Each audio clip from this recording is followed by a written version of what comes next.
Hello again, everybody, and welcome back to Fallout 2. Now, I will say I have been doing my pipe rifle run, but I actually want to stop and explain why exactly I allowed aiming specific body parts for targets in my one action point run. Okay, now, yeah, this is right before we actually cleared the tanker. Because here's the big problem with not actually aiming for targets. We can't make things run. Now, that may not sound too important, but the problem is that if we can't make things run, we're pretty much stuck with, at best, knocking them unconscious.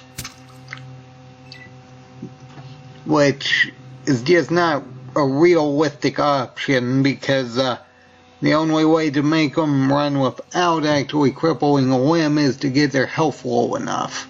And if one of these Wanamingos show up, I really don't think that this is going to work too well.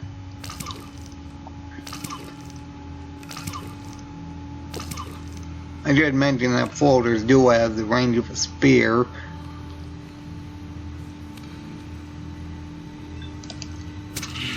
Either way, just look at that. No damage. I mean, there's no way we're going to decrease Wanamingo's health enough unless they just constantly miss. And the big problem with that is they get free attacks a turn once they get at point blank, which is problematic. Even in the event we do get the best damage output, which I believe is 4. I'm saying I believe it's 4 because honestly I don't think I ever hit 4 on them, but that's not overly helpful because we only have like 190 attacks, and assuming I actually live long enough, I honestly don't think we're capable of dealing enough damage to the Wanamingos to make them run. Even if we were, we gotta keep in mind that's assuming we actually get a chance to do that. Because it's entirely possible that we just get knocked down non-stop, you know, like that. And, as you can see, there's just a lot of things that have a lot of turns and can all have a chance to correctly hit and knock us down again. And as soon as we get back up, all it takes is literally one attack to knock us back down. Now, I will say I think I limited to maybe 3 or 4 enemies by standing on this wall, but that's still a minimum 9 attacks a turn. Which, even if we do manage to continue like that, that's not overly helpful because I honestly don't think we have enough flares to clear out this place. Not to mention we just got knocked down again.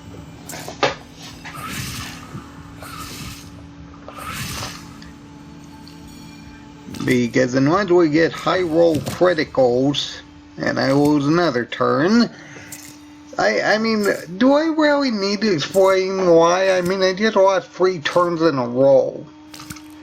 But either way, keep in mind floaters do actually have a two range because they more or less have kind of sort of a spear attack. But either way, I mean, let's see if I even get a turn.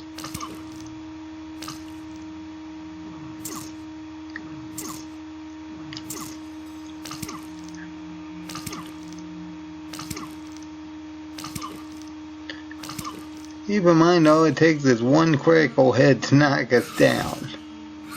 And Wanamingos in particular have a bad tendency of knocking us down way more often than any other enemy.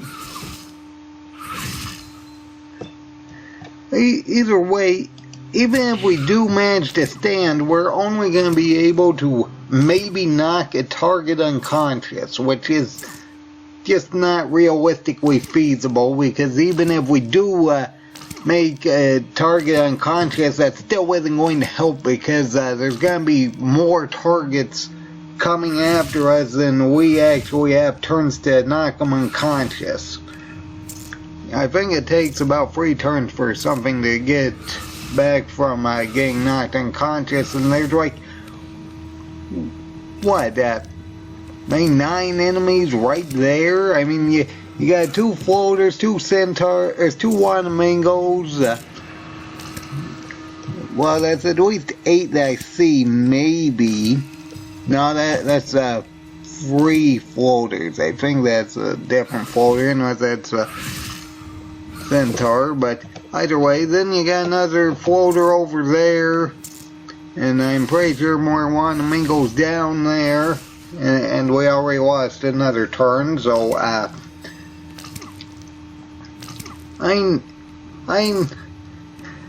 will say it's probably possible to deal with the smaller numbers if you could separate them. If you weren't actually going to cripple them to make them run, but the problem is effectively any higher numbers and you're just going to get ganged up on, knocked down, and there's like absolutely nothing you can do about it. I mean, especially seeing that you can't actually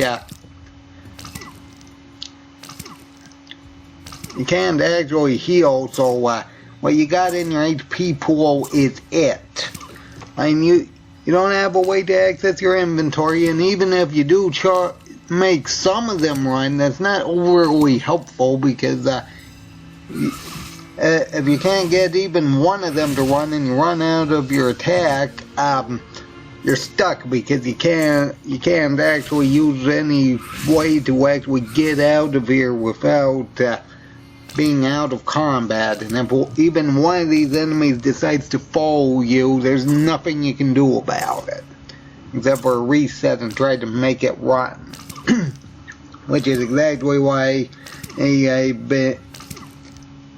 been aiming for body parts of targets, especially the Wanamingos, because they got a terrible tendency of just knocking you down constantly.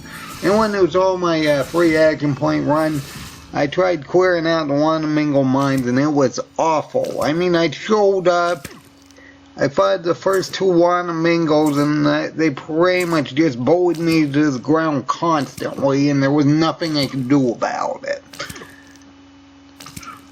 Instead of like healing after I got up, but that's not with 1 super stim pack, but that still necessarily wasn't helpful, because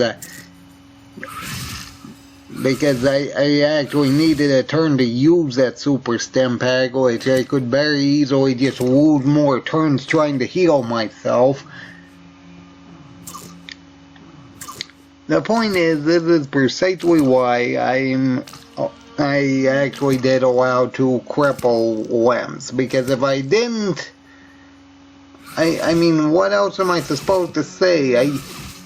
I can't even get rid of 1. I've only had like, what, 4 or 5 attacks, and I never knocked the target unconscious.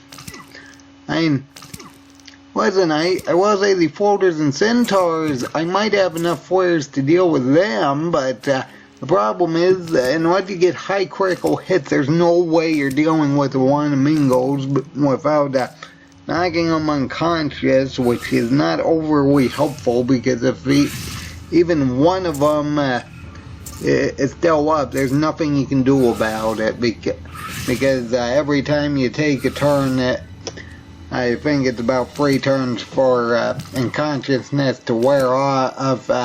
About 2 more would probably wake up by the time you knock the one that's still trying to follow you. The point is, it's just terrible.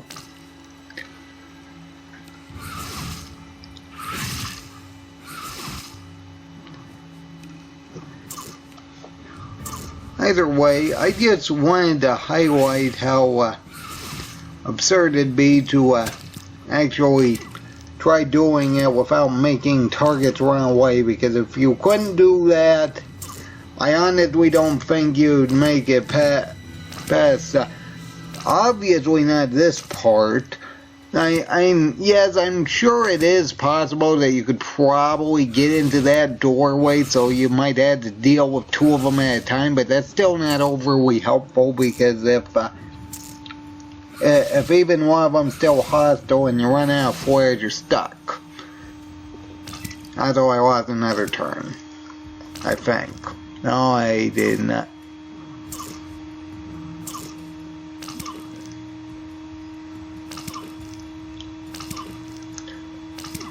Yeah, I'm just going to keep going until that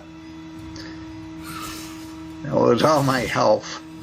Keep in mind this is with advanced power armor. If I had less than advanced power armor, I'd be dead. I'd be so totally dead.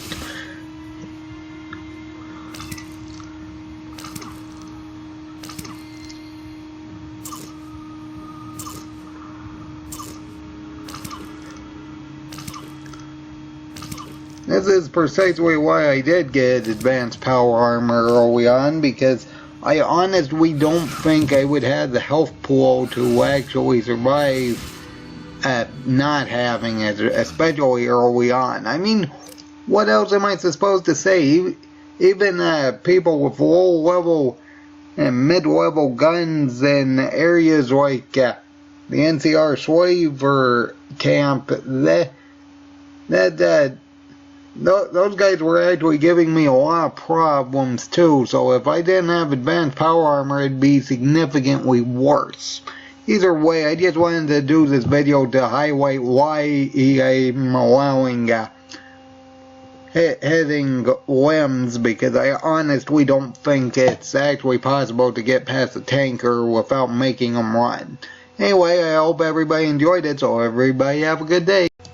Hello everybody, and welcome back to Fallout 2, and viewer discretion is advised. Either way, we're going to get through probably the worst of them, the one action point challenge. Okay, first off we need agility at 1, so that's down to 1. We need bruiser, and yeah, let's see what exactly we got. Let's see here, we need luck at 9, we want intelligence at 9, and we want max endurance. I'm going to get advanced power armor, so strength isn't really too important. We need pretty much max endurance, so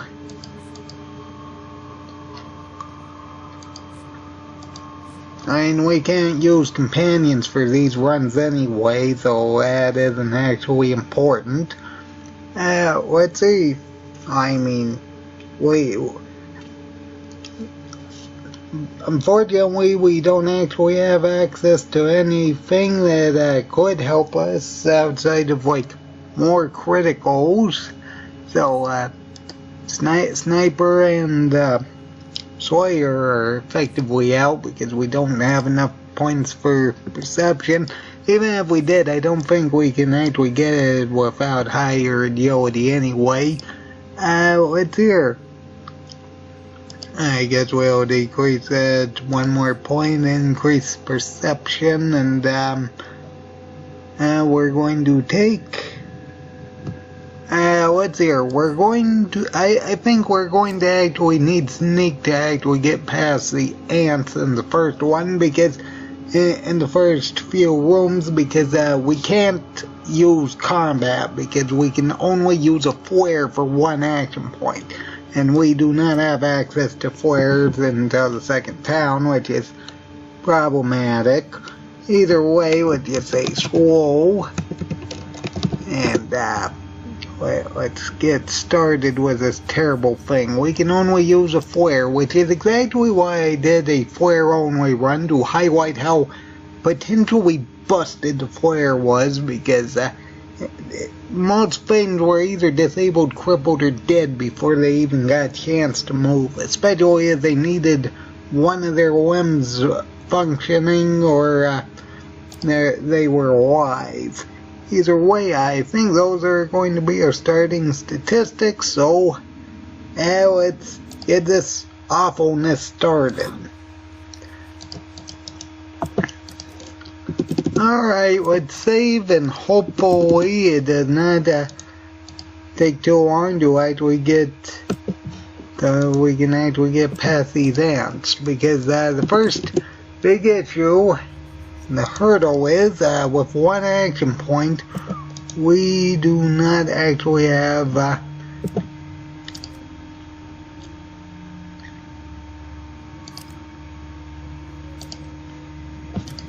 with one action point we do not actually have access to any type of combat. So we effectively have to sneak through this area. To be fair, that is absolutely fine, and that took less time than I thought.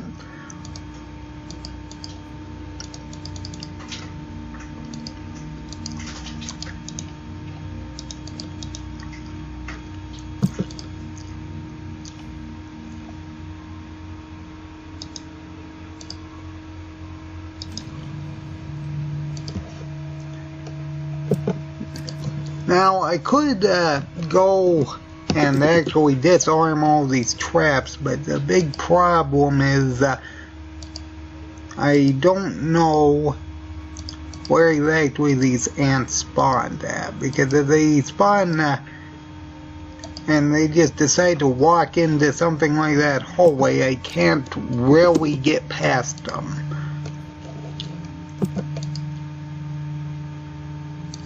We need to go and get that jar, which, as you can see, there are 2 ants, which is, you know, problematic, because we kinda need to go over there.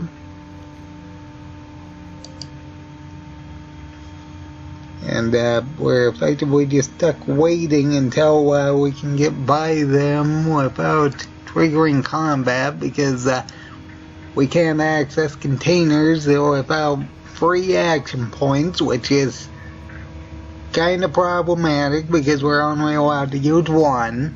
I will say once we get Jet, so we can actually do allow the debuff to happen. That'll represent that as soon as we get that, but until then we effectively have to reload if we enter any type of combat situation, because we literally can't do anything about it except for end our turn.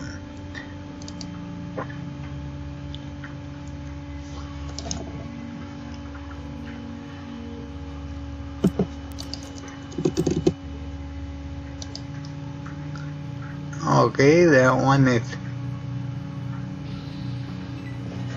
See, we can't actually attack without using free action points, so we had to reload if that happens, which is quite problematic. Ideally, this thing would go over here, but if they decide not to do that, we're effectively stuck.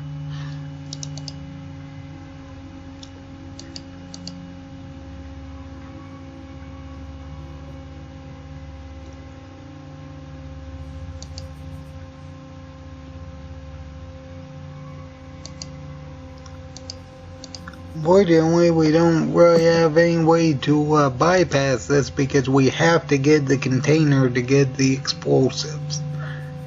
Yeah, another terrible thing is we can't actually use the inventory thing where we just open our inventory and just drop the explosives at the door to blow it up, and we're going to actually have to do it without using that, so we had to get in there, grab that. Okay, that one actually went over there. We might be able to grab that from this way, and hopefully that one gets stuck over here.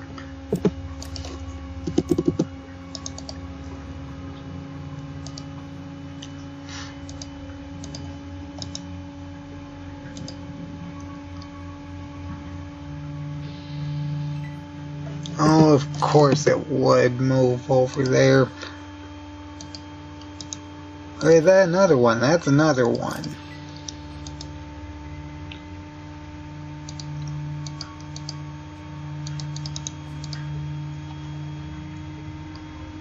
You should, in theory, be able to do this if that one doesn't turn. If that one turns, there's not much we can do about it. Except for just reload until we got better luck.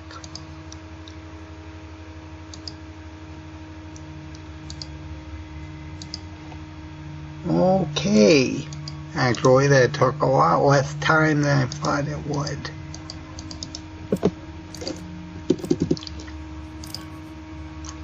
Alright, hopefully we don't blow ourselves up.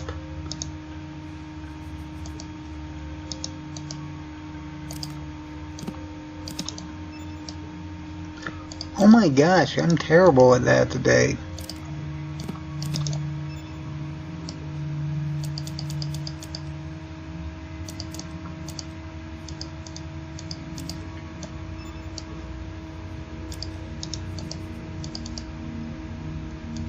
Yes, because just walking away slowly after you set an explosive is such a good idea.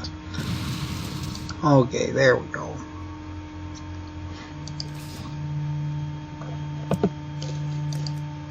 Alright, we're almost out. We just need to get through this room where there's 2 ants. Okay, yeah, there's one over here and one over there. If that one could get behind that particular pillar would be fine.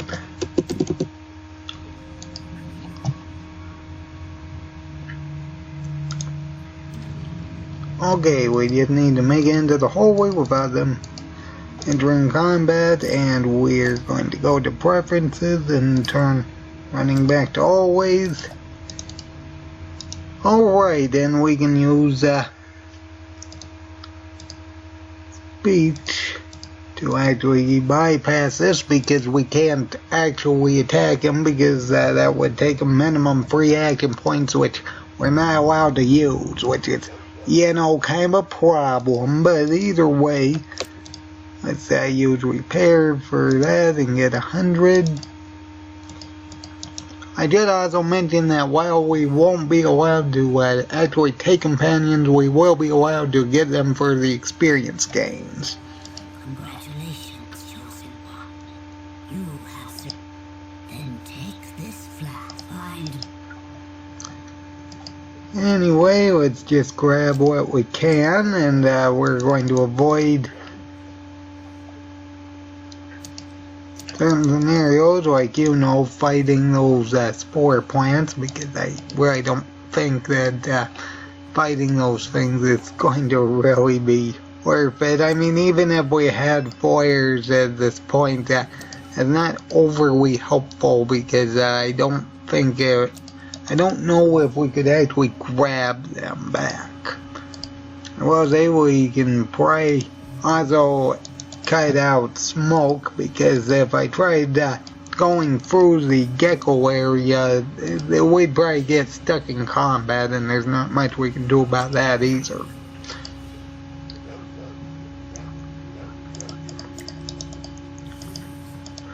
Either way, we don't need to talk to either of them, because we're using throwing weapons, which I don't believe they actually give a boost to thrown.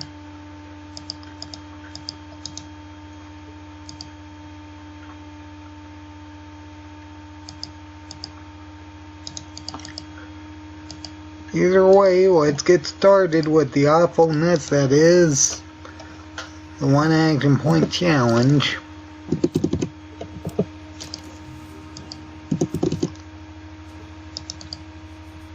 Okay, first off, we need to get to Klamath without actually entering combat. Okay, simple. Not a problem.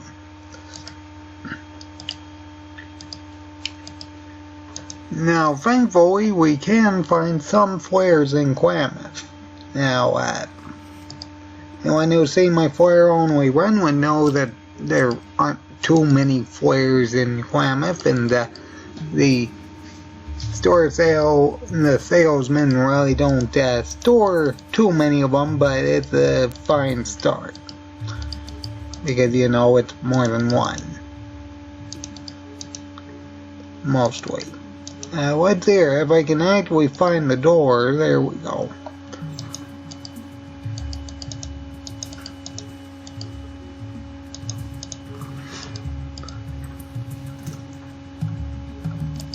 Anyway, healing powder, and there's throwing knives that we can use for sewing material.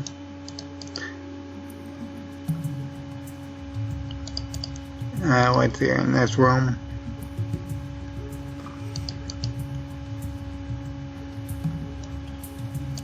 And of course flares, which are only attack because they're the only one that actually lets us attack with one action point. I should mention that technically speaking, in the first Fallout you can get a fast shot on a melee weapon, which honestly I wasn't actually aware of because I thought they were ranged weapon exclusives, but apparently it does work on melee weapons. However, flares are overall better because you can actually aim for particular body parts with flares. So technically speaking, they are better because they're ranged, and you can actually attack body parts with them.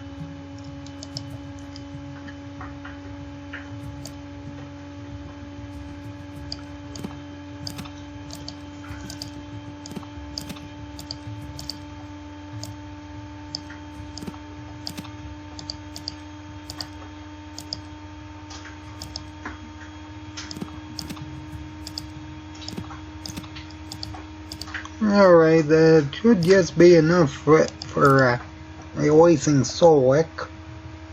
So we can at least get our first level up.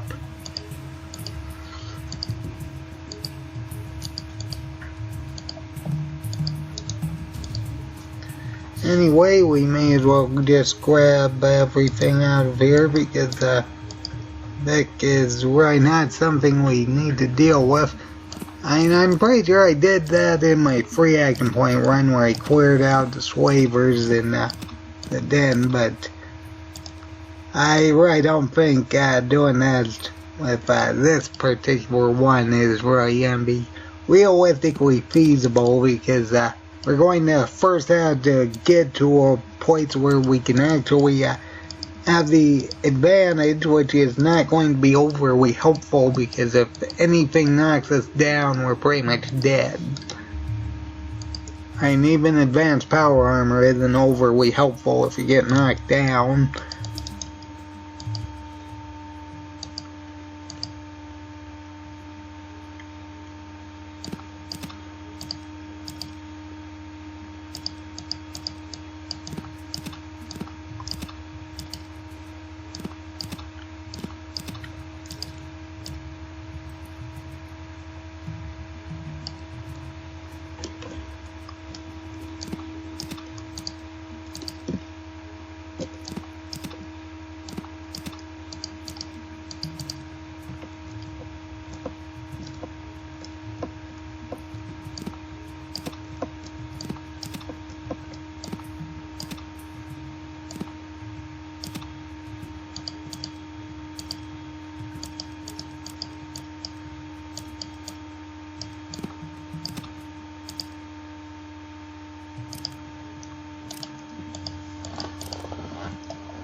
Alright, and we can talk to Solik.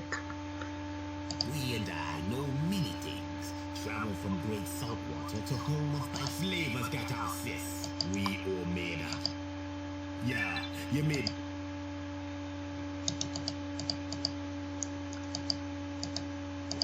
Okay, and we paid off Solik's debt. I don't believe he's a companion automatically. So we should be fine. If we can actually get out of here, there we go. Either way, I don't think there's really too much else to do in Klamath. But we did get our first level, so that's very good.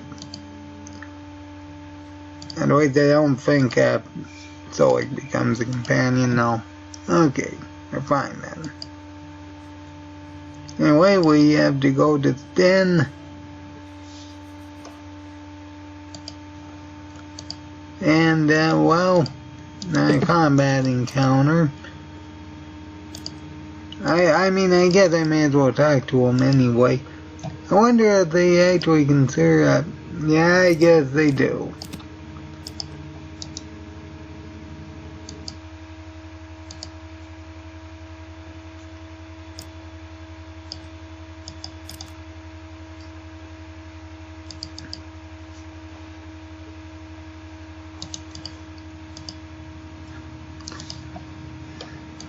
Alright, let's keep going then.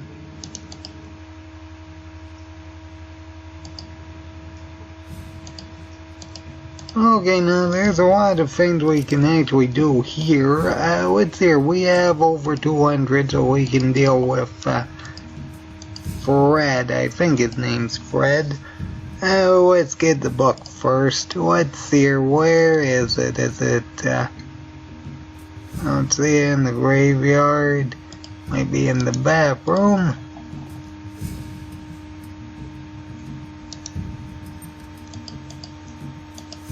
No, of course not.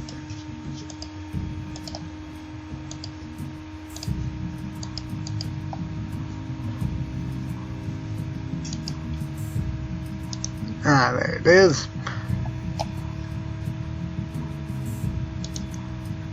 Well, let's see here.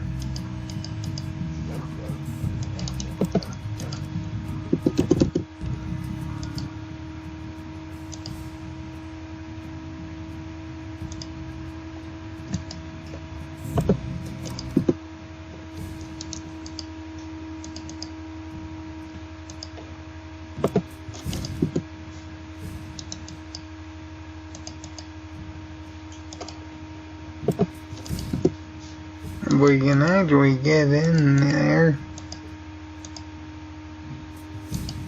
Okay, 700 experience, 500 for that, and that's an easy 1200.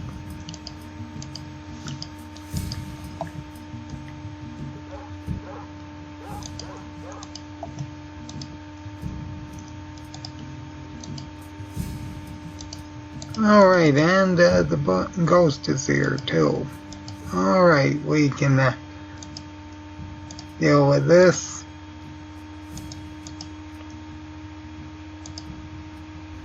And let's see here, let's grab the shovel. I will say another annoying thing is that I'm not allowed to use the combat exploit to bypass these people at the front, which can pickpocket things off you, which is kind of inconvenient.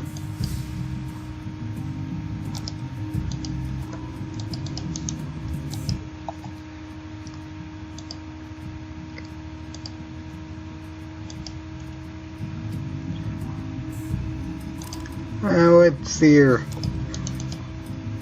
We need to actually find Fred. I believe, technically speaking, he should be right in this room. There we go.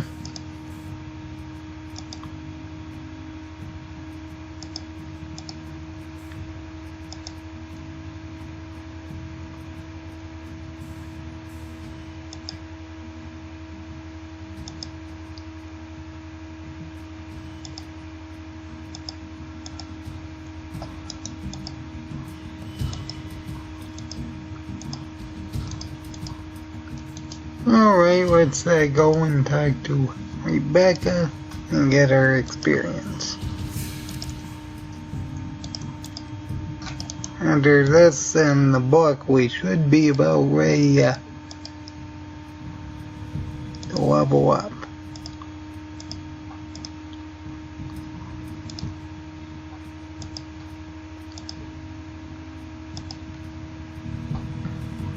Alright, that's 300, and we can level up by talking to this lady and paying like, what, 10?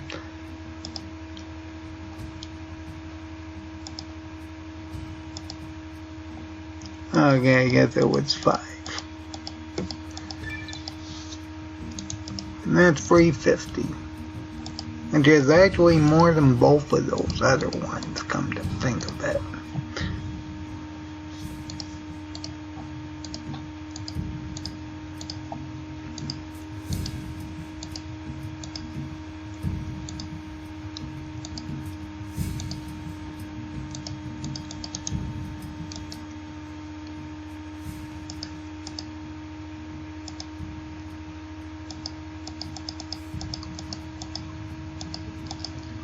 Okay, 200 for that one. And what's here? We can get quick pockets. Not that I actually see it here, actually. Keep in mind we're not allowed to take anything that affects action point costs. So, yeah, that's kind of a problem. Now, that said, I'm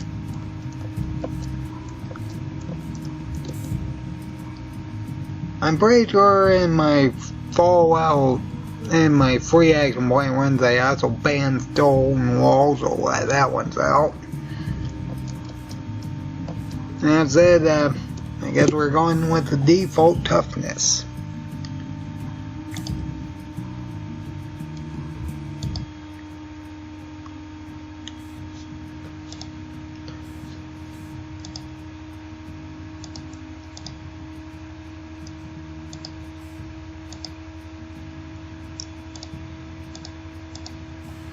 Alright, and let's talk to this guy.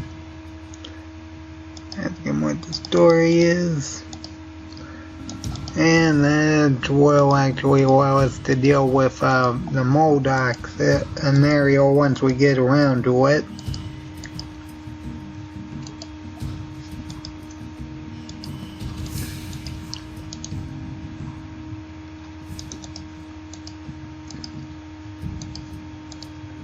Either way, let's see here. We need to talk to this guy.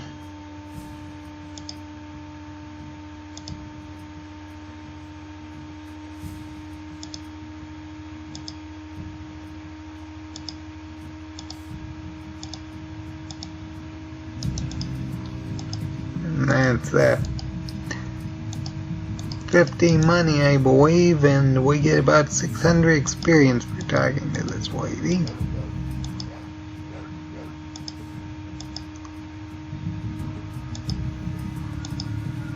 $450 mil with 600 for burying it. Anyway, let's give this to Smitty.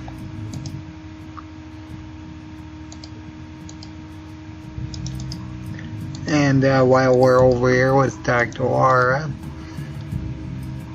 Not to mention, I think there's flares in that particular shelf.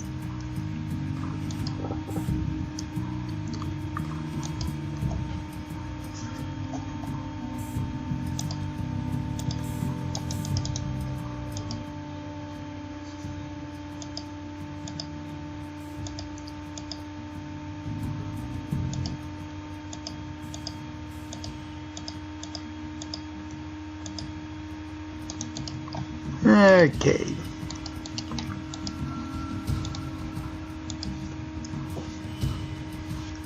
And while we're over here, we can bury the bones of this Havana, and I believe is this one.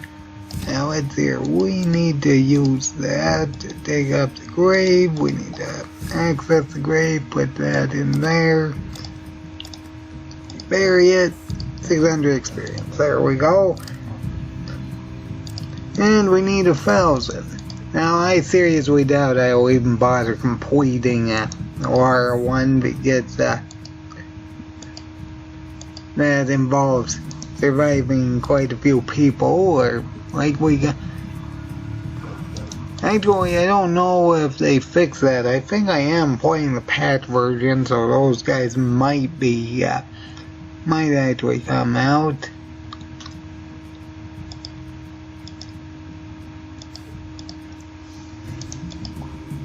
Either way, 200 more experience.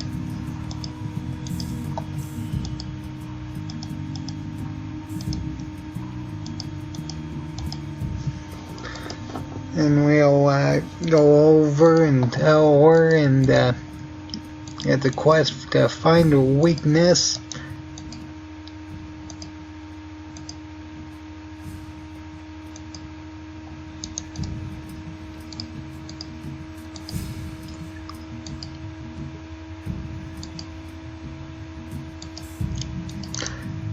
Hopefully we can actually find some amount of jet here. Okay, let's see how much it is. 91. Okay, to be fair, we do have 2 skill magazines we don't actually need.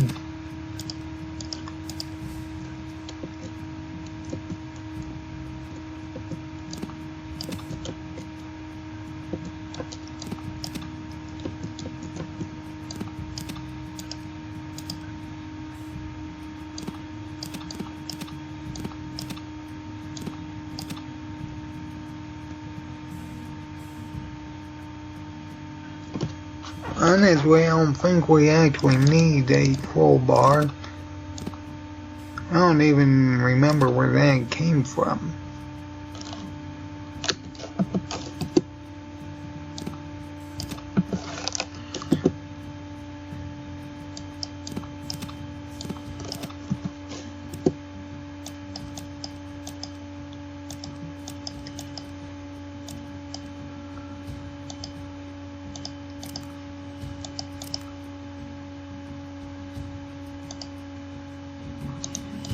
Well, at least we have enough jet to actually use the debuff, but I don't know until we actually start getting into combat scenarios. I really think I should probably save it for just before so we can rest, allow the debuff to take place, and then we can deal with the combat scenario with 1 action point. Let's just pause and see what exactly we have to work with, okay? We just take the jet, which that's where we're going to get an addicted thing. Then we just rest until it debuffs, and that's what we gotta work with. We can do that. We can check a flare, and then after return, we can check a flare at a body part of a target. I should mention that technically speaking, if we're close enough to an exit grid, we can potentially leave. If we can get there. Assuming there's no doors or other blockades in the way. Which is, you know, terribly limiting. Very, very limiting. But, yeah, that's effectively what we got to work with. It's gonna be awful. I did the flare only run. Oh, of course there would be an addict. Why not? Okay, if that's the case, let's go over to the east side using that. Okay, there we go, and hopefully talk to Tyler. Get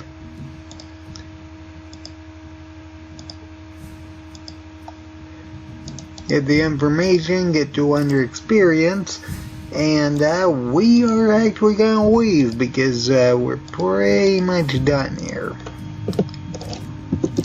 Because I really don't feel like standing there watching Laura and Tyler fight. Let's hear. Well, let's go to Reading and get some sewing material. Because we do need to get sewing materials, so we got enough for a trip in San Francisco. So we can get like, what, 3,000 experience? Okay, there it is.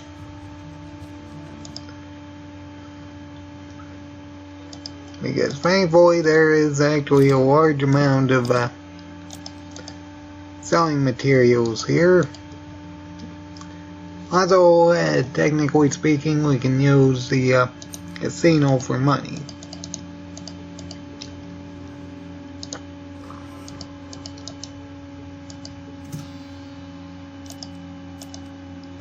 Well, that's over 1100 right there.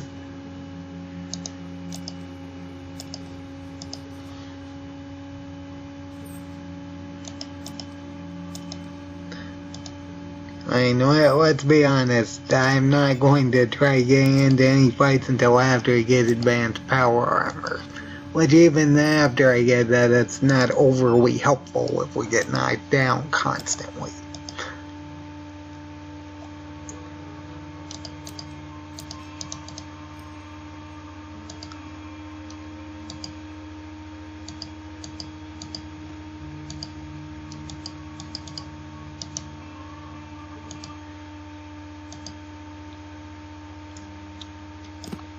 Yeah, that's a pretty decent amount.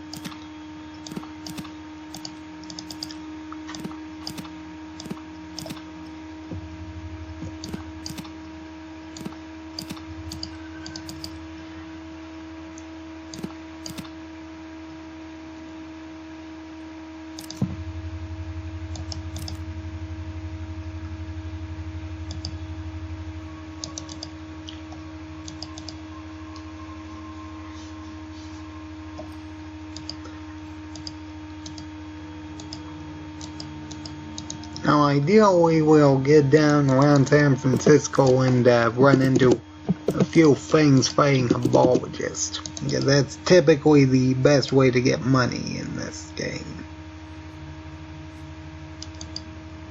Although, technically speaking, the H&K cause is better for weight per value.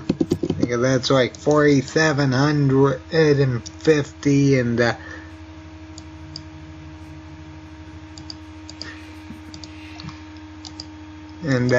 only about 6 pounds maybe. Honestly, I don't even know why they bothered adding the H&K cause, seeing as what I wish they would have done is include a pump shotgun. Yeah, there's no way we're dealing with that. Because the H&K cause is effectively just a worse version of the Pancor jackhammer. I mean, if I remember correctly, it has lower range, lower damage, and a higher strength requirement, so I don't know why they bothered including it.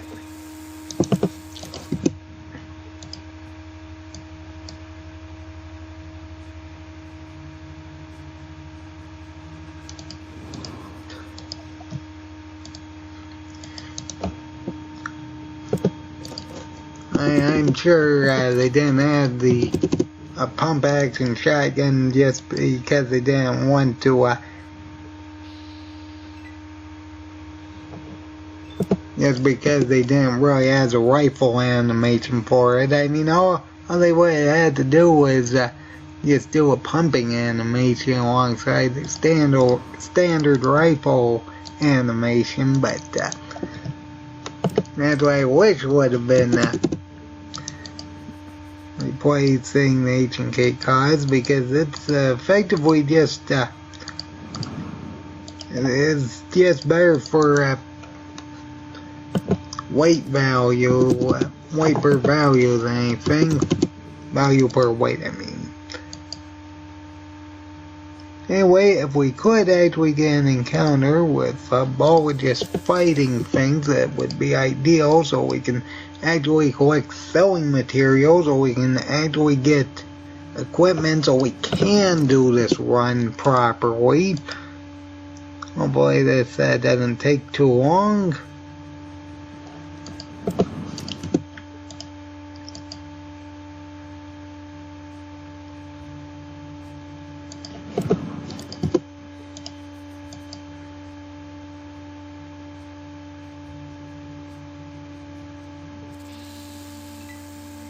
Okay, there we go.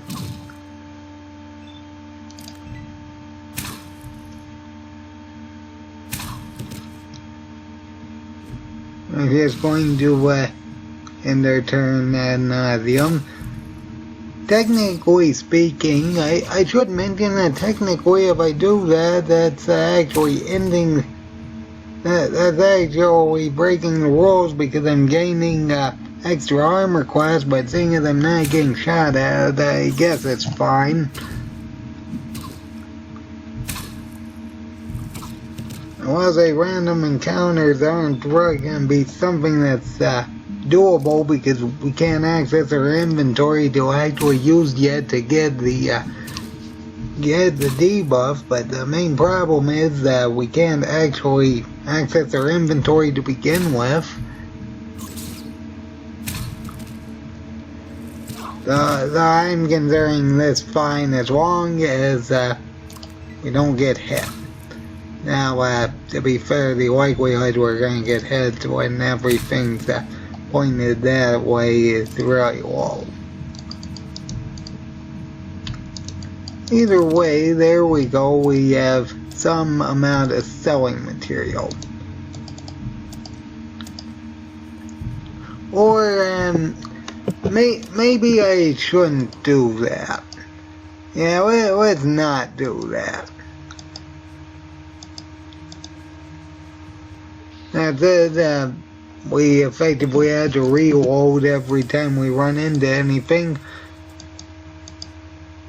To be fair, I will get a lot of selling material after Navarro, so I guess we can skip that, but more importantly, because this is Fallout 2,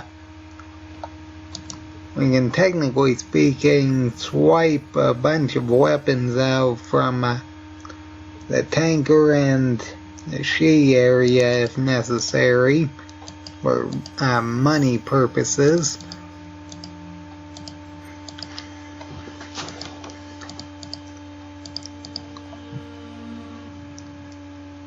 Now let's see here, because if I recall correctly, we can actually get a bunch of H&K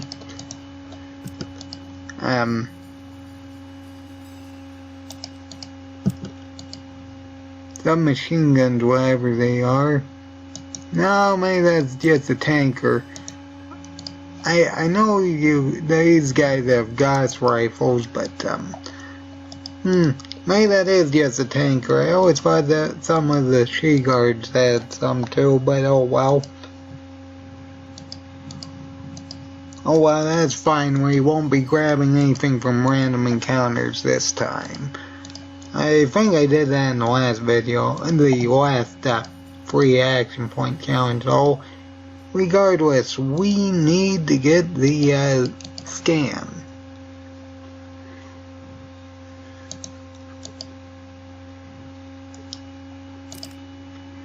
Okay, we got 9 intelligence, 9 luck.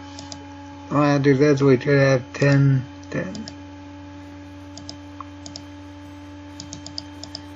We just need to pass through here.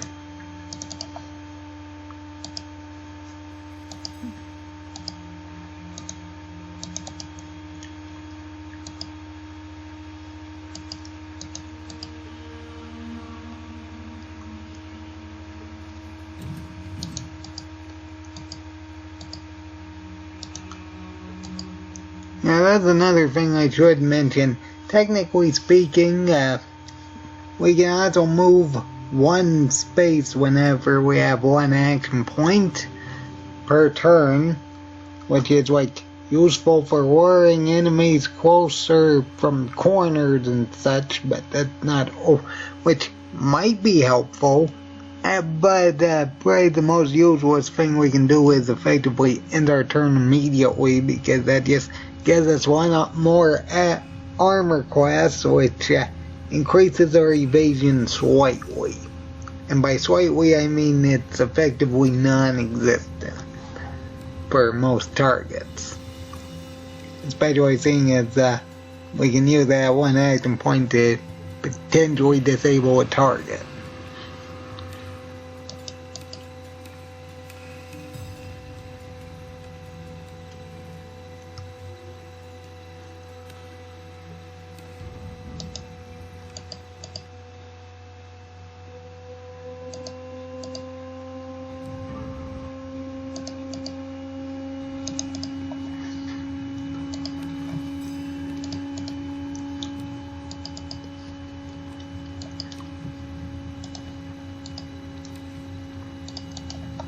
Okay, let's see if we can get 10 luck, 10 intelligence.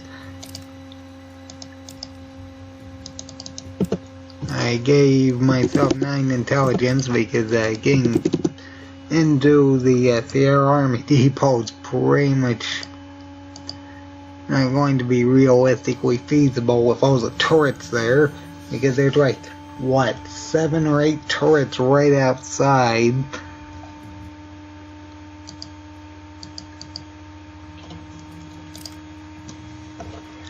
It made us worse. Wonderful. And what I saved.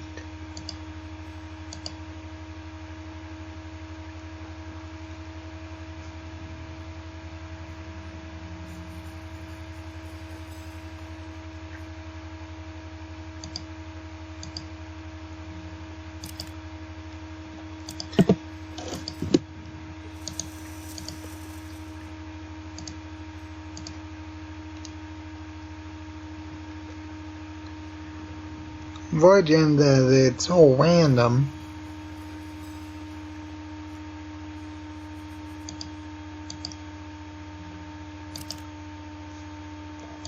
Wow, 3 times.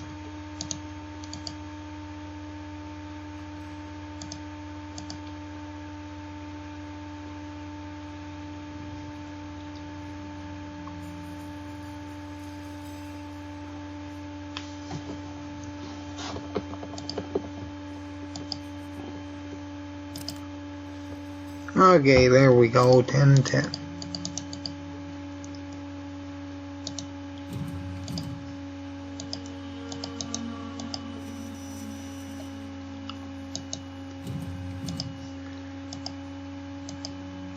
And a lot of people can probably guess that most of this particular episode is going to be setting up, because we need to actually get access to advanced power armor just to make this feasible, because anyone who sees my pre-action point run would know how unbelievably terrible everything is.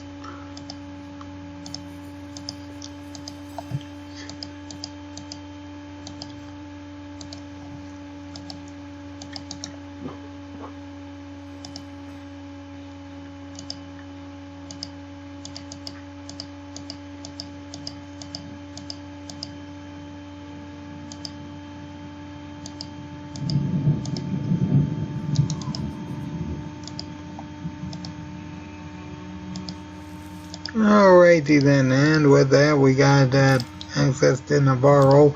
Let's deal with the chip situation first. Let's see here, we have over 4,000, so we should be fine. Because all we need is 1,000 for the chip scenario to work.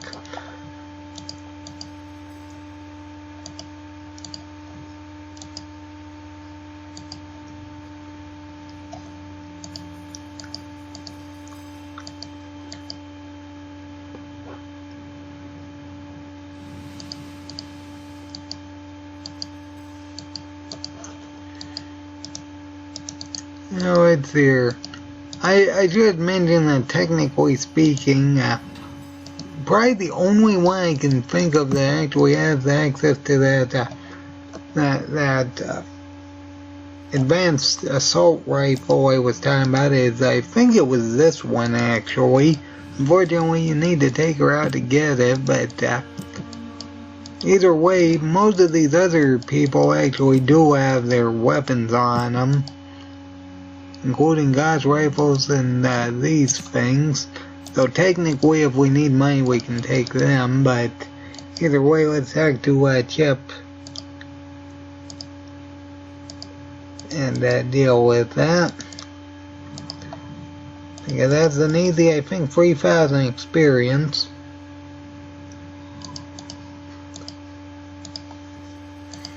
Which we definitely need.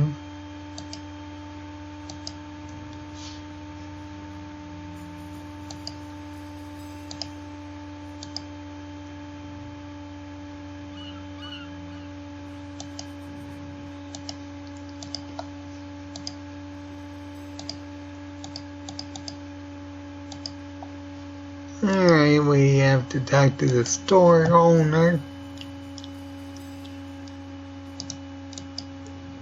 See, that's what they need to have done with all the rest of them. Just have the door being shown when you get too close to the wall.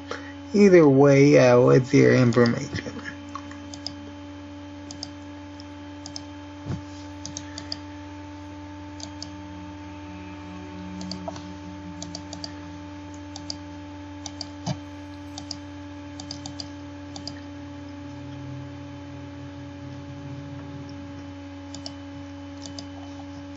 Now you can always think of quite a few scenarios which I don't think are going to be possible, and the ones that probably stand out are Solo or Frank Horgan, the Wanamingo Mines, and probably Vault 15 in the military base.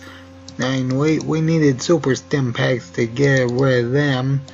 What's here? We do not actually have the vertebrate plan, so we don't need to talk to that guy right now. This is Dr. Wong.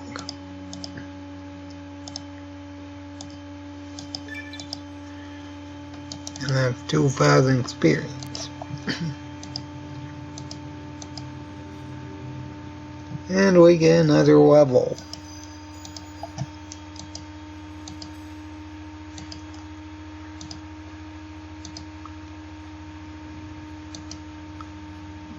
I mean, even if I wanted to do the fight ring, I couldn't because I don't have that many action points to attack with. Now let's here, we need to go to the doctor.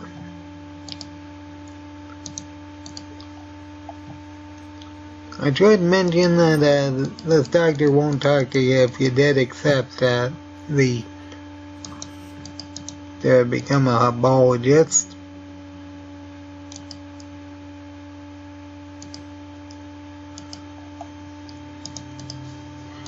Pretty sure you can undo it by taking out the leader of the herbologist, so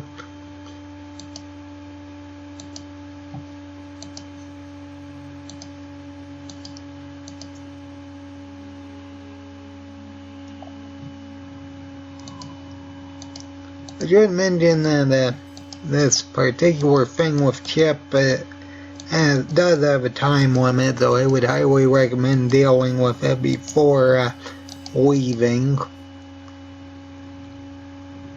Otherwise you'll miss out on approximately 3,000 experience, I'd like to say. Anyway, just let him walk out, then we can rest for a while.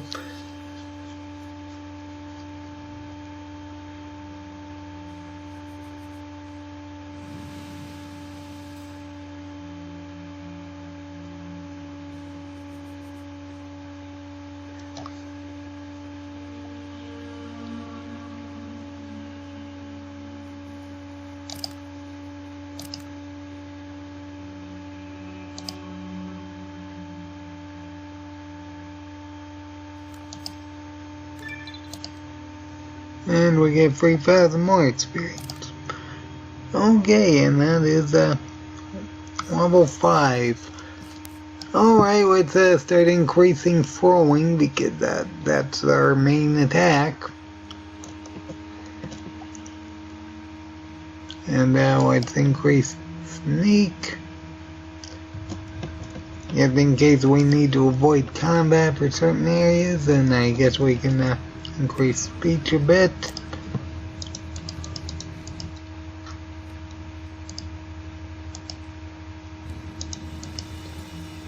Either way, we need about 5,000 more experience.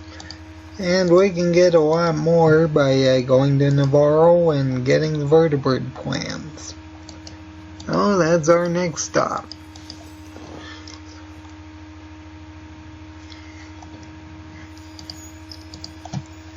I haven't actually engaged in any type of combat, and what you want to claim ending your turn is combat, but then again I did reload because I decided against doing that. Point being that this is just going to be a terrible run.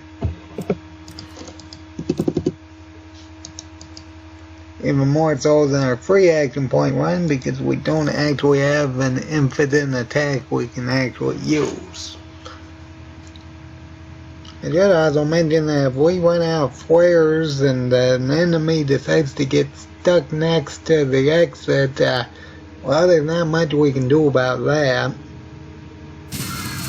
Which is exactly why the tanker is going to be quite problematic if we try going through combat, because we're effectively stuck with using whatever flares we have against, like, what, double digits worth of floaters, centaurs, and Wanamingle, or alien things.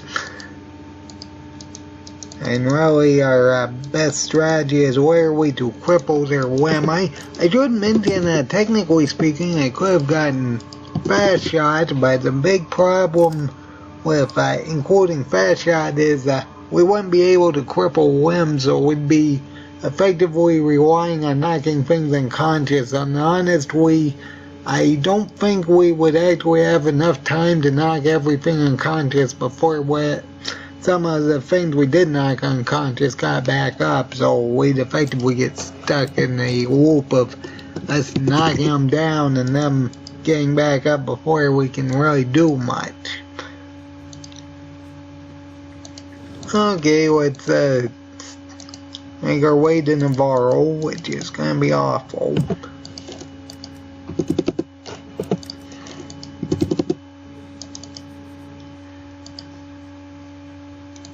Because if we run into effectively anything in this middle left part of the map, we effectively have to reload,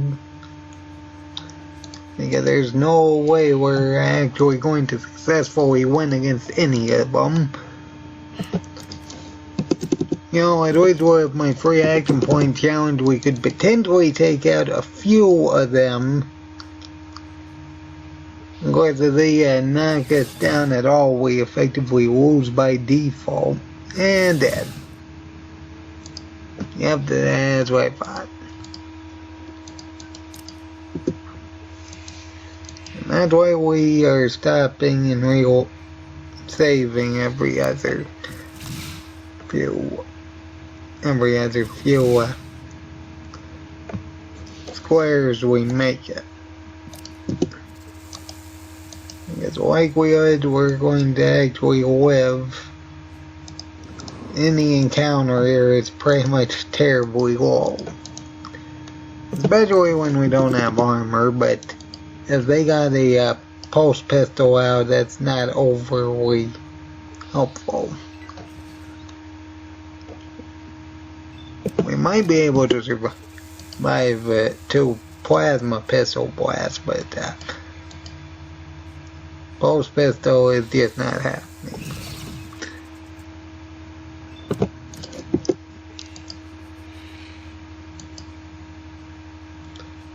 I will say that when I get done with this one, I might do a laser pistol run. Oh boy, that's gonna be awful. I mean, it's already terrible because floaters exist, but it's just gonna be terribly inconvenient, I'm sure.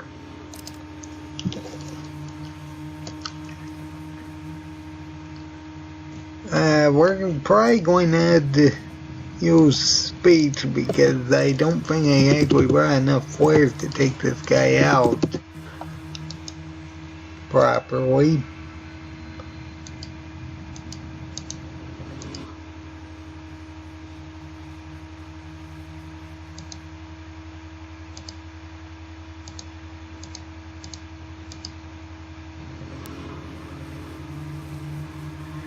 Keep in mind, I don't actually have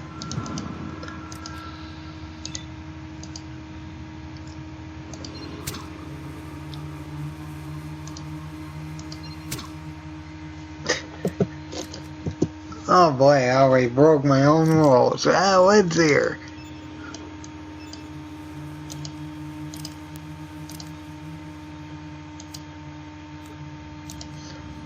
I keep forgetting.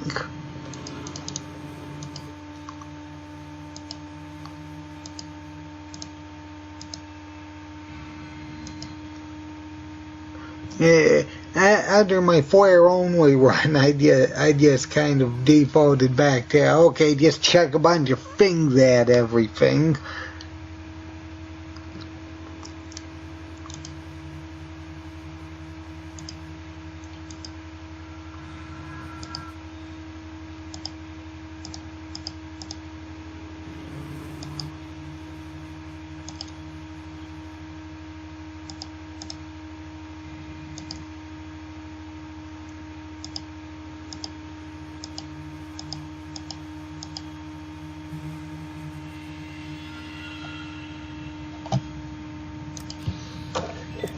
When did it get to nighttime? I need it at daytime, I already know that.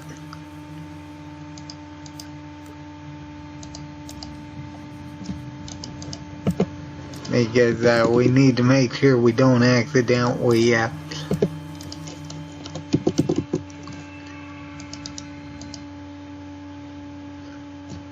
don't accidentally go lighting flares.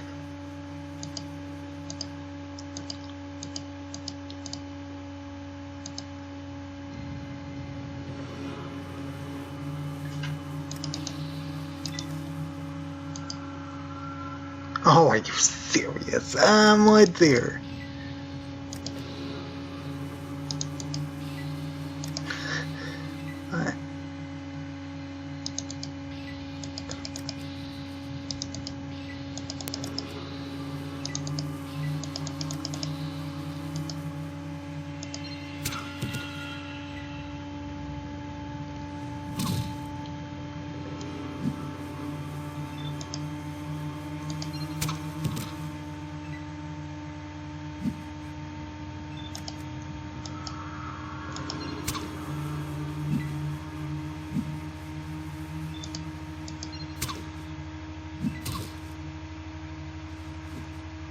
Broke his arms, didn't I?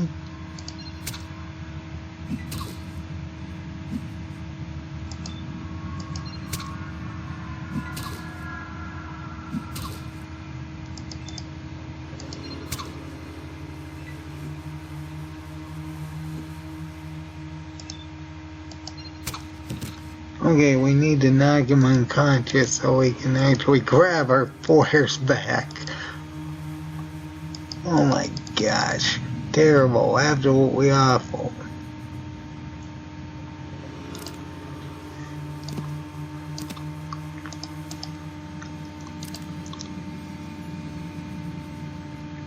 I can't even get the rest of them back because he's on them.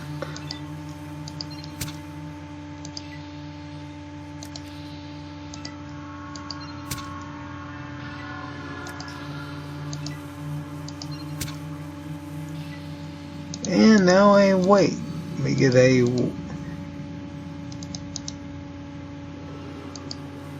oh, okay, I can grab it. You just need to position it properly.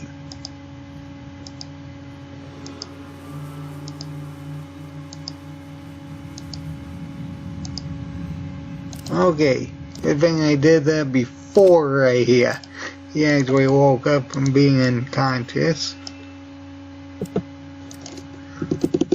Because if he didn't, that might have been problematic because I wouldn't have been able to pick him up.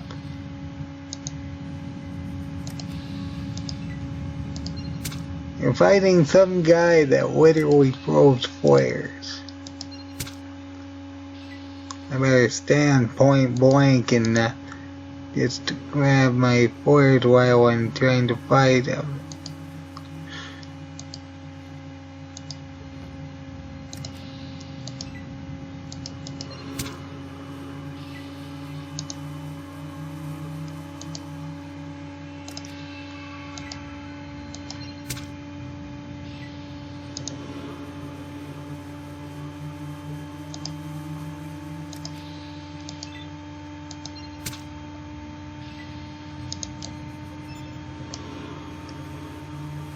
be fair, we are doing much better than I thought we would.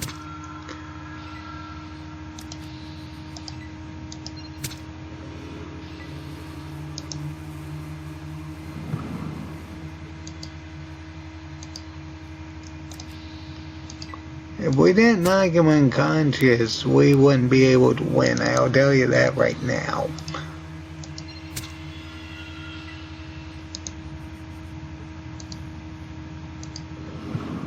I'm kind of surprised he hasn't gotten back up yet, really.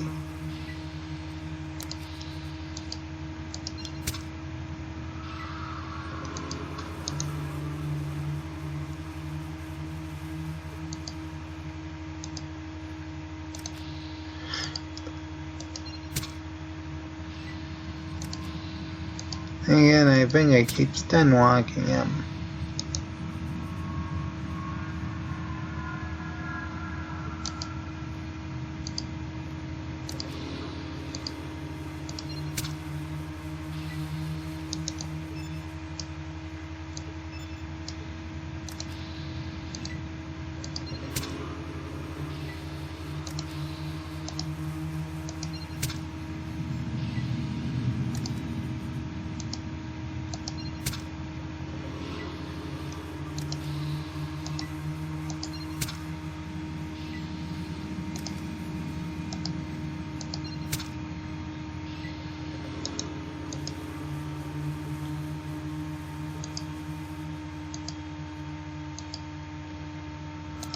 Okay, I still have 6 flares. Come on, hopefully that's enough to take him out.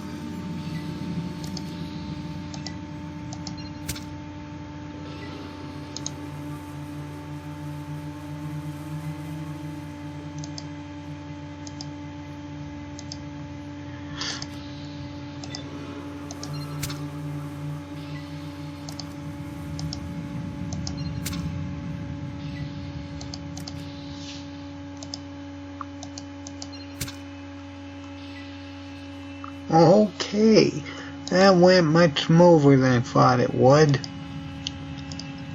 To be fair, we did knock him unconscious and then effectively stun walked him. Either way, we can get our flares back, and we got 500 for dealing with that, and actually that's 680. Now we can get our advanced power armor. Of course, combat here is not going to be really feasible.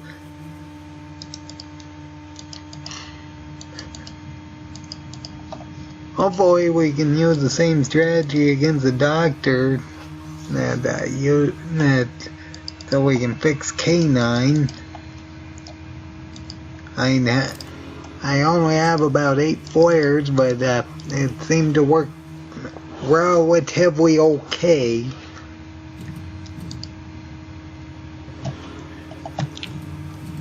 Anyone who's seen my flare only run, you would know how unbelievably broken flares can be. That said, I was using finesse, which might have made it deal slightly lower damage, but I think it was more than worth it because it pretty much crippled, disabled, or killed most things before it got a chance to move anyway. And that's a charisma upgrade. Honestly, I don't know if we're gonna bother doing that.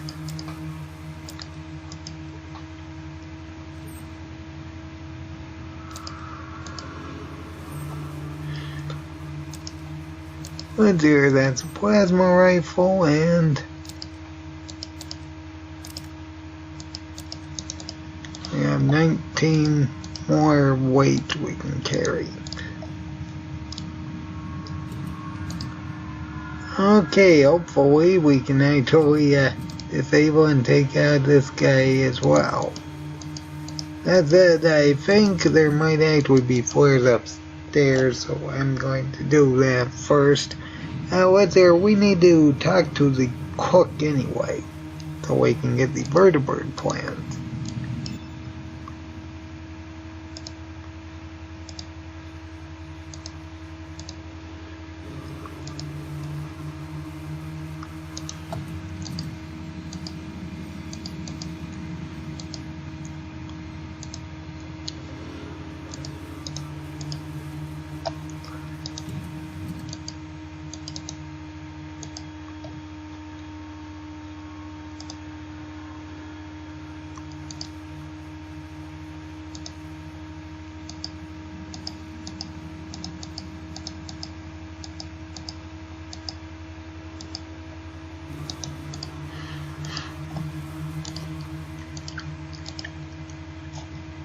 Alright, now we have to initiate the thing between Quincy and the other guy.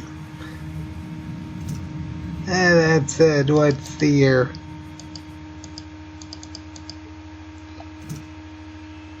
Honestly, I don't know why I was too overly concerned about getting sewing material.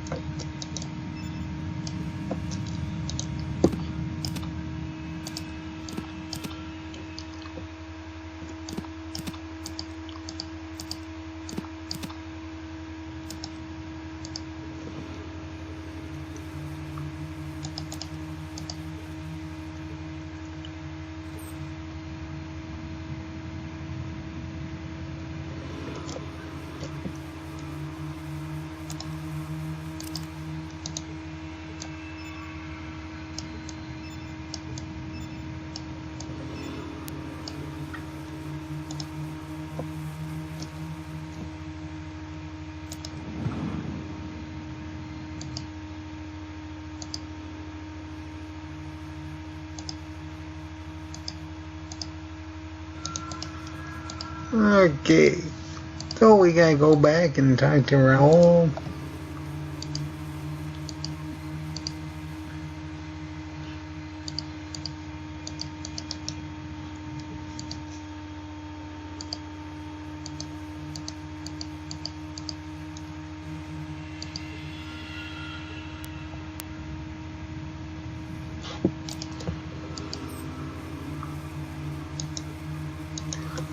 Now let's see.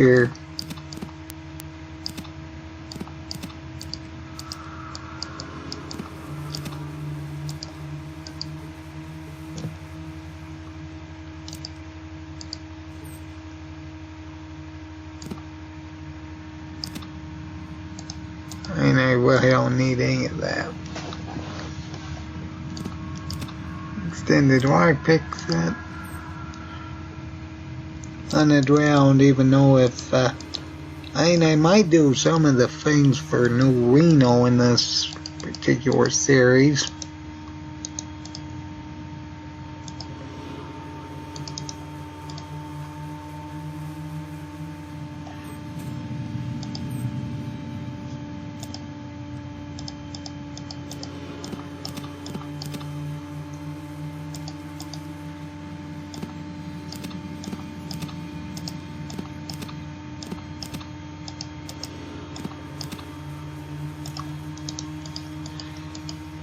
Alright, we'll wait for them to fight it out. And we'll swoop in, grab the Murderbird plans, and try to save K9. We'll see how well that works out. Because if we can do the same thing like we did to the last guy, that won't be a problem. But if we can't knock him unconscious, not much we can do about that.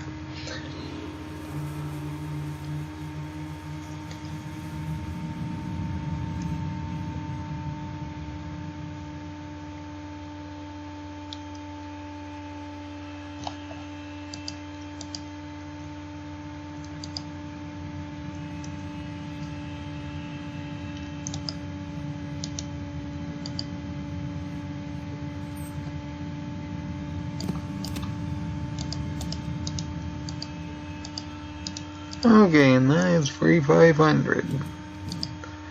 And I think it's 15,000 once we get back to San Francisco and turn it in. Then we get more by giving it to the she. Either way, let's try to save K9.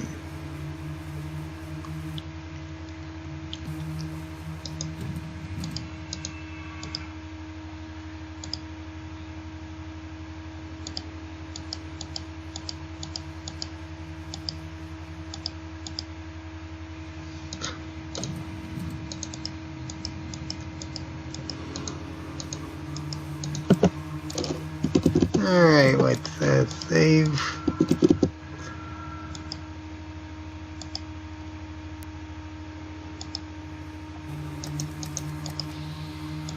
And if we can actually knock him unconscious, that would be ideal.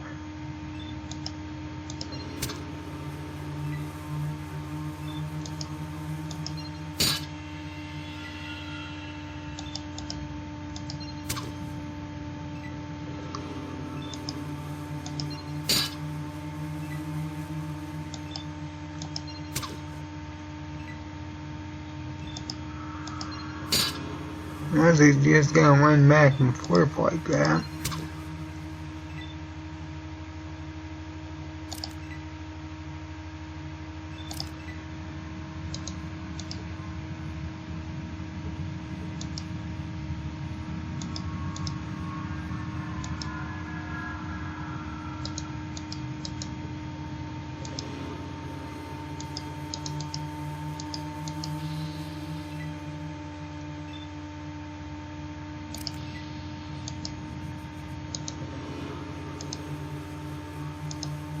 Well, if I started with about 8 of them.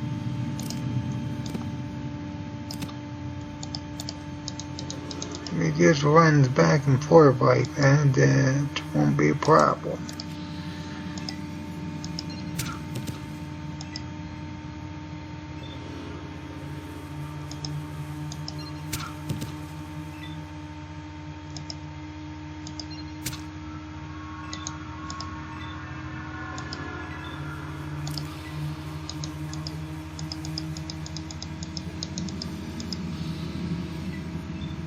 See, that's what I was expecting.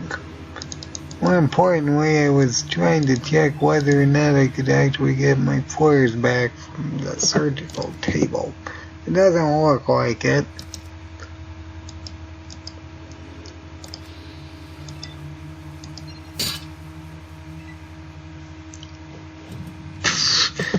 Okay, that's even worse. So let's see here.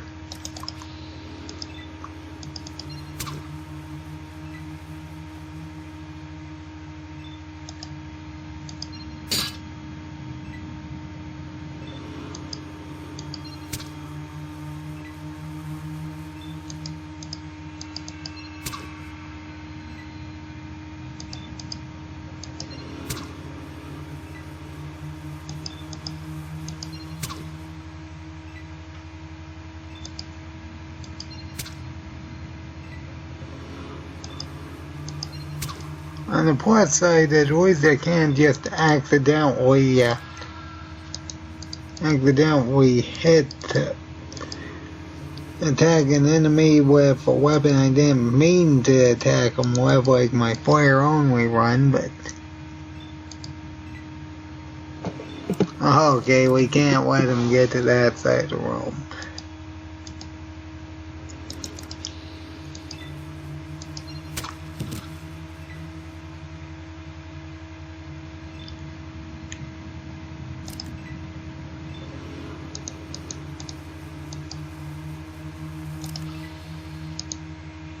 Actually, yeah, it might be easier in this room.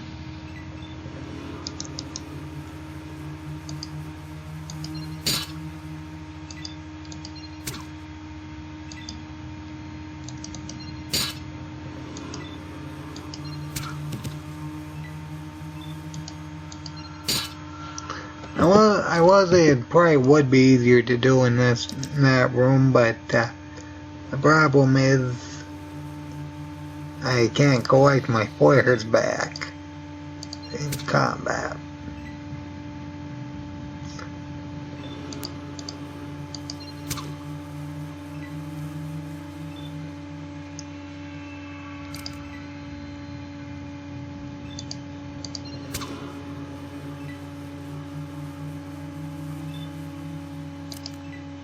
Did someone else move? No. Oh no, it paused for a while.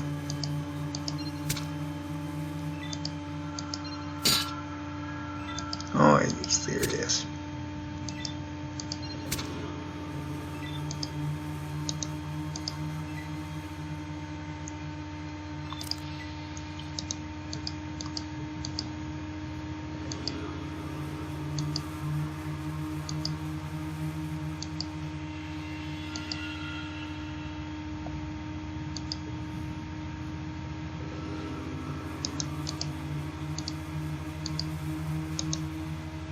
Okay, at least I collected all those.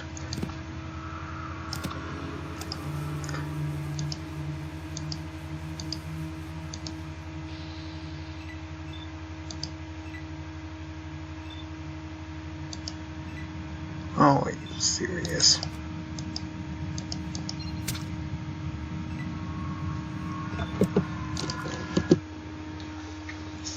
Ah.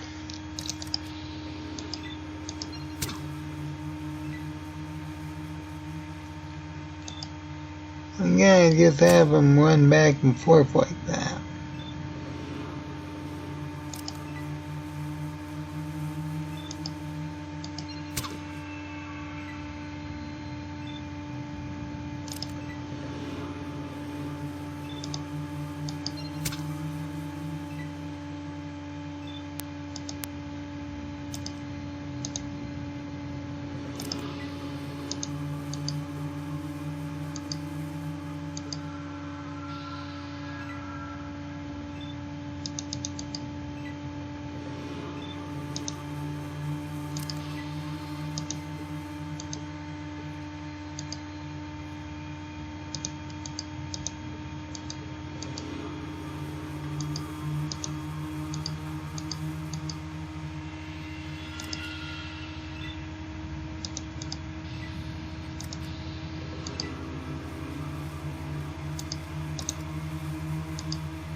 You're running that way.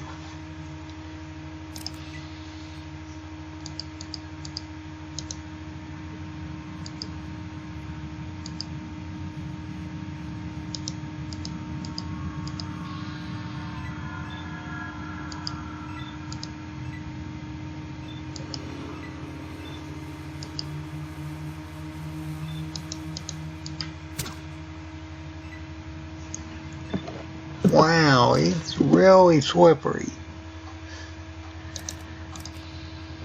Alright, let's disable a leg then.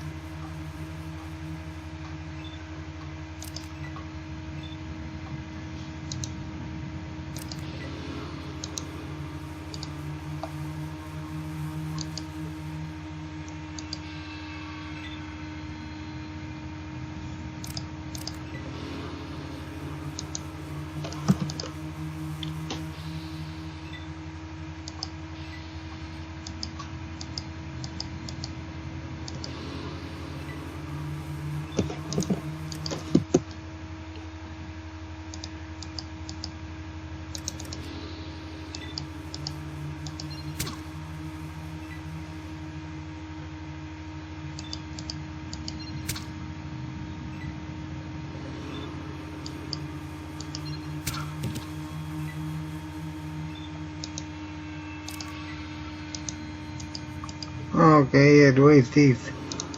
well, I would like to say swole... I would like to say swole down, but that's not overly helpful when I literally can't capitalize on it. Unless, of course, he's going about as slow as I am.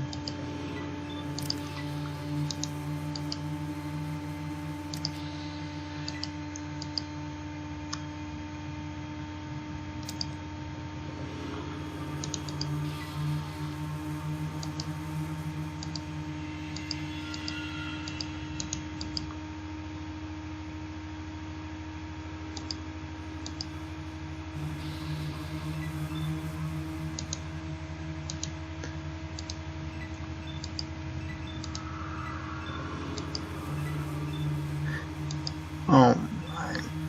The problem is I need him to at least get around here so I can get my flares back when he runs into the corner.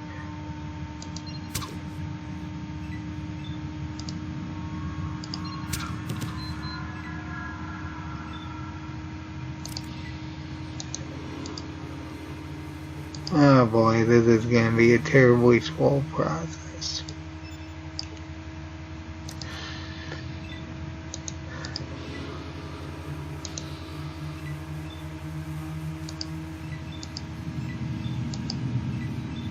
I take one step, he takes two.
Now I better save before he runs out of room again.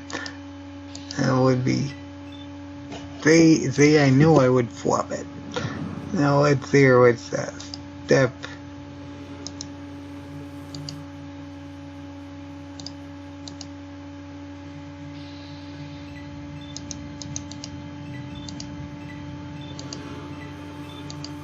This is the slowest fight ever. Oh boy.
Okay, another level, but oh my, that was terrible. It took that long just to take out an unknown. It took that long just to take out two unarmed people. That's just terrible. Either way, yeah, let's try fixing K9. I'll leave them at the entrance once we get that get done here. Okay, that's 4,500 experience.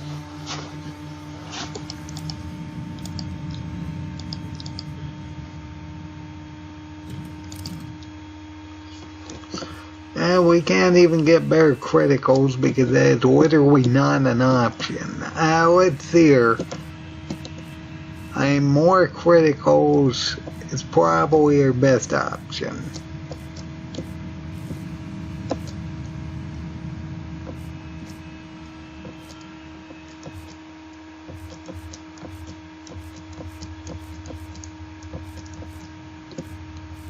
Either more criticals or toughness.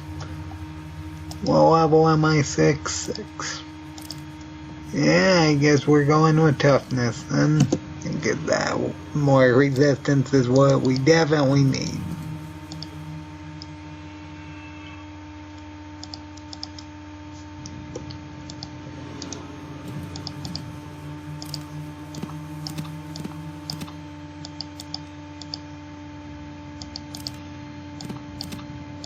There was one flare for about all of those miscellaneous attacks I did. Okay, 1500 experience.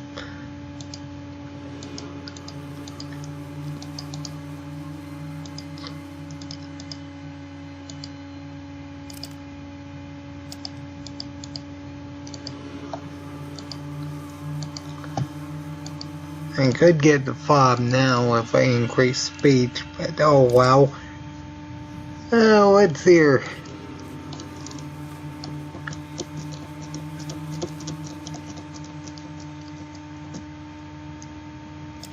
Alright, we'll go up to 130. And we'll go up and we'll leave K9 here because he's one of those companions who follows you automatically after getting him. That's the main reason why I didn't bother trying to activate him during the fight.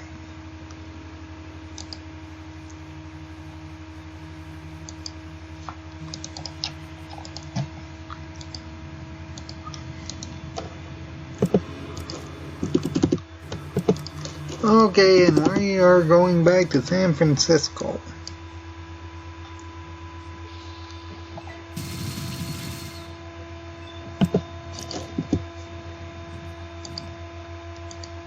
I effectively had to reset on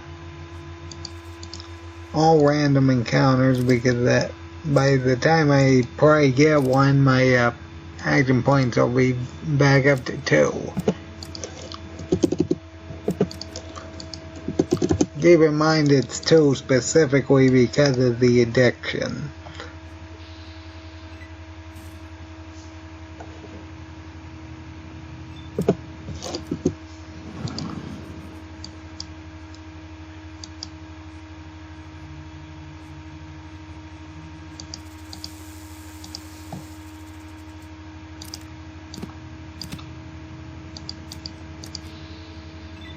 Yep, I have to.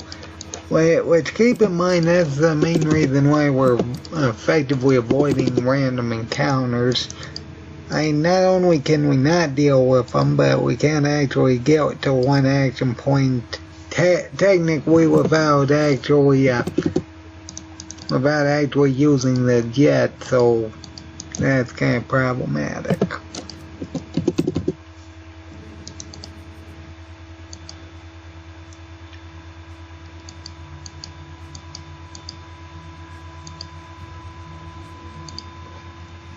Alright, and we are back at Chinatown, and we can actually buy stuff.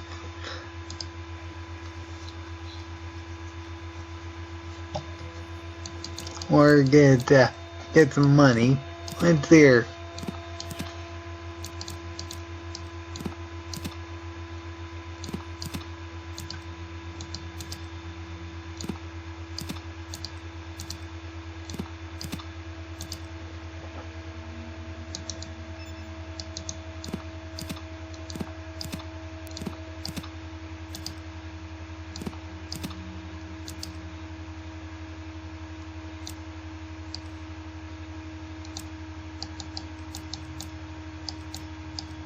Now I see we do not need ammunition.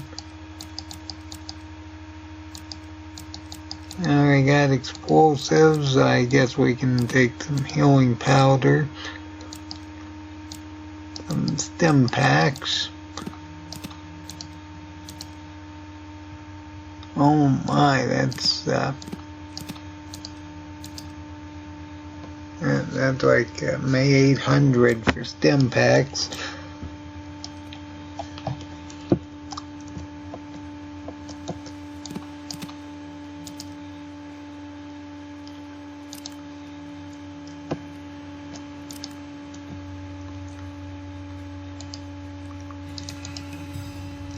Either way, we got over 8,000 money, so we're fine on that front.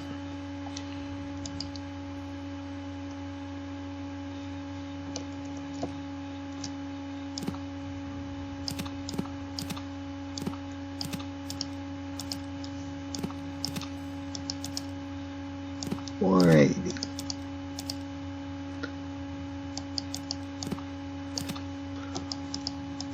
I do need one railway for Bolt City.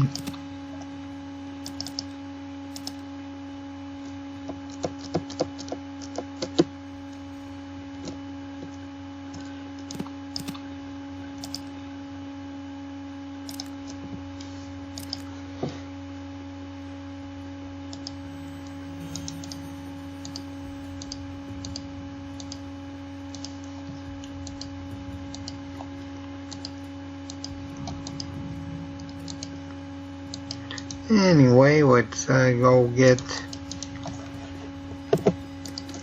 our experience. Also more selling material.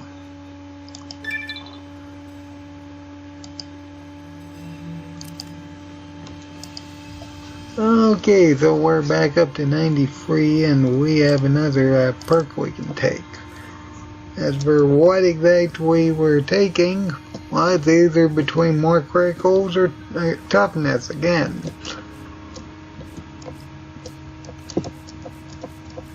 I don't think we can actually get the MVP of a perk living anatomy until 12. Let's actually double check that. Let's see your doctor.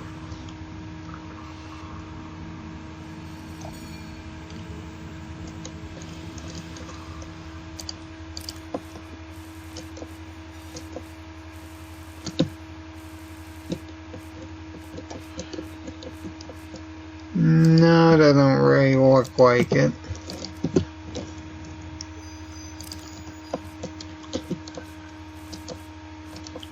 That's fine. Let's see here.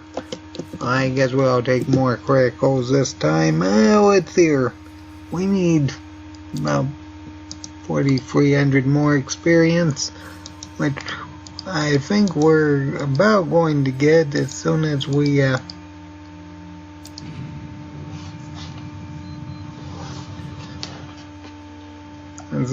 give that off to the chief. Anyway, before that, let's get the more sewing material.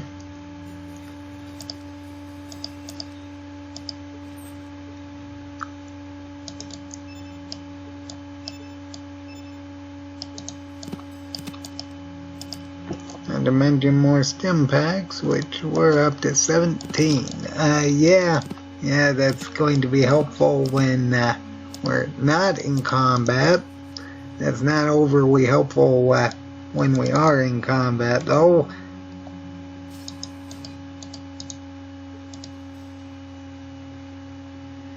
Anyway, we do have a charisma chip, so we can at least get that.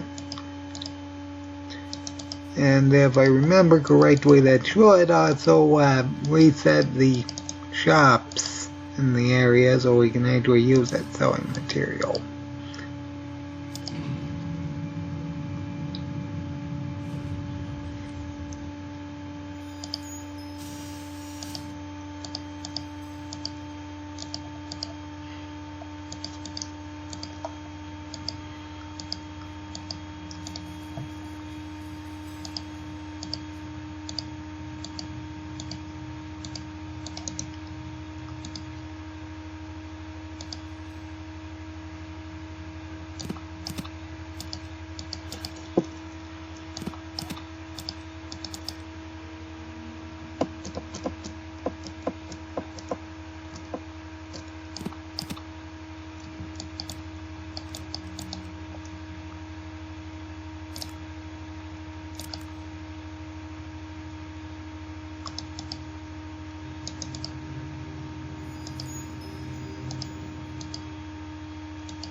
Honestly, I can't think of any time I would actually need Mentats, but I think I'd better grab one or two just in case.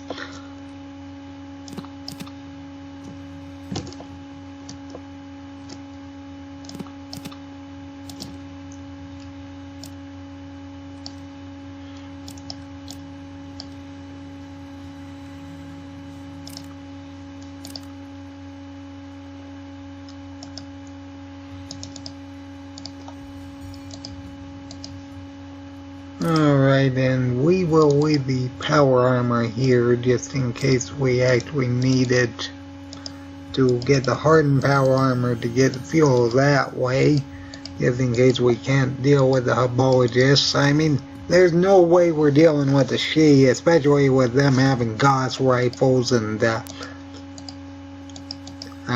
G11s. I say the likelihood of that happening is just minuscule. I will say during my original Flare only run, I did actually take out both the Shi and the Hubologists, and I will say I do have that recording, and I'm going to give it to my brother to actually upload just to highlight how terrible it is to actually get through Chinatown, but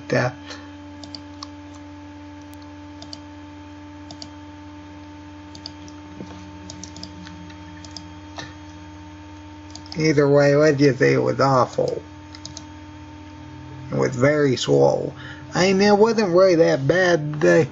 I mean, really, the biggest problem was that one guy who owns a gun shop in San Francisco just kind of ran up and immediately broke a leg, which was more of a slight inconvenience than an actual problem. Okay, another level. I will say, I did not actually, okay, that's a bit of a mistake. I lost some of my skill points because I didn't use them, but that's fine. I will increase sneak, and speech up.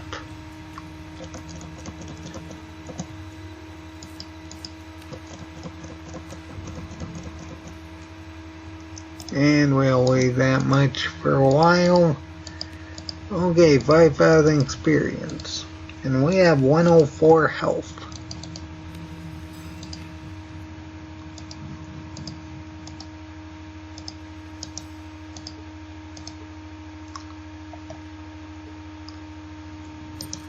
Yeah, this is the guy who broke a leg.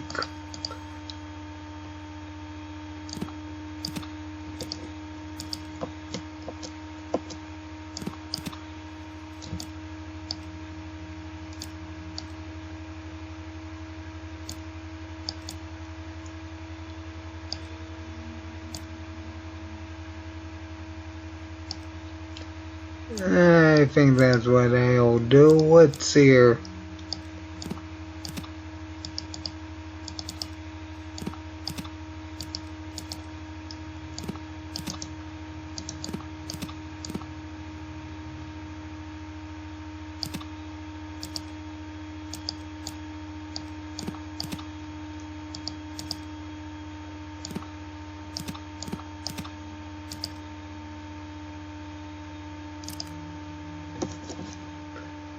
And we can use that for some amount of sewing material. That could have been better, but oh well. I got to at least 10,000 now. Okay, 25,000. Not bad.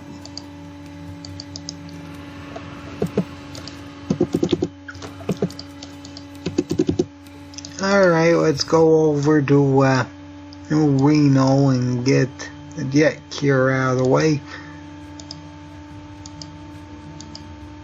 Chosen. That's what I needed science for. Honestly, I kind of forgot. Now, what's here? How many points do I have? 46. Okay, with 10 intelligence, actually, we should be fine.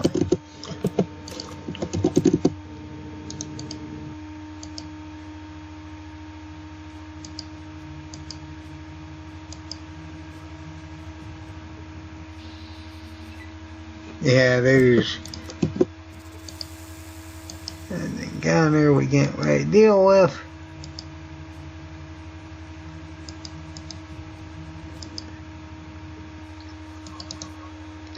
Alright, let's talk to Jules here. And let's see here. Reno families, pay 100 chips. Medino.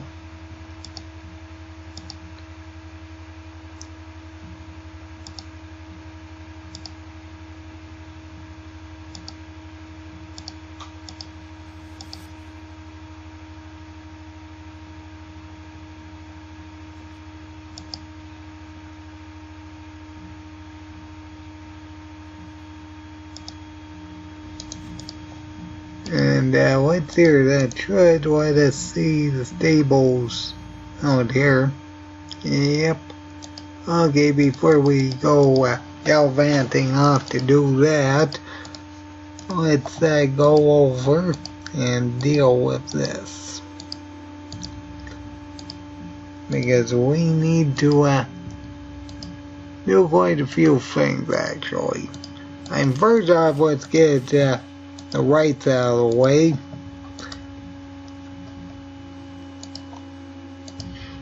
Usually I skip most of New Reno, but for this particular run I'm probably going to need as much experience as possible because everything's awful for combat. Because what you saw when we were trying to take out that doctor and that other guy is effectively what we have to work with. That is our entire arsenal, and keep in mind that one of them didn't even fight back. And the other one was more or less unconscious most of the time.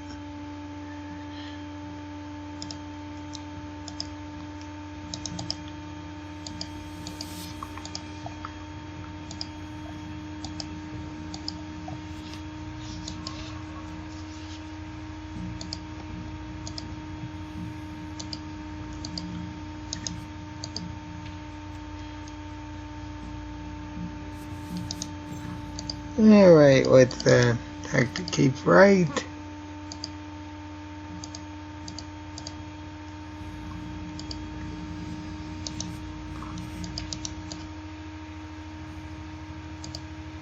Yeah, the name's Swole.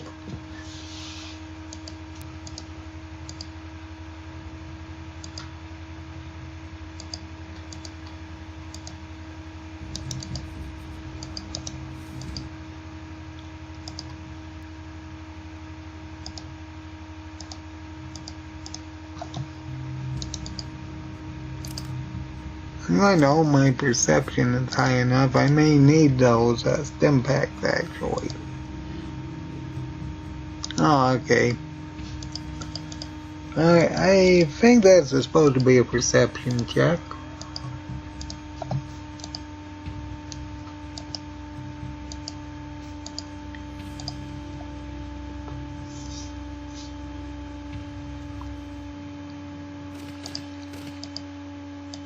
Yeah, let's see here. We can't actually do anything about the bishops right now. And until we get that suitcase, which may or may not happen.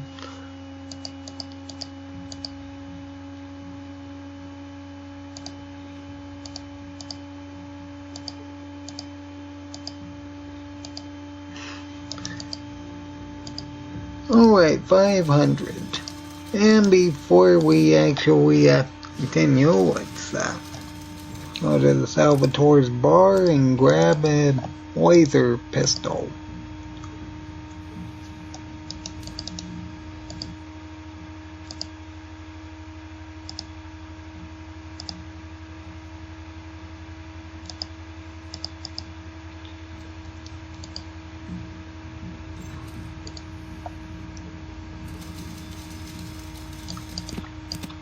Okay, we had quite a few supplies and sewing materials here.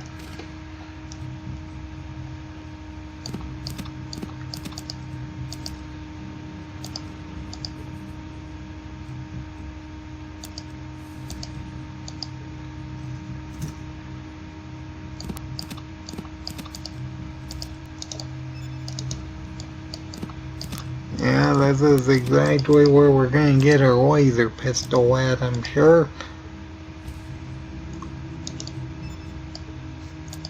That's gonna be an interesting one.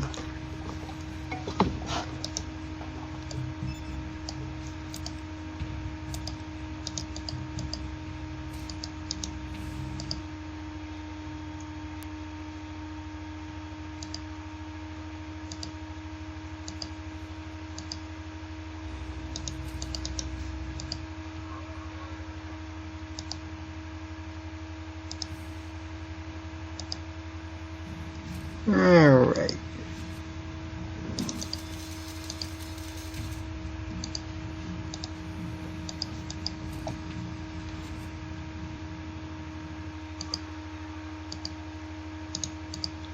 Now let's confront Renesco about the poison.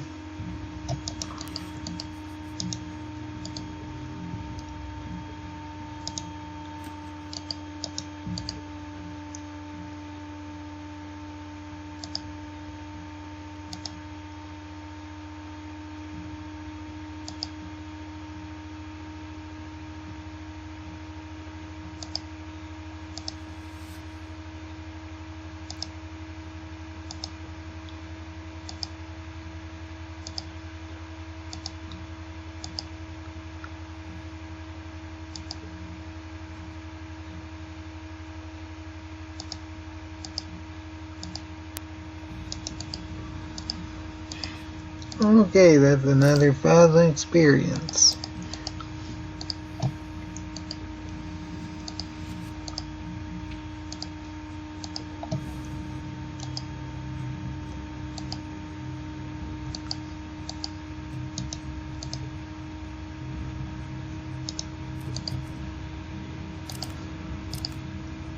Alright, we need to wait till morning. Then that guy will come there.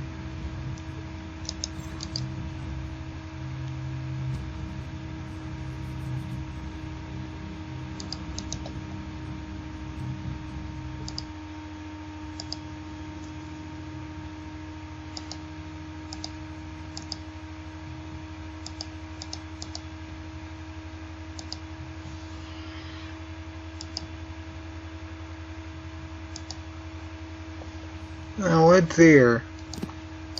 No, I didn't actually talk to him about the laser pistol, did I? That's alright, we should be able to trigger that with the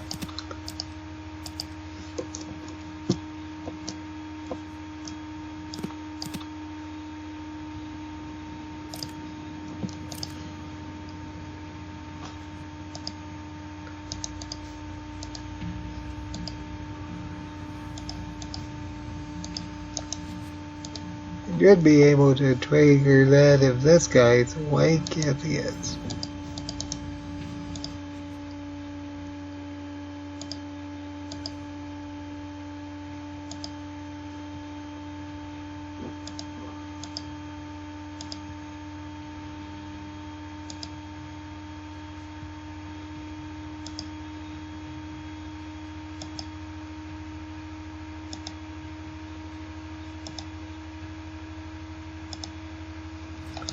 I believe that's one of the triggers to allow us to talk about giving this guy the laser pistol.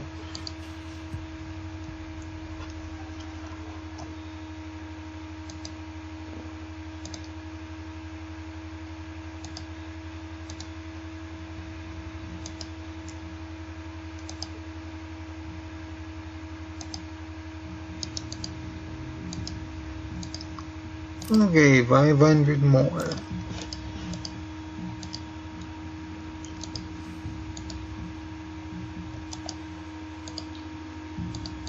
Alright, and before I forget, let's talk to this guy about the Wright family.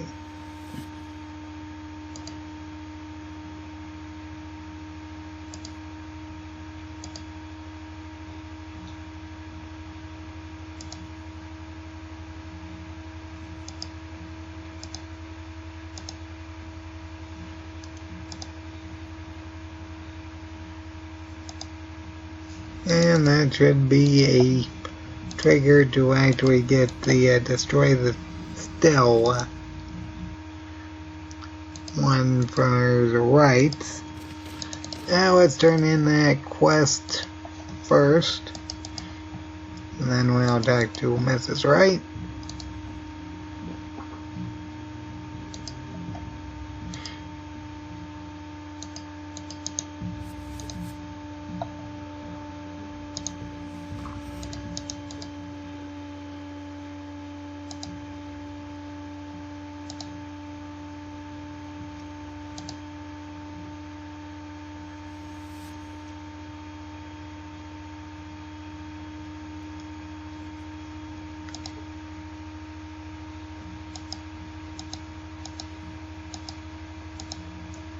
Yeah, find a way inside all those turrets. That's not gonna happen. Anyway, 2,000 experience. Then we can talk to this lady.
And if we did right,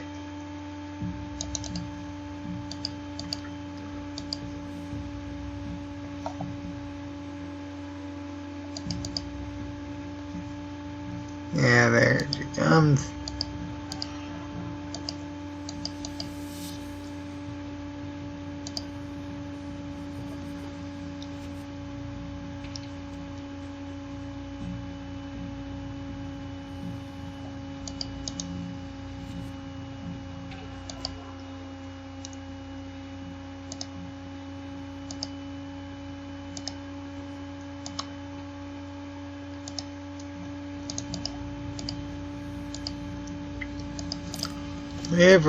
Before I forget, I better make sure I check the Finasco stock to see if he has foils or not.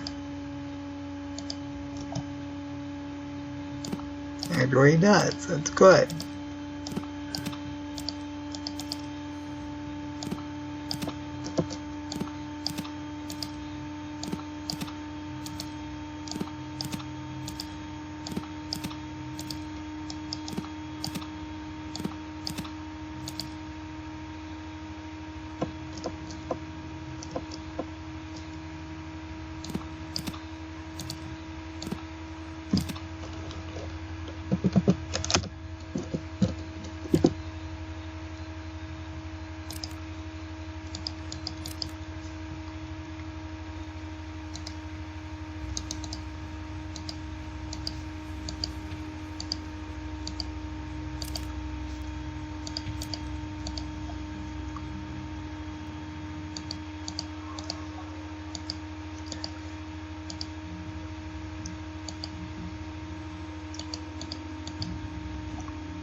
Alright, we'll go back over and take out the still. I believe we can actually pass a science check for that.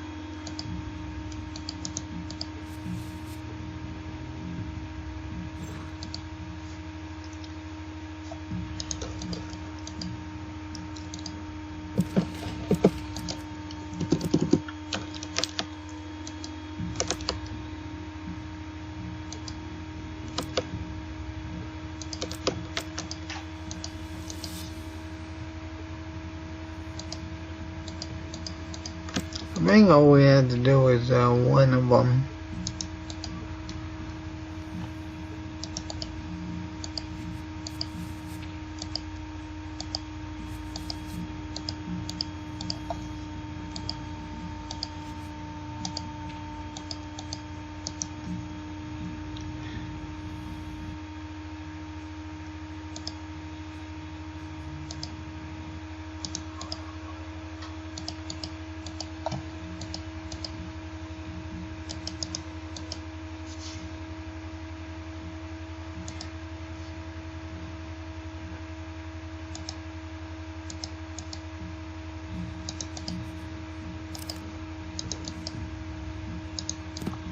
Yeah, that's another one we can do a run with.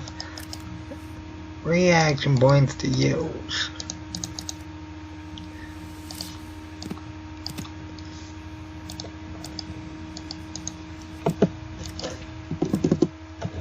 Honestly, I've always thought there was experience to be had from that one, but that's beside the point. Anyway, we spend enough time in the arena for now. Let's go to the stables and deal with Myron. And more importantly, getting the jet cure. I'll probably end this episode, I don't know, once I get to Vault City, maybe.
I'm going to hope 78 science is enough. I think with 10 intelligence that should be enough.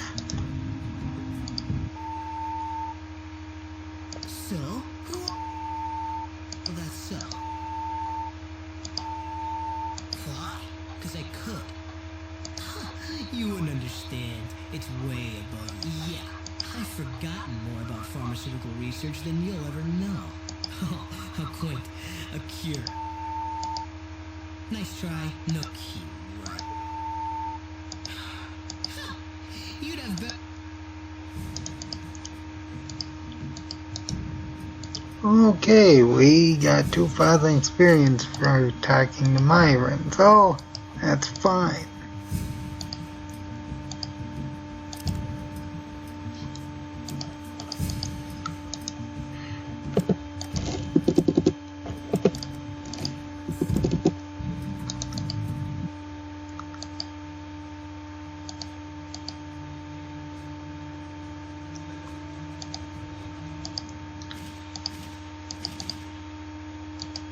Alright, well, let's go back to Renesco and see if he has any more flares for sale. And let's see here, we have 11. Oh boy.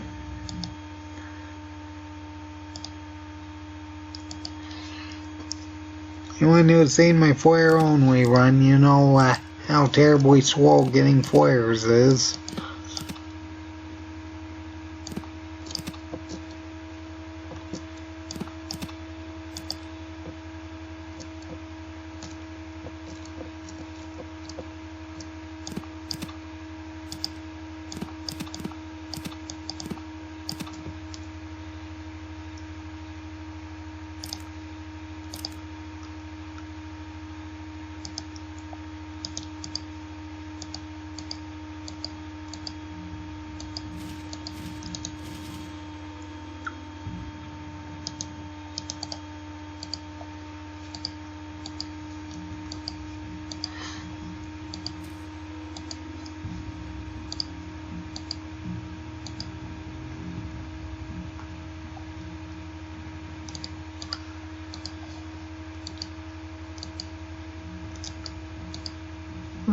Alright, well.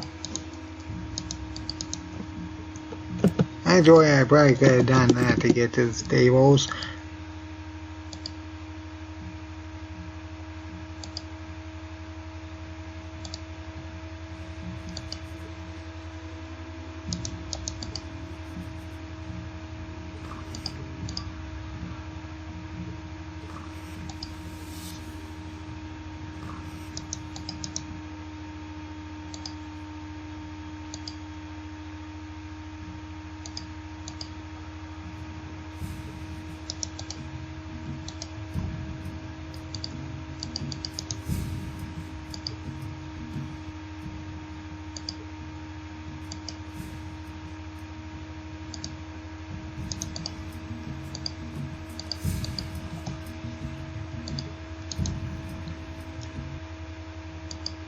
Okay, what's here? And now we can deal with the Mordino one. Or not Mordino, the Salvatore. Because what's here? We do have that extended walk pick set from earlier, so we should, in theory, be able to open up the door leading to the feet.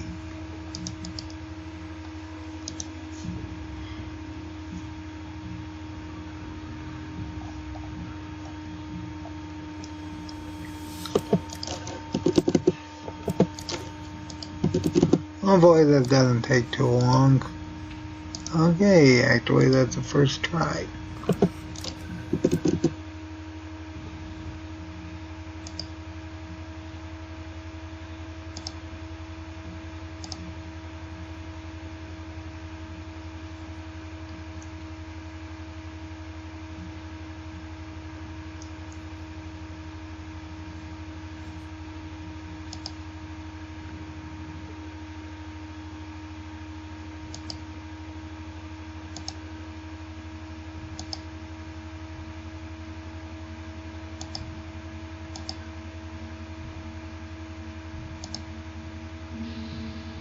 I know I could have technically thrown the bomb in, but that would have been cheating. I may actually do that if we light up the flares though. Okay, that's a problem. Okay, let's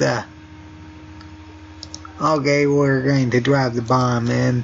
Anyone who saw my flare only run, if you light any flares, you'll lose them, and I don't feel like losing them.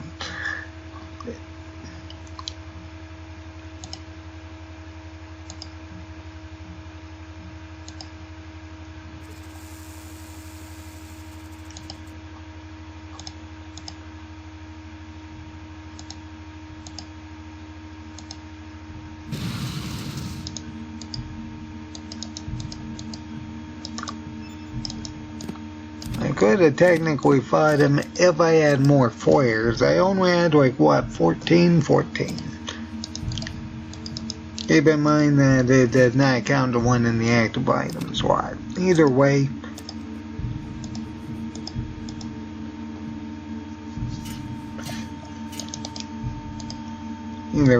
we just dealt with him, so we can just grab the money and we can make our way out.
Okay, and we're going to leave that one alone for now.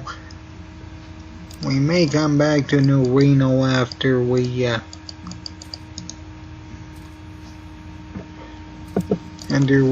the suitcase from Mr. Moore. Either way, let's end off by going to Broken Hills.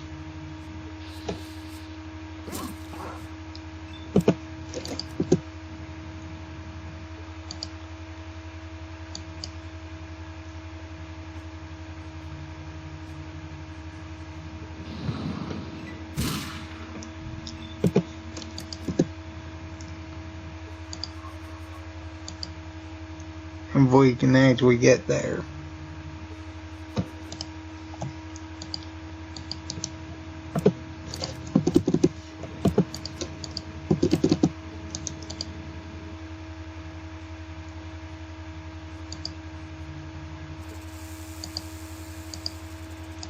Now let's see here, I still actually have that shovel. We may actually do a few things in Broken Hills, and then after getting done with that, so like a few things that'll end the episode.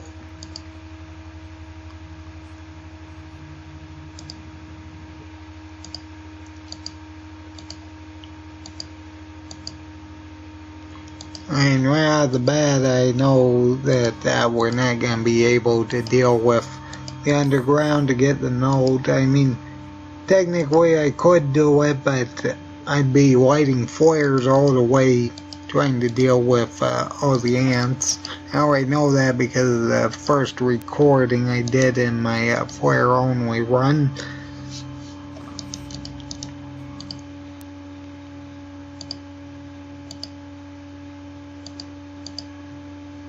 Alright, and the thing is, I got weight capacity and there's no enemies to the place. I guess I can get the uranium ore, and I'm probably not going to deal with all that just because I'd have to light up flares. At least I'm sure I do. Yes, I do.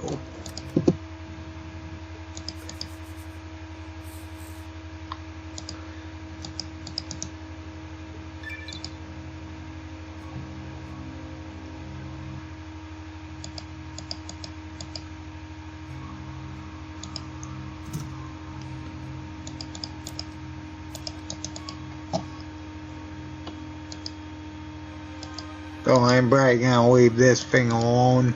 In my original flare only run, I actually just kind of ran through using action points, but yeah, that's really not an option in this one.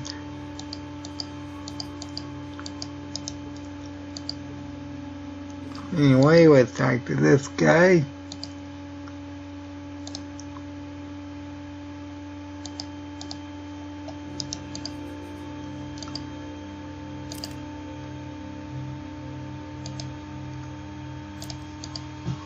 One more level for another perk. Probably Living Anatomy or more crickles. I'm leaning towards Living Anatomy more though. Let's see here. Let's talk to Seymour.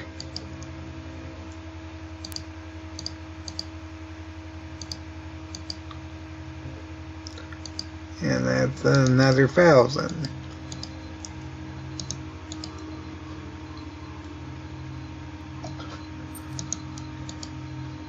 Oh dear, I don't know how well we're going to do with the test, especially with one agility. That's just awful. Well, let's see how awful this is.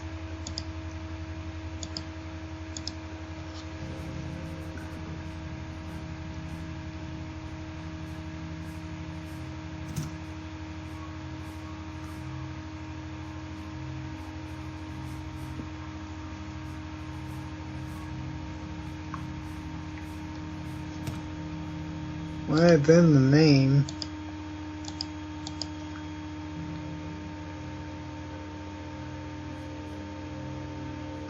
Oh dear.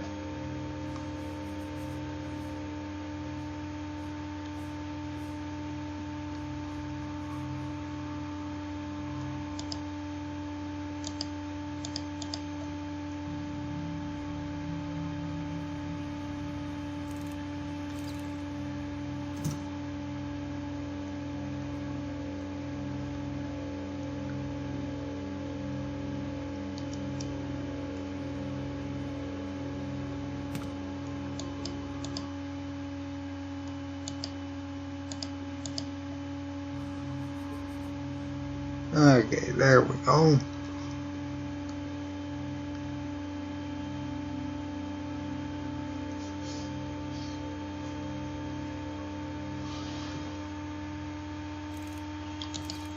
Alright, let's do the agility one more time, and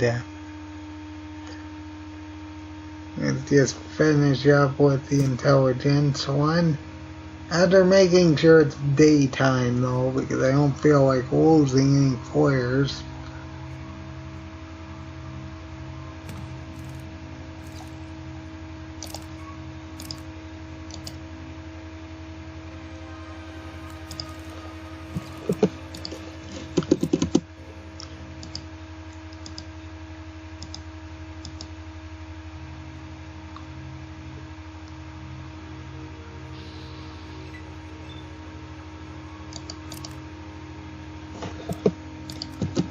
I completely forgot that I need to use the jet cure.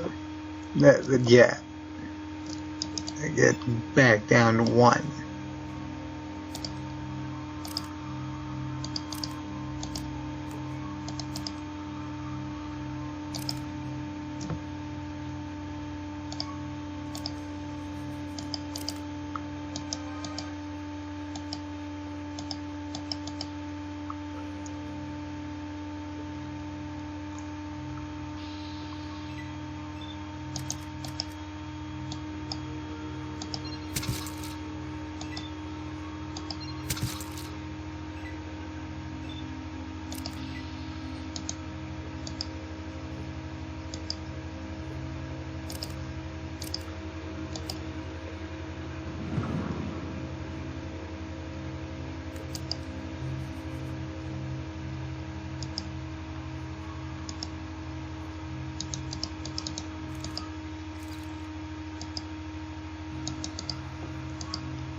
Alright.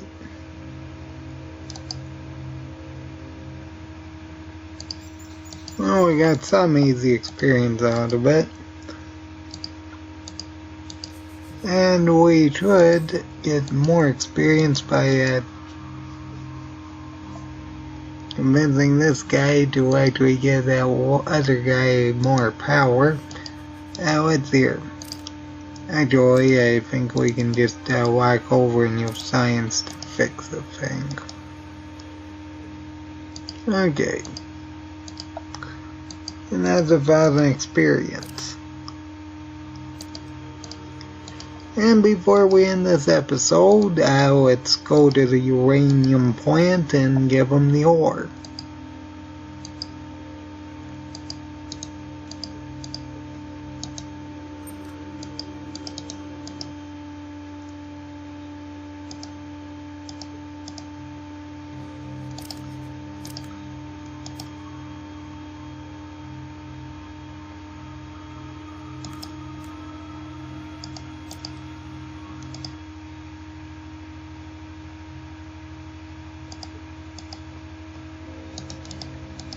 Alright, I believe that's going to be it for this episode.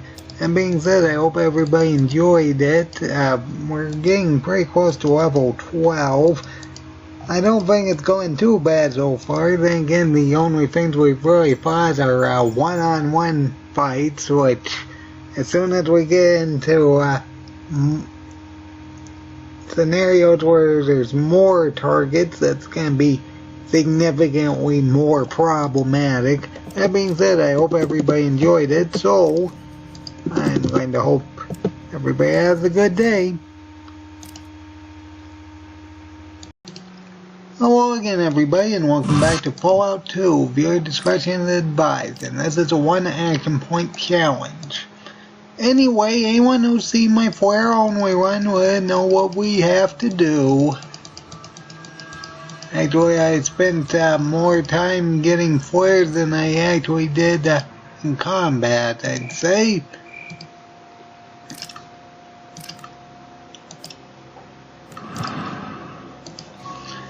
That said, we need to collect flares. I just hope I have enough sewing material to actually get more of them.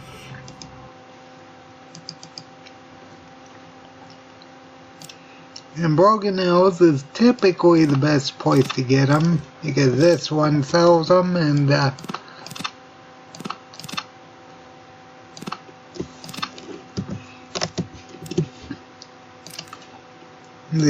person who does the outfitting, or the caravans deal with them, can potentially have maybe 3 or 4 of them. Either way, while I'm here, I guess I can actually do that. Let's see what he has first.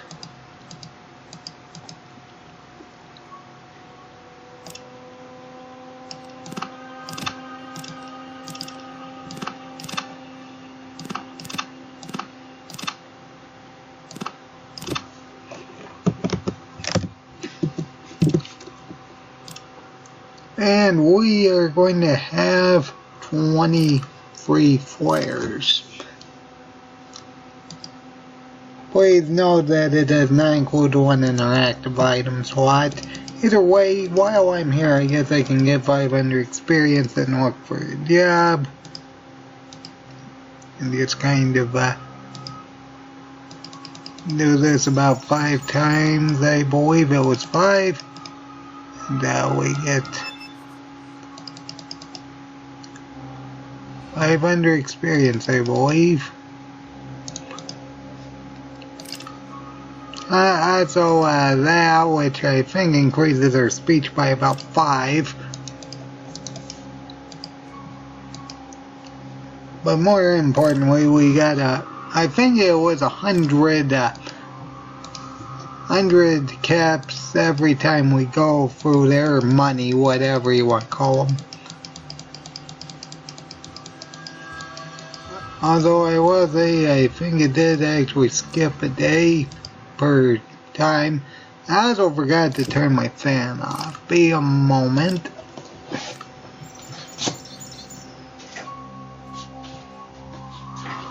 Alright, there we go. Either way, we need to collect flares. Anyone who's seen my flare only run would know that flares are effectively an S-tier weapon during most circumstances. Although trying to collect and maintain them is quite annoying, because Broken Hills is pretty much the best area to do that.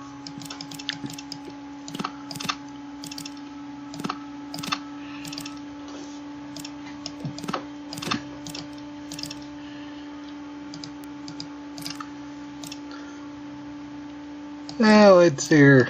We have plastic explosive and grenades we can sell.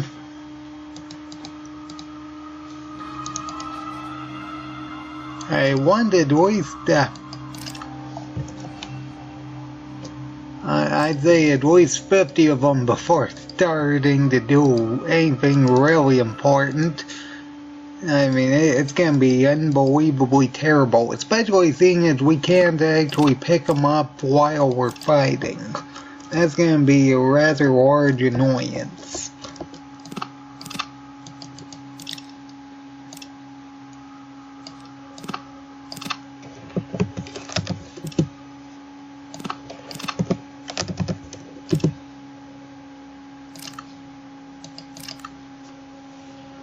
That said, I'd say that probably the first major thing we're actually going to deal with is likely going to be Vault 15, or rather the top entrance of Vault 15. I seriously doubt dealing with the actual vault is going to be realistically feasible. Anyone who saw my free action playing run would know why. For those of you who haven't, well, let's just say we needed to open the elevator to heal ourselves several times. It was unbelievably terrible, and we effectively had to waste a turn opening the door, which we can't do in this run because we don't have action points to do that. The point being, it's going to be awful.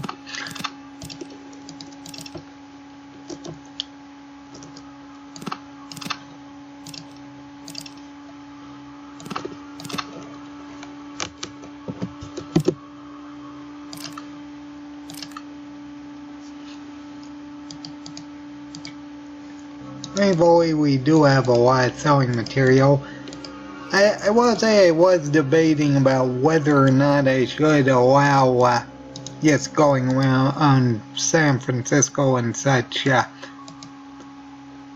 and just waiting for people to take each other out so I can pick them up after they're done with combat, but in my last episode I decided not to do that. I don't know whether or not that was a mistake, but technically speaking, there should be more than enough things in the miscellaneous areas we gotta go to actually compensate for not doing that. Actually, I think one of these things has something, come to think of it.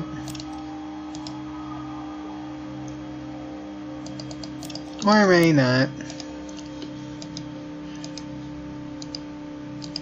Regardless, I know there's a few rooms in New Reno especially, most notably the Bishop area that has... I almost goofed. I almost saved over...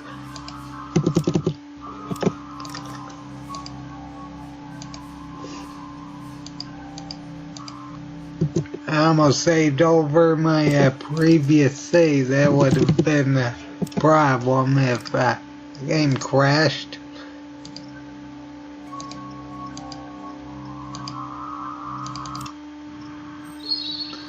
Yeah, that would have been a problem. I gotta make sure I don't accidentally save over anything, because I know if the game crashes, I'd rather have a point to start back up to rather than re-recording the previous part. That has happened a few times. Usually I don't mind it, but I'd rather not start something like this again.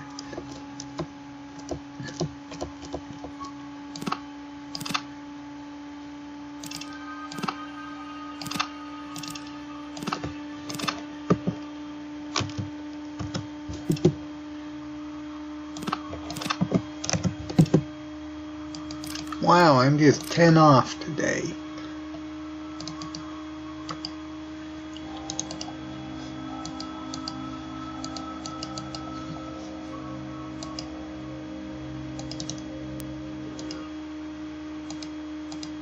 I think this guy actually has cheaper prices.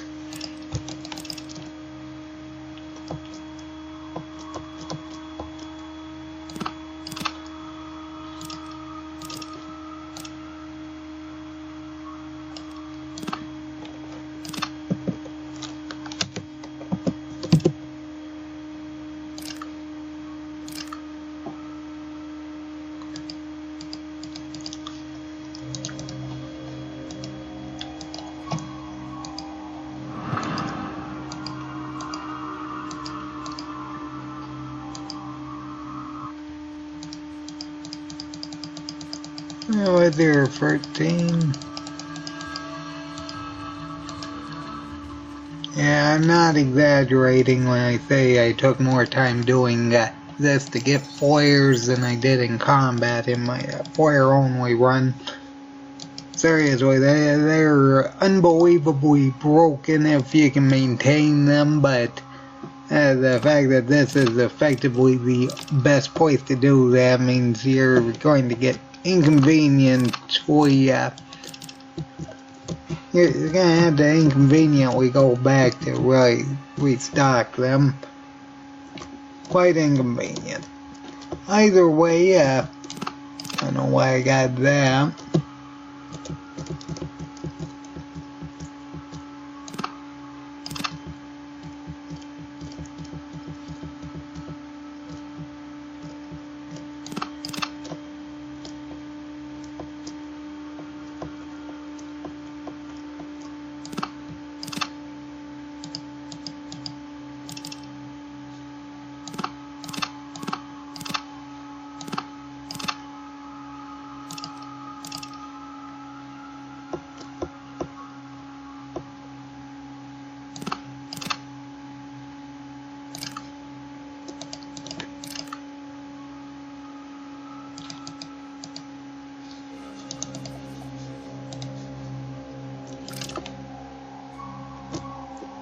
Alright, we got over 50 flares.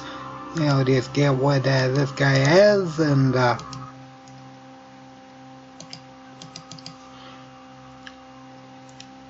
move on out.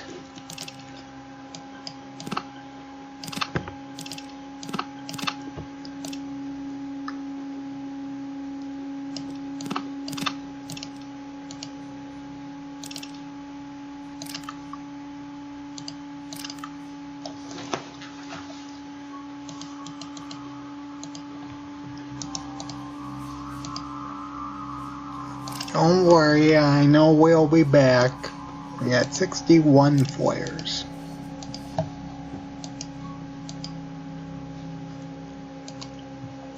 Alright, well, I guess next stop is Vault City. Yeah, you know, if we can potentially use the caravan. I'd like to say it was the 21st.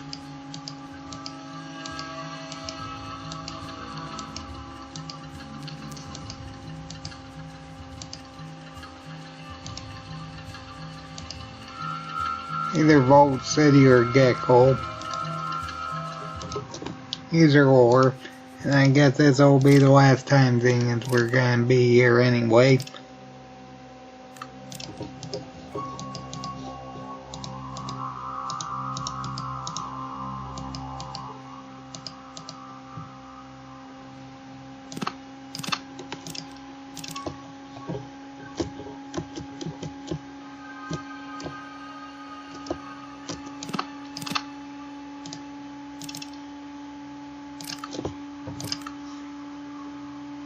Yeah, I should mention that for the weapon-specific runs in particular, we are allowed to use explosives for purpose of progression.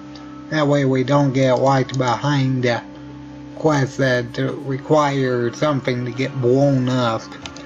Either way,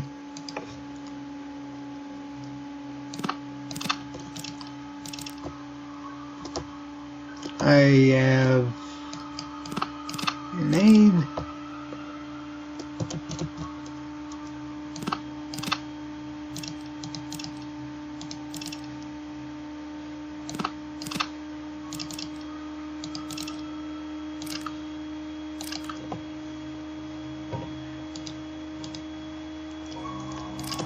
Okay, we had about 60 and we're closer to 70. That's good. Alright, let's see which one it is. I think it's either Gecko or Vault City. Okay. And we effectively had to reload because there's no way, at least I don't think there's any way for us to successfully do that.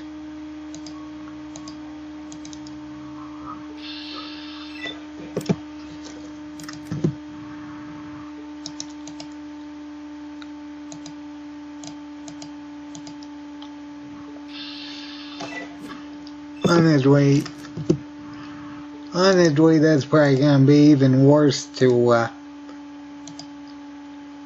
do a run of when I get around to doing spore plant spikes. That's gonna be unbelievably awful.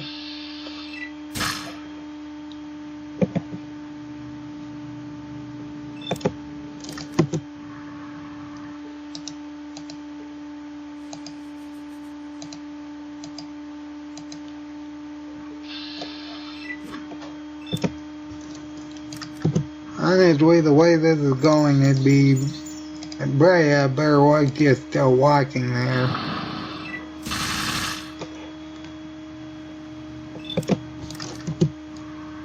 Oh well, we'll try it 5 more times. Yeah, boy, passed. If it does that swipe pause, then it goes straight to the say yours is supposed to go to. 200.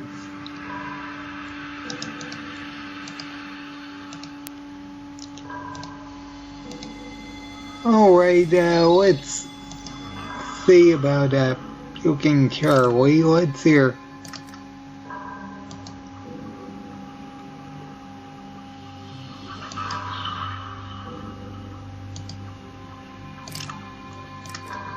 And I need to get my doctor up anyway.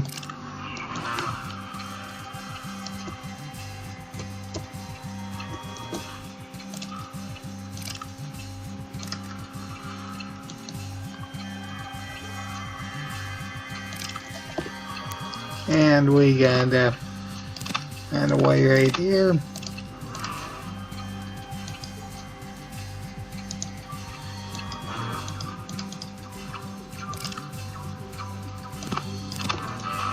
And while I'm here anyway, let's get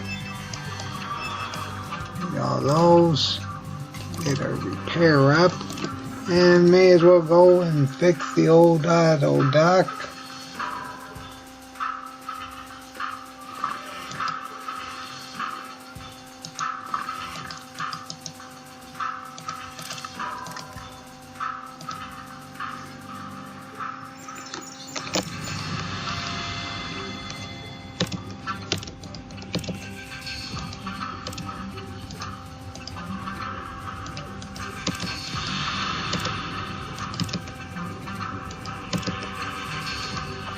Okay, there we go. Now let's see here. Now we can give this person the doll back. Oh, what's here? Do I even have a wrench in the tool?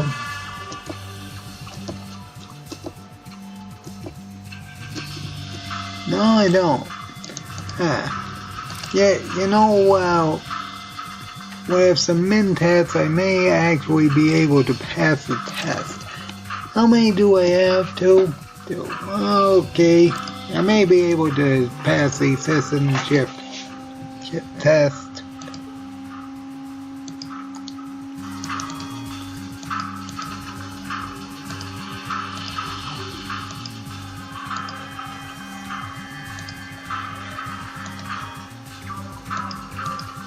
Yeah, let's see here.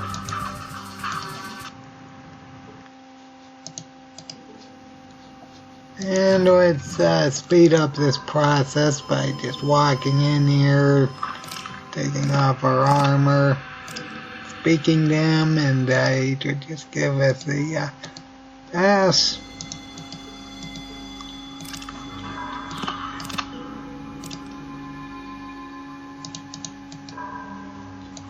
Oh yes, we also had to make sure we don't have most items. Let's see here.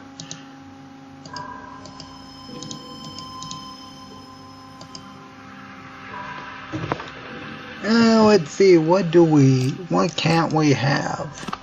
Honestly, I don't know about those. They weigh a pound if I remember right, so we're gonna put that up.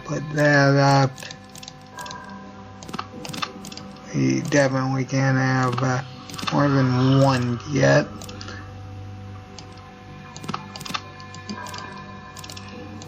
Alcohol's out.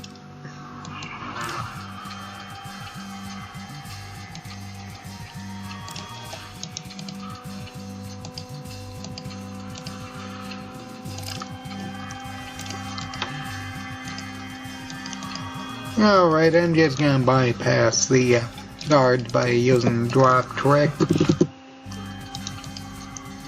I guess I could go to Gecko first, but oh well. And just drop that, drop these things. As long as we can actually get them.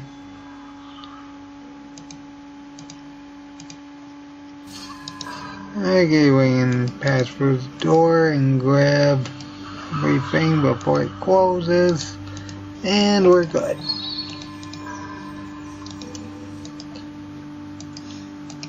I want to say that I should have more than enough intelligence and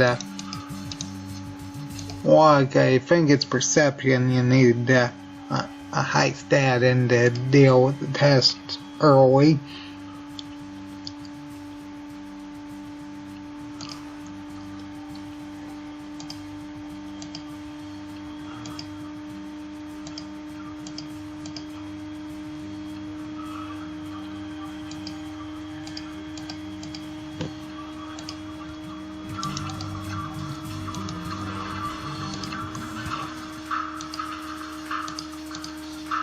And may as well talk to more.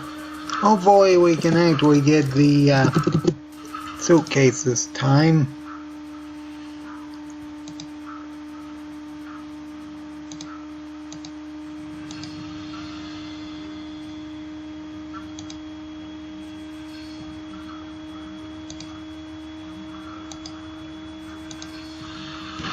Okay, and we actually got that.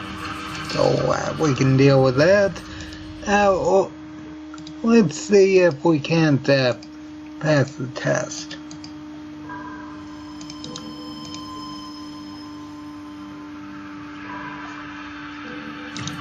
I don't know whether or not being addicted to jet will actually matter. That's probably the only real hiccup. I've never actually done this while being addicted to anything, so I don't know whether or not that will actually work.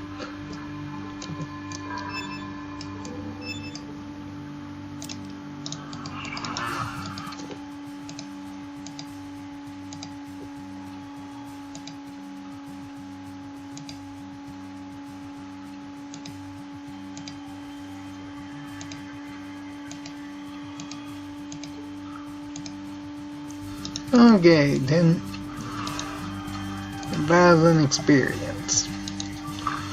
And I can access the vault. Did I get addicted to no, only jet. Okay, well that's fine.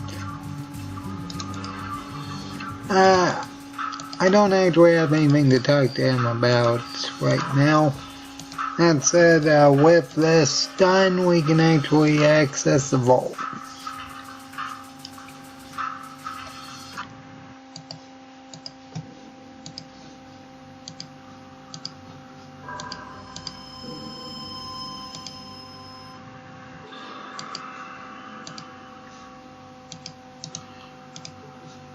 And I believe there's flares there, yep. And because I have assembled jet, we can... Actually, I don't even think I need to. I already talked to Myron.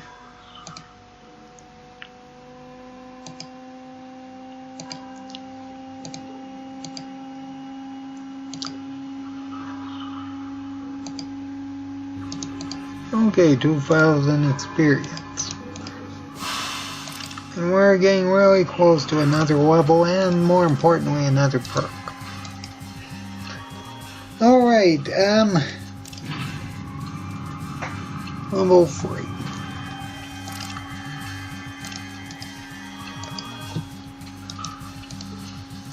Right here we need electronic lockpicks for those rooms.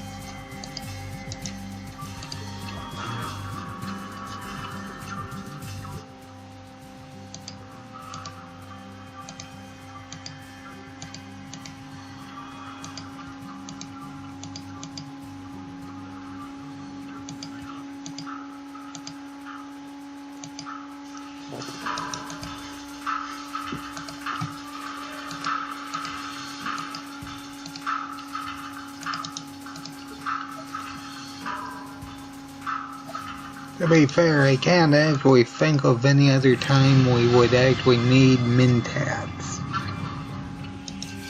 Either way, we may as well go to the second floor and get some stuff. Let's see here, I should actually have enough strength to actually open these doors.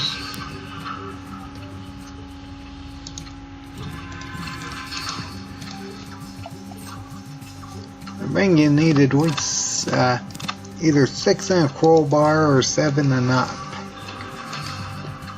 I'd like to say. Some of them are locked and some of them you need to be strong to open.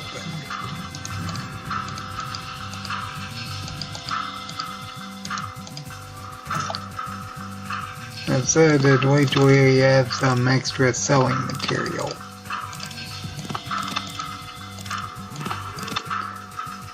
Again, that's going to be an interesting run when we get around to doing it, the flamethrower.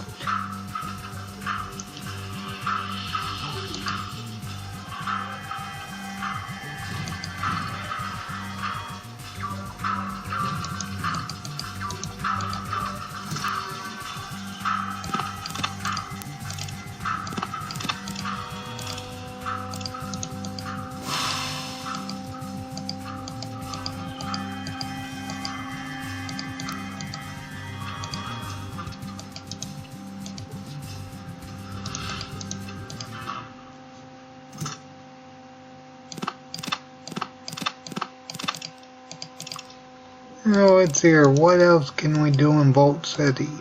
We can deal with the Joshua and Plow situation, and then we can deal with the Gex. I don't think we can lift either of these other ones. Nope. Okay, well then.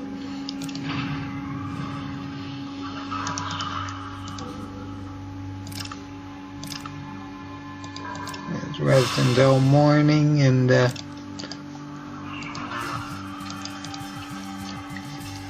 deal with some more quests and then head out into Gecko.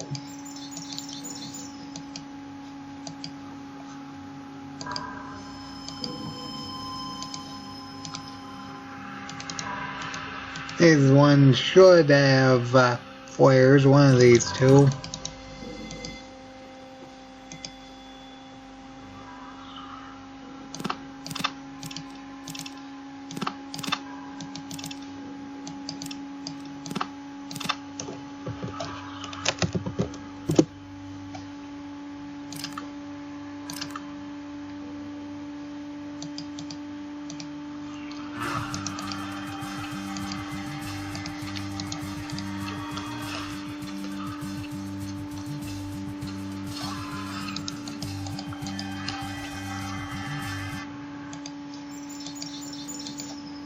Anyway, let's deal with the Plow. Let's see here, we need slightly less than 2,000.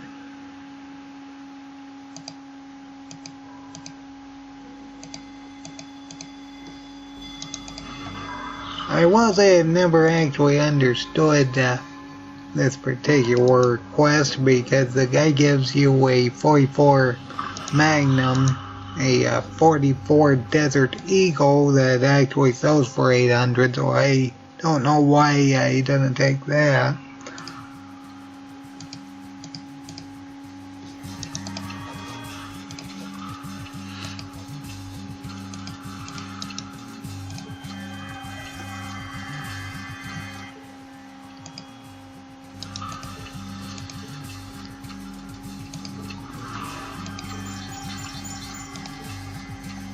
Oh, wonderful. I am overloaded.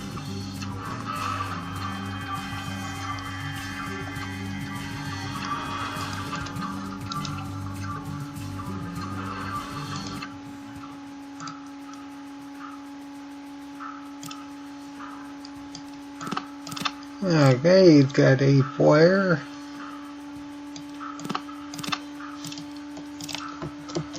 Let's sell that metal armor.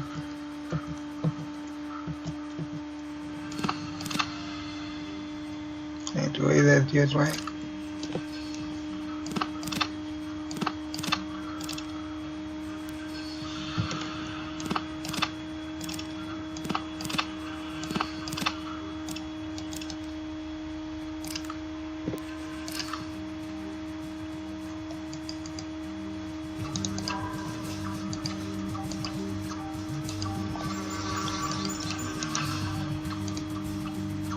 Now let's release Joshua.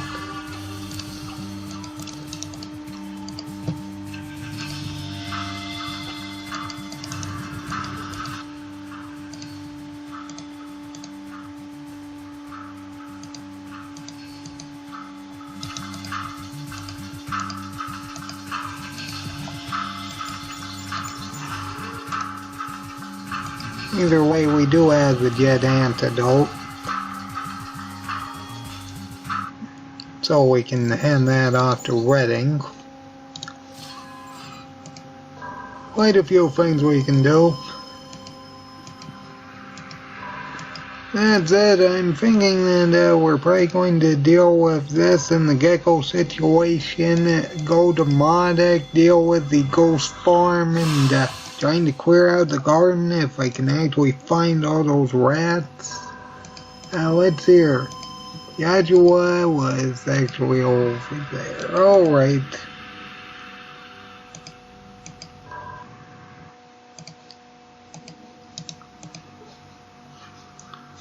Oh, what's there? That's the wrong one. Now, collection. There we go.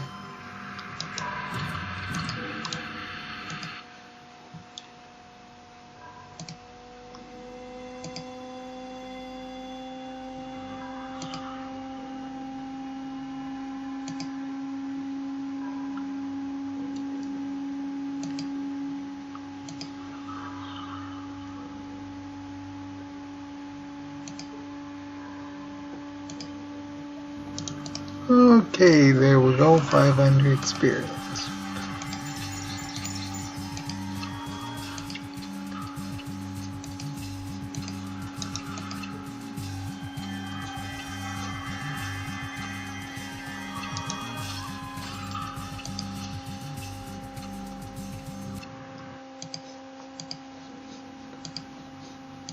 Now let's see here, how do we do that? We can get a wrench back here, and we can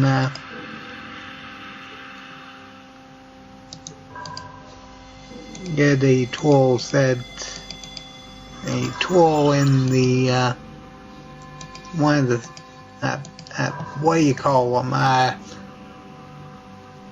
Amenities. Amenities? I don't know, one of these two buildings. Yes, they are amenities. What's here? I'd like to say it was one on the left.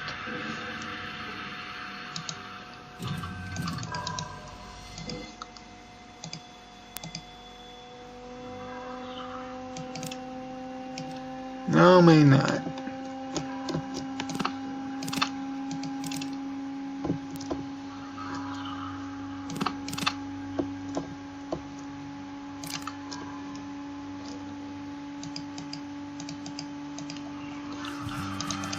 Then we can get access to the car.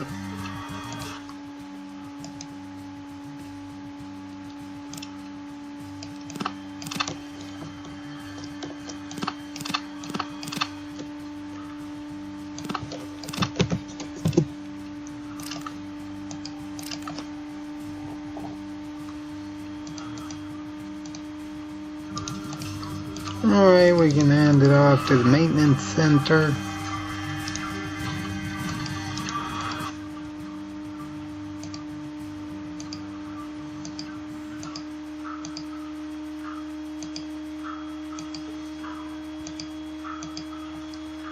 And we'll just kind of walk to the vault and rest until tomorrow at least. We'll see.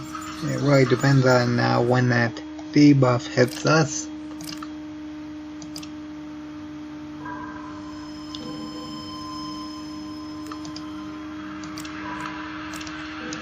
Yeah. We should still be smart enough to actually grab it, though. It's when your intelligence gets below 4, I believe.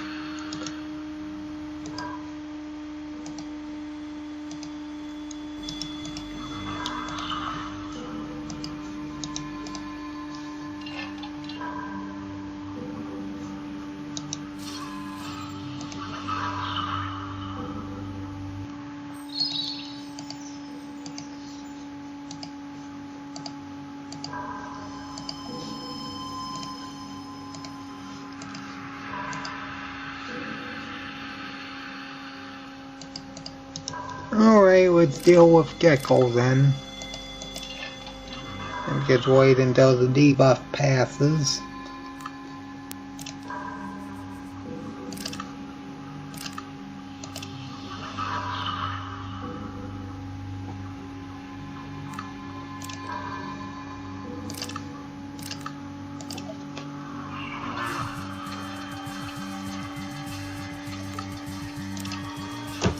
Okay, that should be it.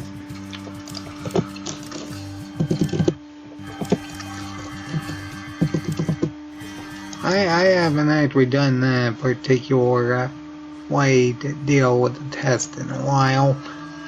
Either way, usually Gecko's the first stop though. Usually, because this is where we find out about the part we need, but that's fine. I got the super. name's Harold. I help keep this town running. Let's hear what you do here. Coming apart. What you mean sounds bad.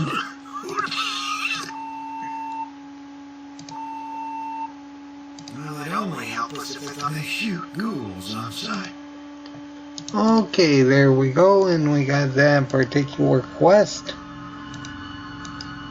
And we can also speak to Percy about Woody.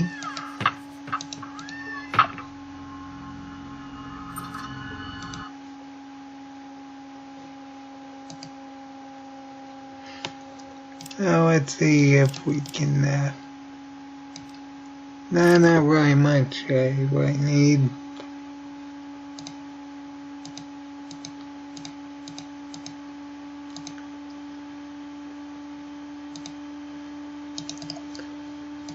Alright, let's see here. One thing we had to do is talk to this guy after we get the car apart.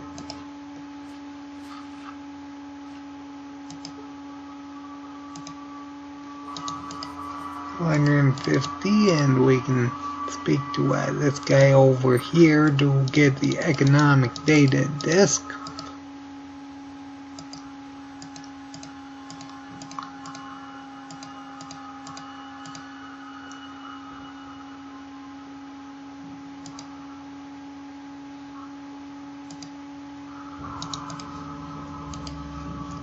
And we're going to give that to Councilman McQuarrie once we get around to it. As a matter of fact, we need to go talk to him about getting the part anyway.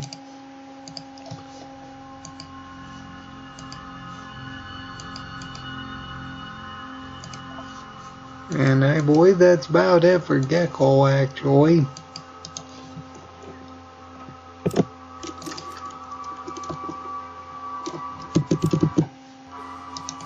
Alright, we just need to go to Vault City, make sure it's daytime. Inner city, and we can bypass the store. And speak to Councilman McQuarrie so we can get the part to fix that, and then we gotta come back one more time and get the optimization data, and that should be about it for Vault City, actually. Vault City and Gecko. I really can't think of any valid reason why we'd come back.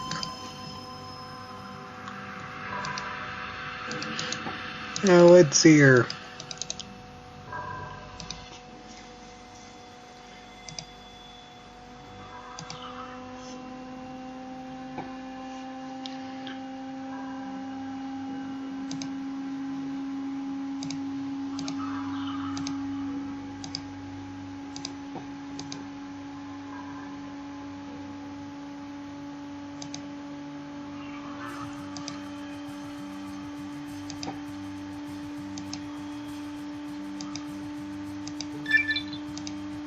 Okay, another level.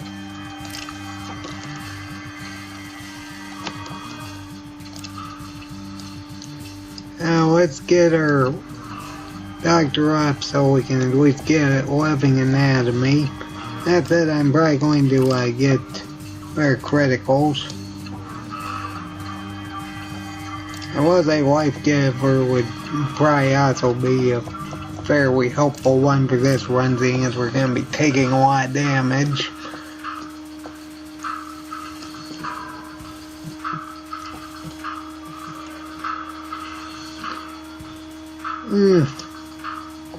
It's between living anatomy, more criticals, or life giver, and that's more because our damage output's so terribly low that we're going to be tanking a lot of damage.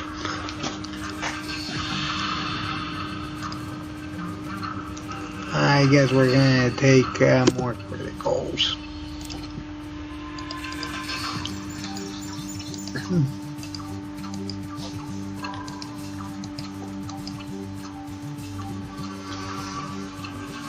Honestly, I should have probably took finesse.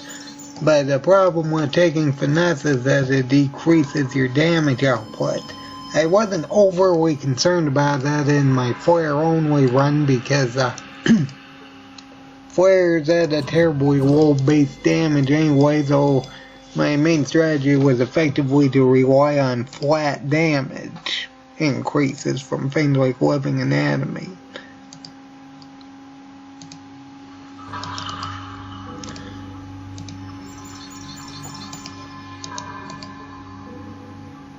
That said, that's not overly helpful for this run because we literally can only use one flare a turn.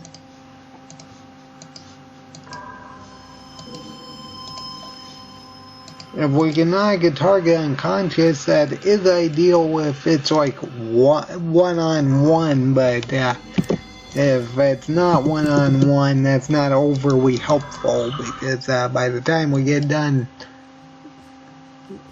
trying to knock the others out, they'll probably be getting back up again. Let's hear we need settlement. And we are actually going to talk to, what was his name? The foreman of the reactor to actually fix the thing for us.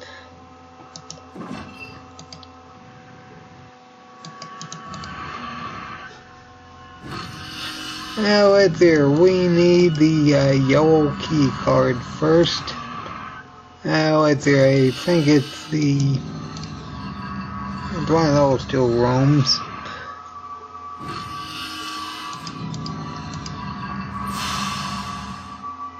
Yep, yellow.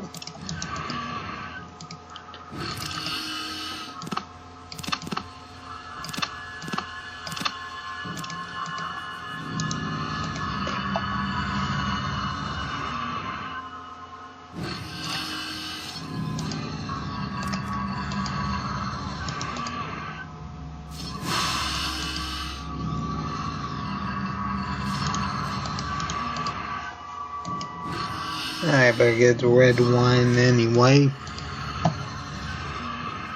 We need that one to actually deal with the optimization data anyway.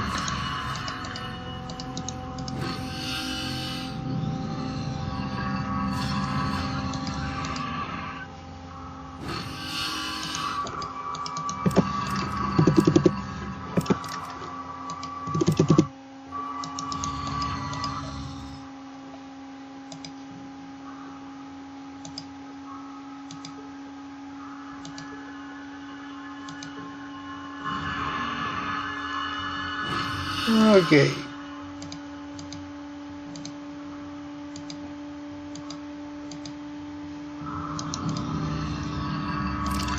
I have 4250. Alright, and we'll be able to fix up the Gecko power plant. Now, what's my karma at? 240.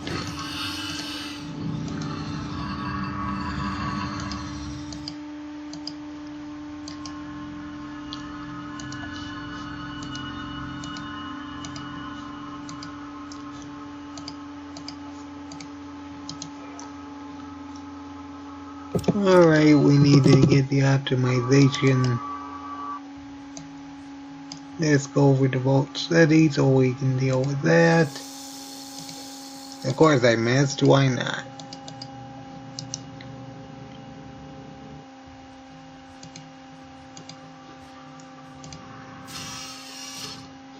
Now is there, I don't think we need it to be daytime. We're fine.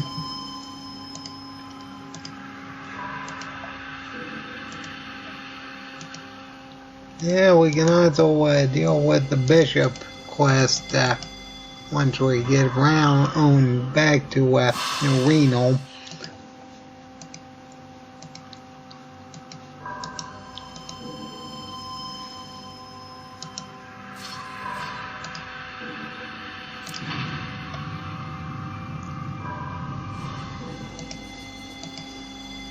Might take down Weston once I get around to going into the NCR, but as for the other guy, I don't think I feel like running by all those people with automatic weapons.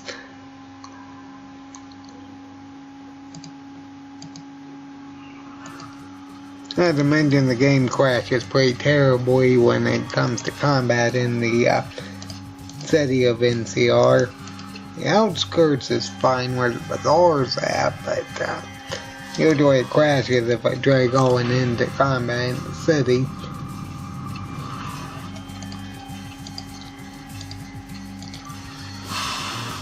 Now it's here.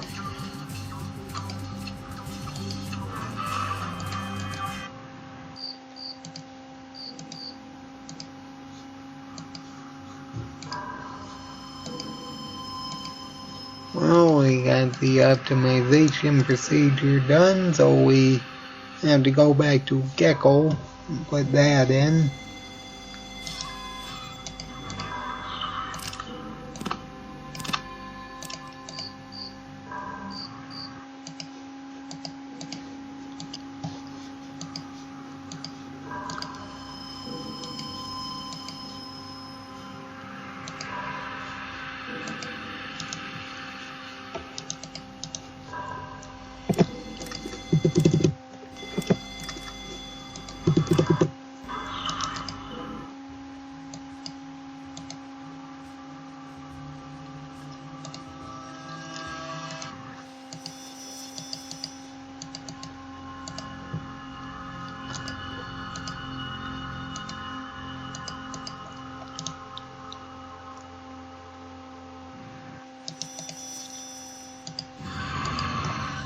Okay, we just need to make our way back and over to that chamber again.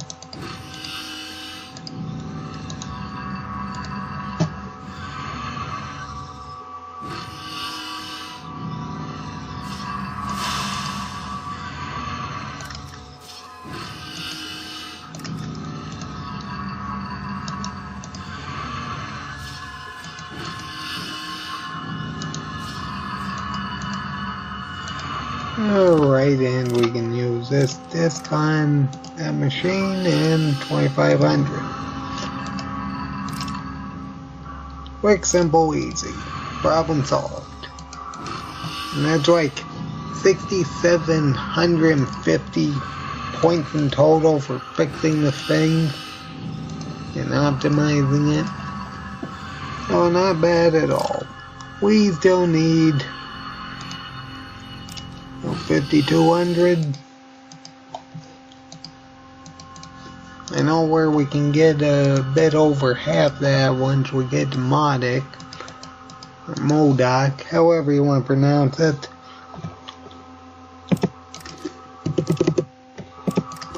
I'll probably end this after giving the get cure to Redding, but either way, let's deal with. Once again,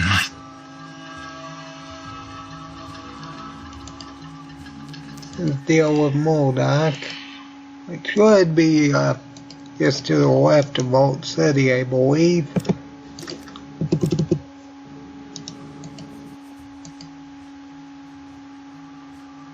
Okay, there it is.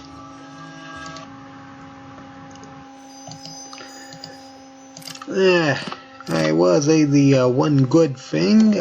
What's here?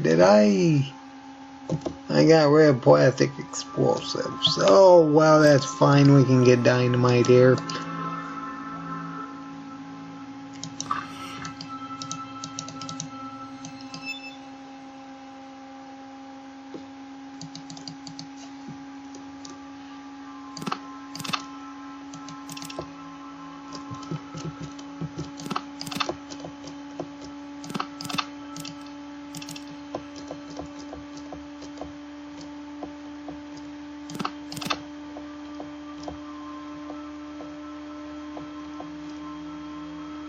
Oh, I do have one. Okay.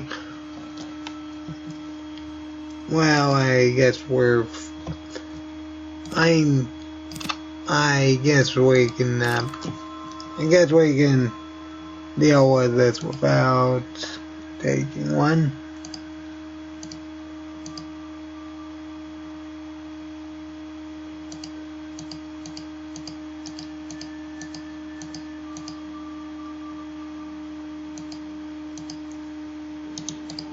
Alright, and let's see if we can get our karma slightly higher.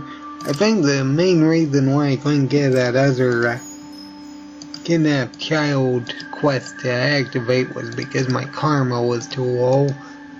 That said, we actually might be able to make it by fixing this cow.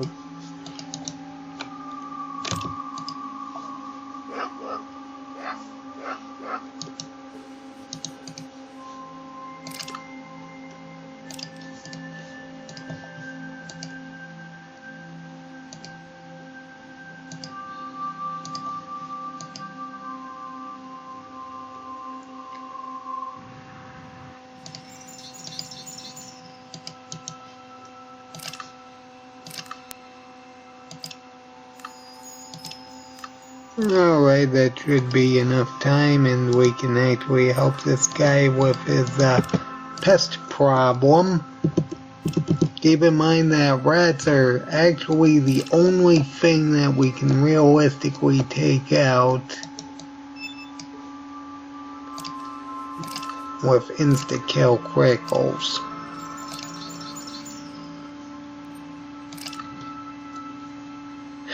One action point.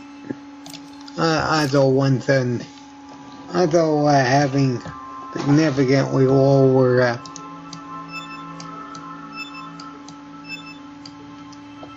weight capacity is not helping, but either way, I don't think that'll actually bother us, seeing as one action point is what we're stuck with. Either way, let's talk to this guy.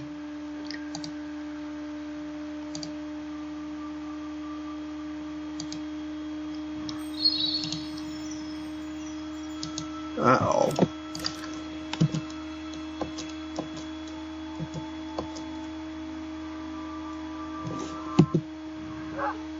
Well, geez, I can't do that if I have a companion then. Yeah, I kinda forgot that this cow kinda follows, yeah? That's a whoops. That's fine, we should be able to make it, because I don't think it can follow us down here. Right? Okay, no it doesn't. Now that said, that's fine, we can ignore that particular thing, and we can just kind of set this.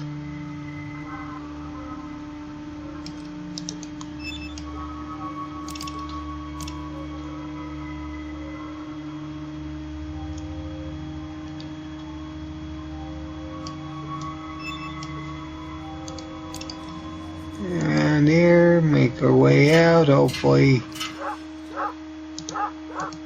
Okay, there we go. And hopefully we can insta-kill critical this thing quickly, because rats are the only thing we can realistically do that to. Did I already use it yet? No, of course not.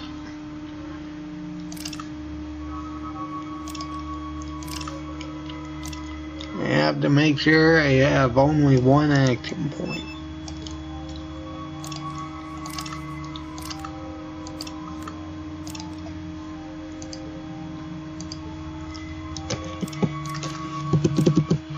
Wow, terribly inconvenient. I still gotta wait for the debuff to wear off so I can actually pick the watch up.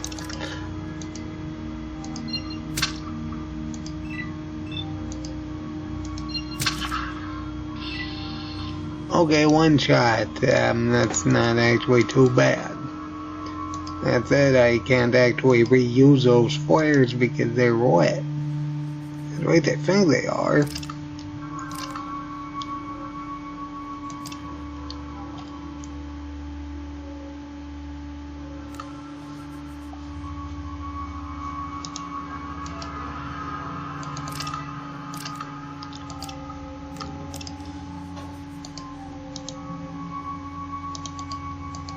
They burned away. Yep, that sounds right. Anyway, we got the gold watch. Only took 2 flares to get, and that's an easy 1500 experience, I think.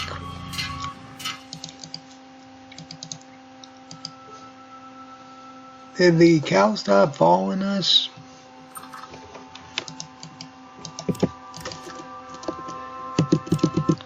If the cow stop following us, we can actually do that. Yes, it did. I don't know if it died or not, but that's beside the point.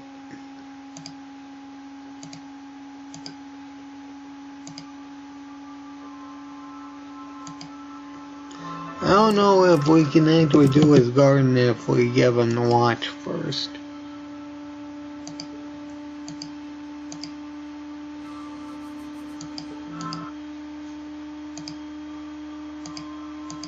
Yeah, I guess we can. Okay, well then, in which case, we can do this.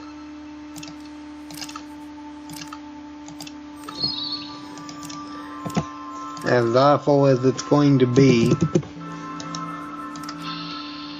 Yep, one.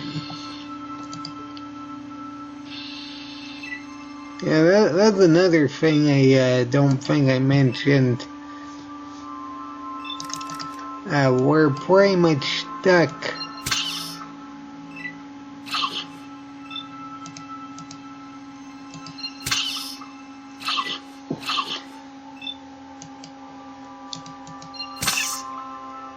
We're pretty much stuck just doing insta-kill criticals on these rats. We also sometimes don't get experience from them like that. Oh great, we can't even pick them up again. Wonderful, just what we need.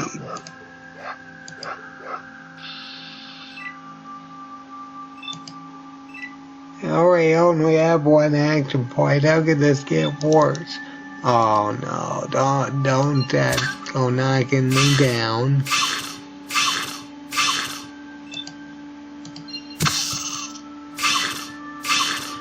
Keep in mind that if I get knocked down, I lose my turn. And that I'm kind of concerned about anything that can hit me, especially when it can hit me more than once. Because that can happen.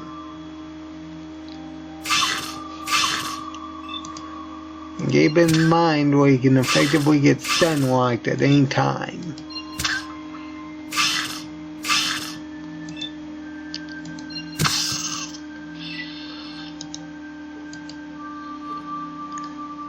Oh, I'm going to hope I have enough for this.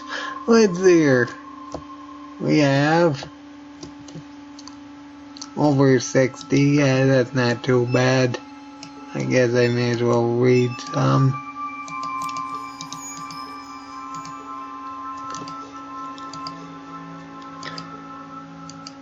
Yeah, I don't think I bothered mentioning that, but another terrible thing about getting the debuff from Jet is that it decreases your strength and perception as well. And it's just terribly inconvenient.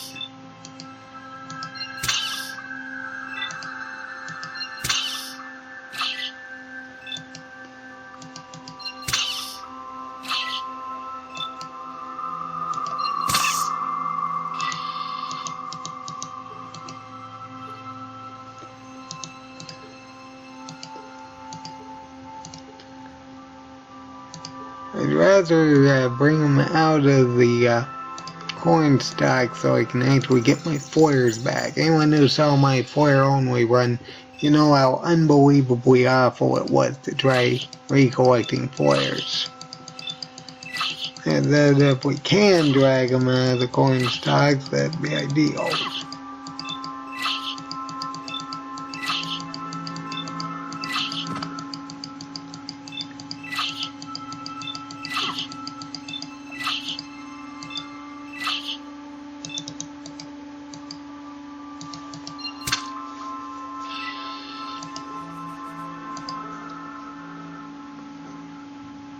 Well, there's two more right there.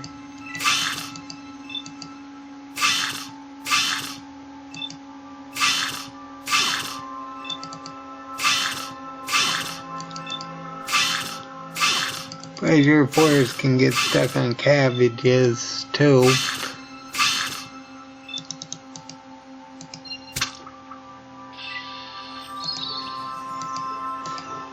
Oh dear, absolutely awful. I didn't even see that one.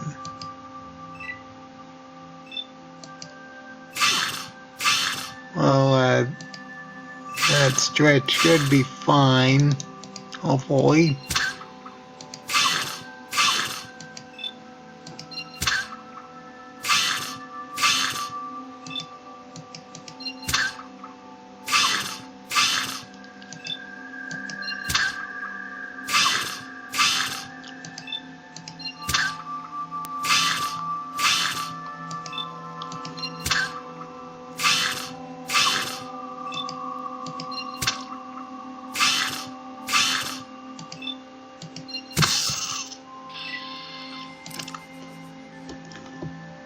Well, at least I'm down below my carry weight limit. Oh boy.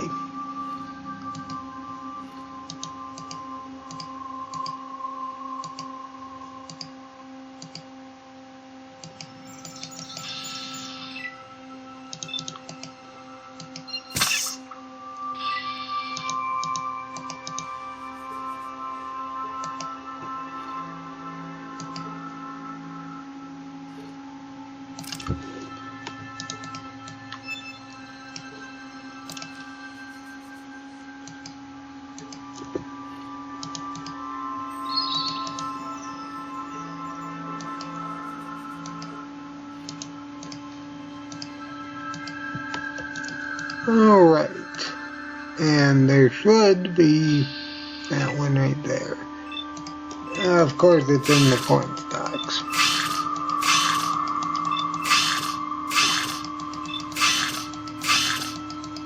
Another thing I gotta mention is that I don't know when the jet debuff is actually gonna stop, so I could randomly get 2 action points at some point, but I think it takes several in-game hours, so I seriously doubt that'll happen in combat.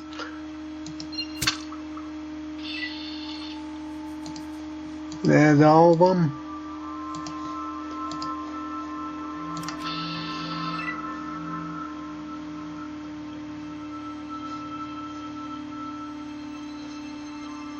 I don't actually see anymore.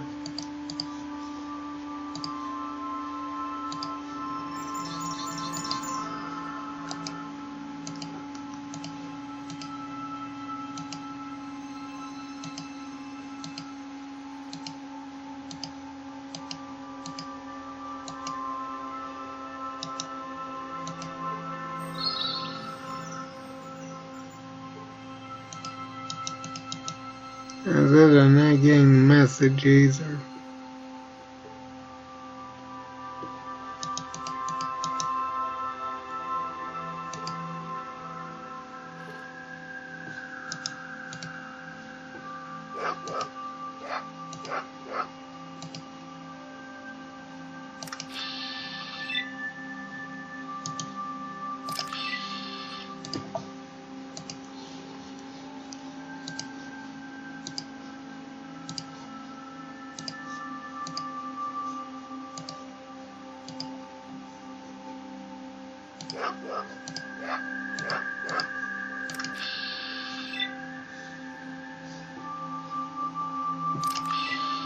Nope, I don't see any.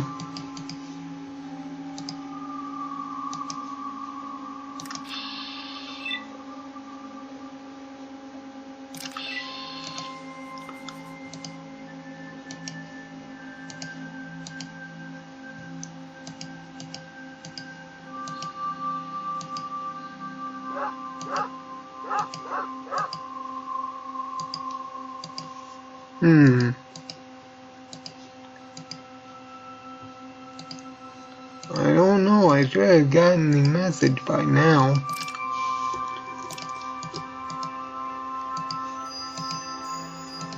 Oh, there's one. Okay, there it is. Must have been hiding.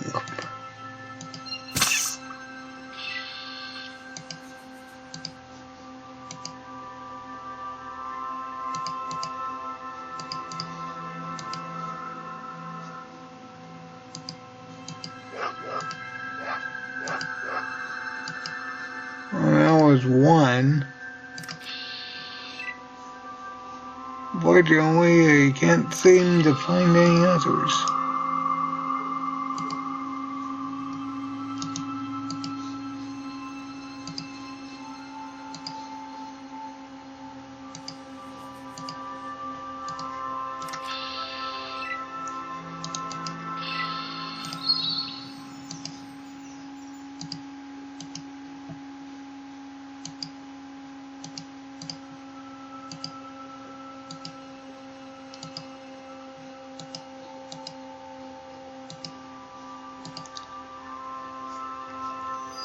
I'm really not sure. I don't see any more. I haven't gotten a message yet.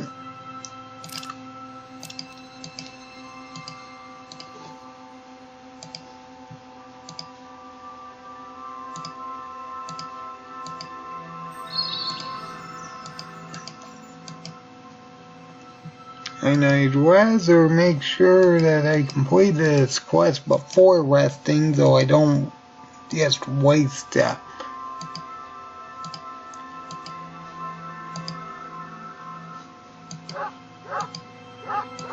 all those flares, but I guess I'll have to, because that's just not working like that. Let's hear. Well, let's rest until we actually get strength back.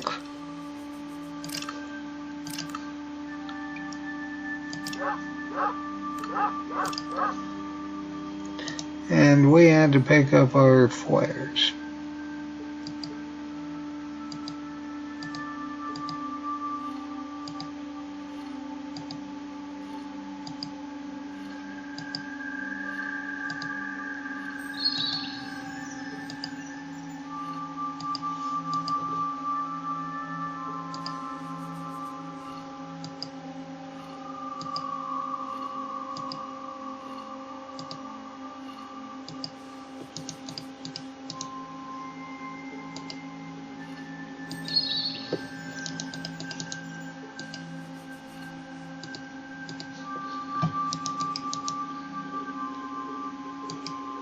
I will say it's unfortunate that this thing seems to have glitched again. It's either that or I'm not seeing a red that this is supposed to get. Let's see, how many flares do I have now? I have 67.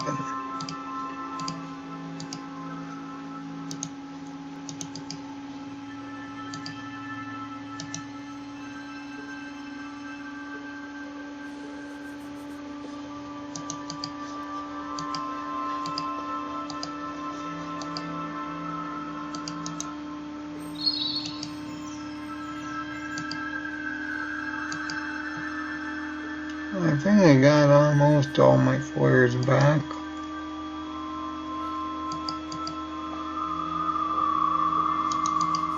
Either way, I don't know. Apparently I must be missing a few of them, but I'm not seeing them. And either that or the prompt didn't work properly. I didn't get a message that said I cleared it out.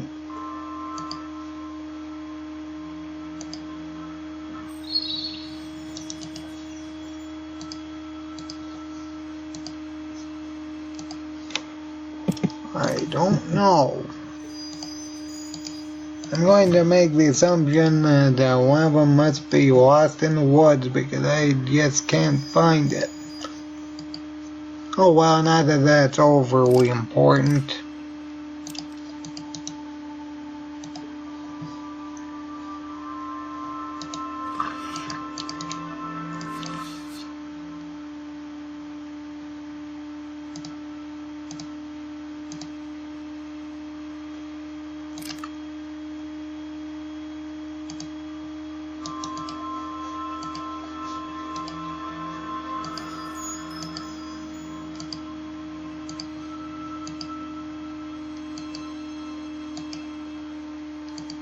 Alright, let's go and deal with the ghost farm then.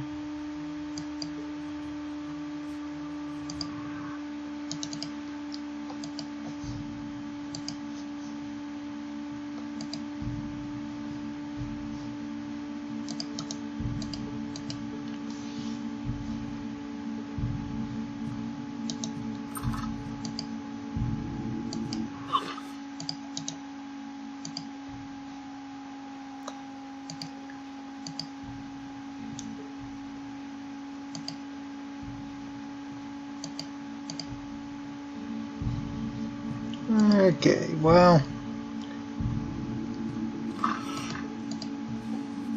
they'll get significantly less because I couldn't actually get the missing child speech option to work, but that's fine.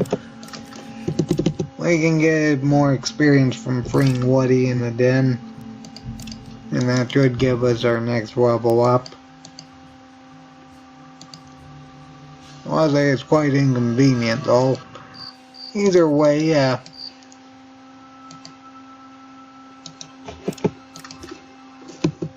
I don't think I actually bothered looking at these things. Let's see here.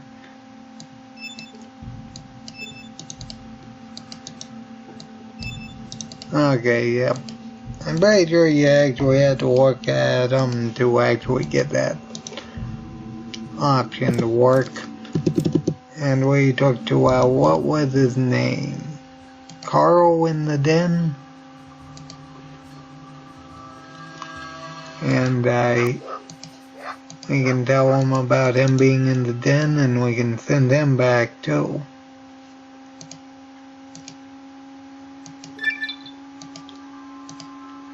Okay, another level.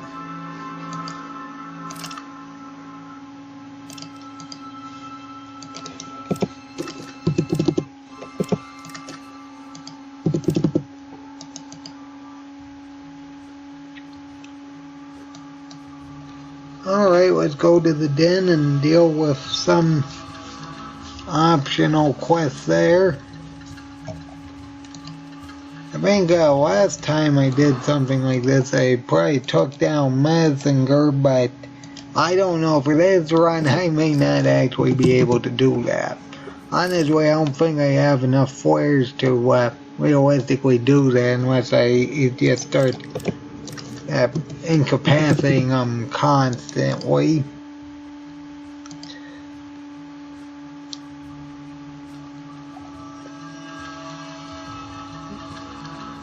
Because if their body, if they're capable of shooting back, there's not much I can really do about that. And yes, I know I have advanced power armor, but yeah, you know, I guess I can try it, but I'm seriously doubtful about how well this is gonna work.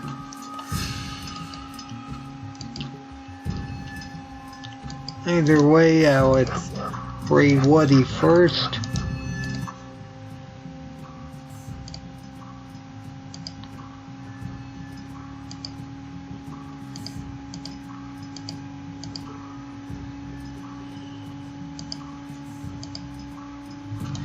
And we get 1,000 experience for dealing with that.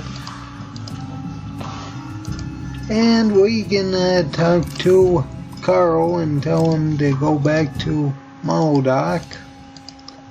And then we can attempt to fight Messenger and his gang. I seriously doubt this is gonna work too well because, you know, my ultimate attack is literally to chuck a flare at the thing and hope it works. But either way, let's get started.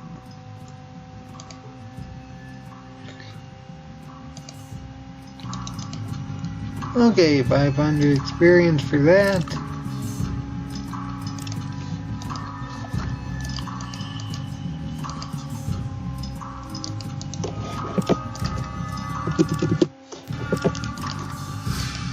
And let's see here. Let's this one yet. And try to take out Messenger King.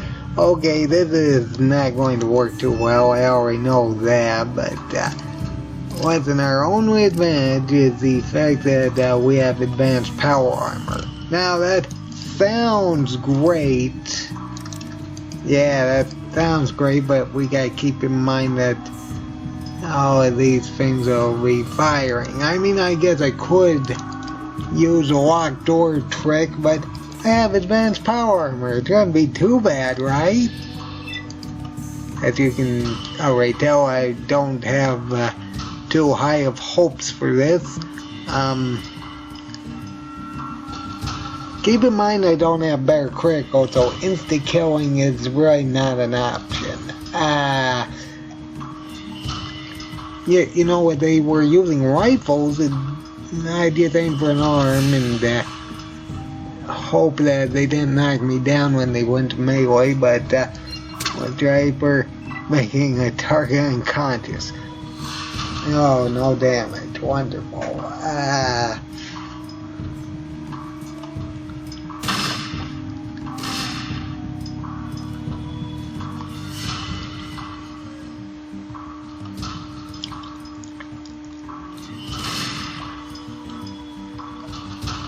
I mean, I know most of them only have 10 millimeters, but that's not overly helpful when I can potentially miss.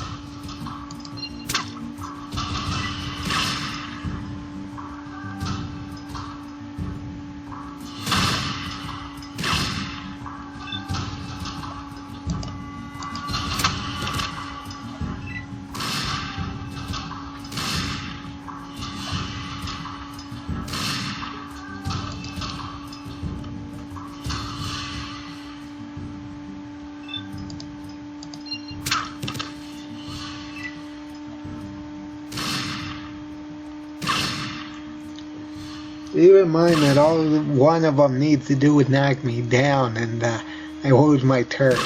And saying that there's like, what, 7 or 8 guys here, that's not exactly going to work too well. To be fair, I'm doing better than I thought I would, but I'm not going to help when they start getting criticals. Especially when they run out of ammunition, then they're going to be punching, which sounds like they'd be dealing less damage, but I'm less concerned about the amount of damage they're gonna deal, and more concerned about the amount of hits they can potentially get. Because if even one of them, the main problem is the more attacks they have, the more chances they have to knock me down, and if they're completely surrounding me, that's like I don't know, something like, what's here, that's about 8 to surround, 7 because of that can, so that's like, approximately 21 if they attack 3 times a turn. Yeah, that's not going to work too well.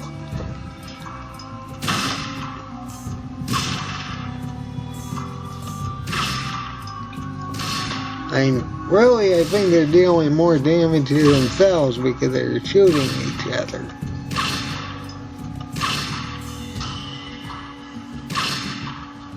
Keep in mind they don't actually have any way to heal either.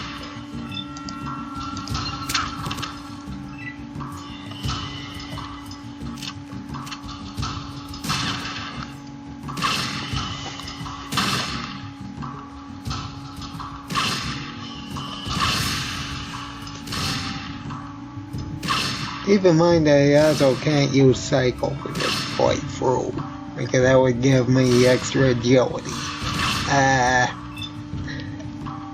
I do not have enough flares for this to happen.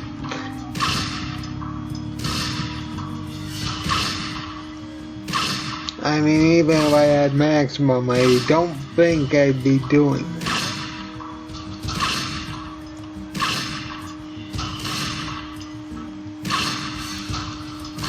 Yeah, they'd definitely be hitting 3 times, being if they're firing twice. I got at least 10 action points.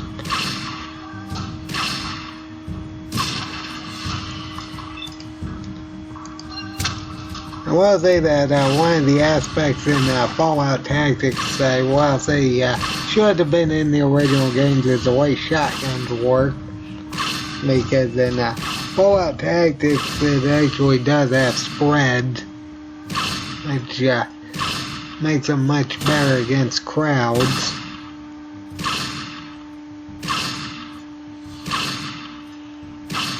Yeah, this is definitely not going to work.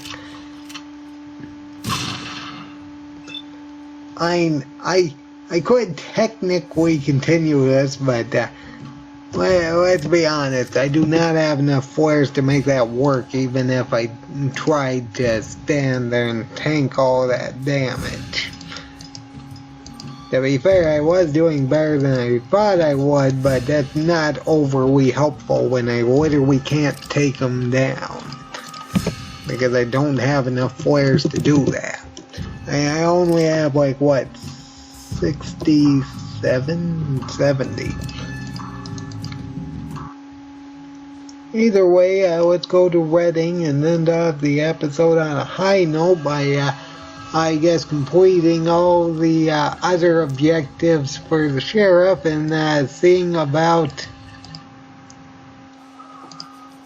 dealing with Throgmorton. Yeah, that's gonna work well. That's gonna be terrible.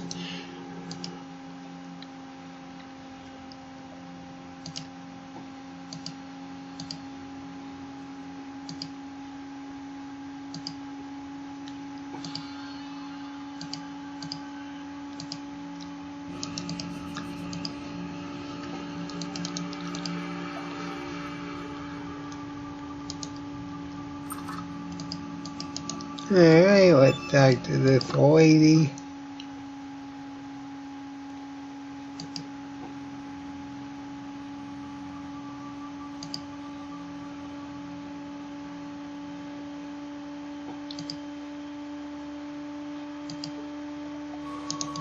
Okay, 1500. Yeah, we can get a few thousand experience, no problem, in Reading. Unfortunately, it's like a level, I'd like to say a level 10 gate to actually get these particular quests.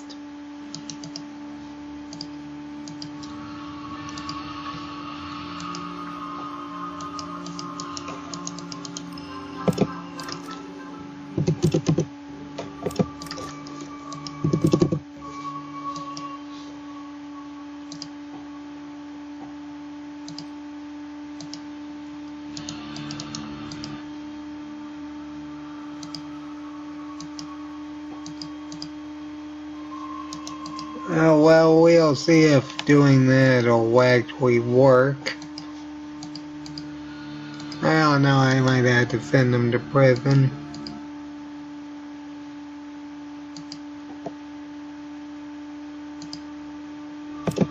Yeah.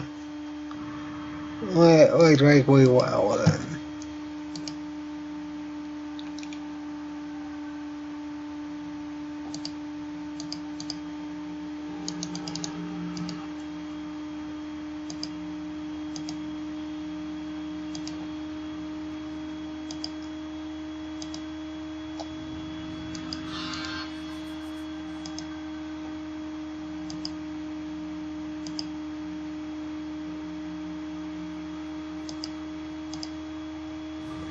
Unfortunately, I think I actually had to fail the speech check.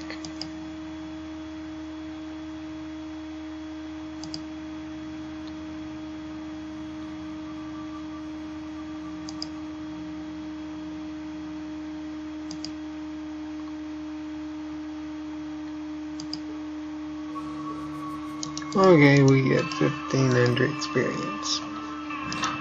And the way I wanted to do it, but it works.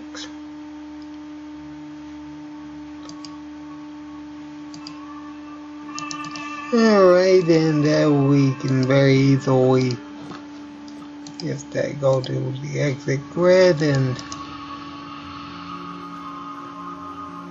just re-enter the no, I haven't been actually, really, I never actually went over there where you get the caravans. If I did, oh well.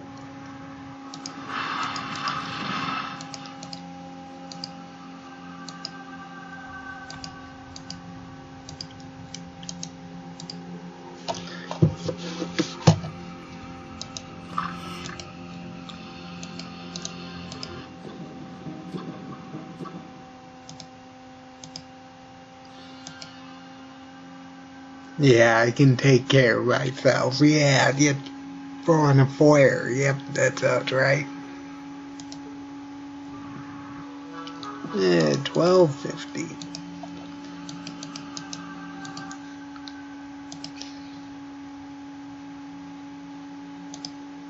Yeah, sure thing. Okay, we're going to attempt it.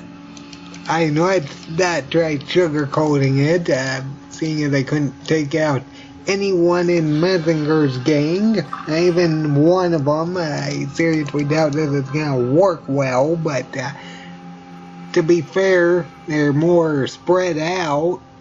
At least like 4 of them are, so we might be able to take those ones out. The rest of them, I have no idea.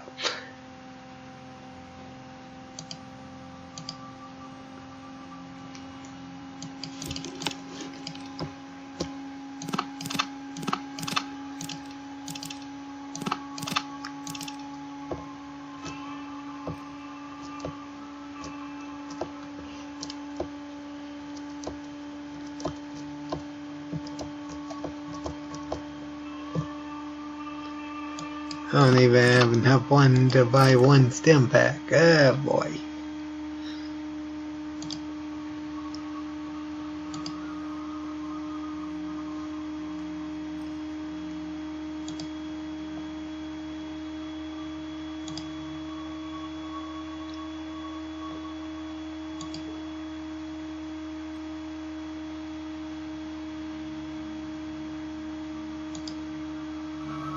$2,500 experience. Okay, we're going to end this episode on a high note. And by a high note, I mean we're going to use one action point and try to fight Throgmorton's gang. This is just going to be unbelievably awful. I mean, they got, some of them have sawn-off shotguns, some of them have combat shotguns, and the leader has the G11. I mean, granted, it's not a G11E, but still, it's a G11, and it's gonna be awful. That's it. You know, we have to first get to the guy because we may actually get stuck fighting mental rats. That's it. Let's see how terrible this is going to be. I mean, to be fair, we can kill rats fairly easily, but that's not overly helpful.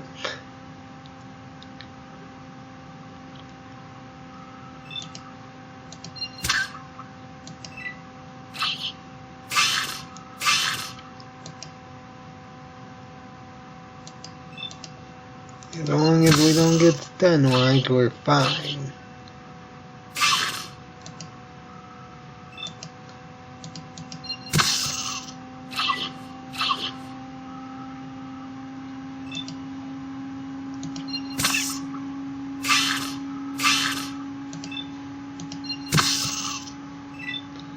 Okay, that didn't go too badly.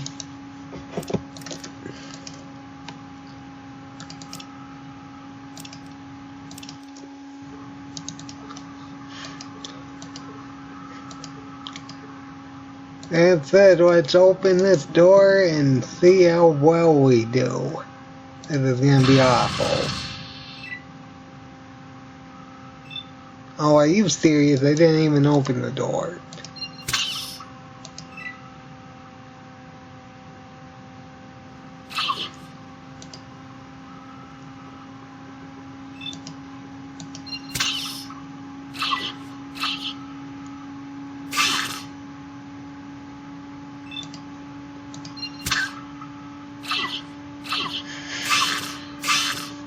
I may not even be able to open the door. That's wonderful.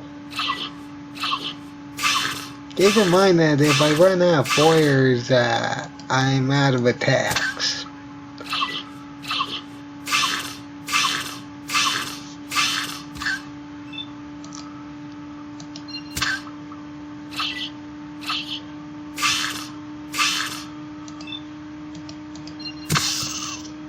To be fair, I don't think I'll have enough time to really use all my like what, 50 flares after getting done with all these.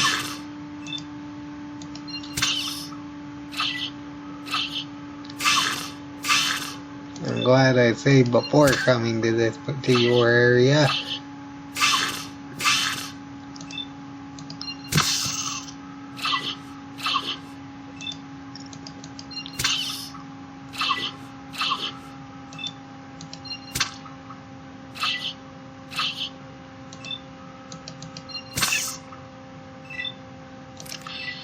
Okay, how many flares do I have left? Exactly 50, actually.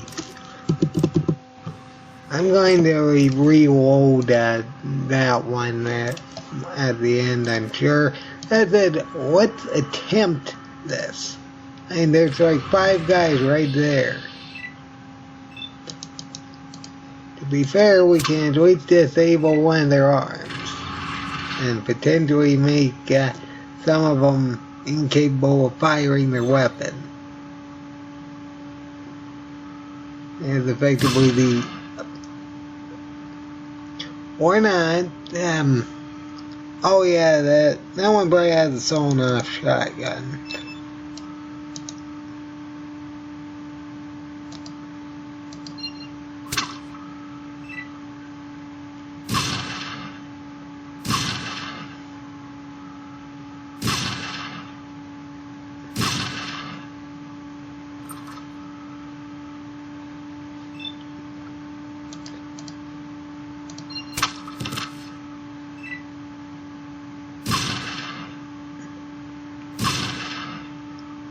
Now something tells me I'm going to run out of HP before I actually get around to taking out any of these other guys. Keep in mind all it takes is one of them to knock me down and I lose my turn immediately.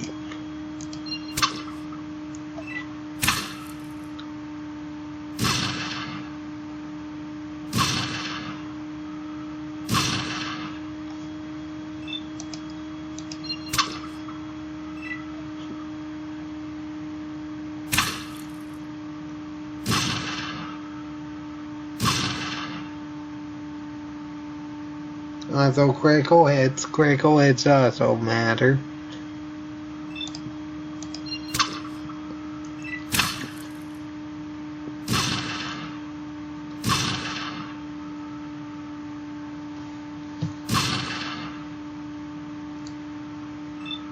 Honestly, I'm more concerned about the ones with combat shotguns.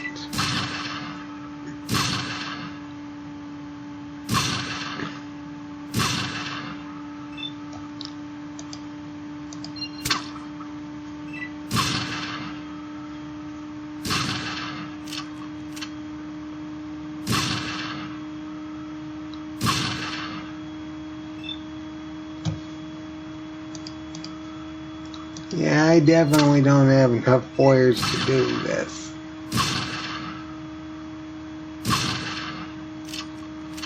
I'm already down to about half health.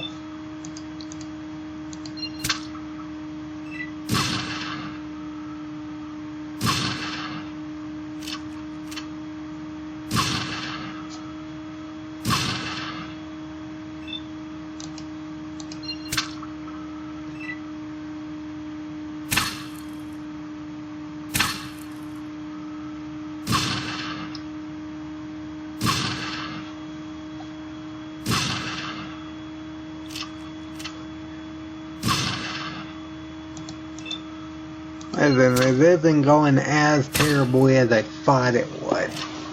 That said,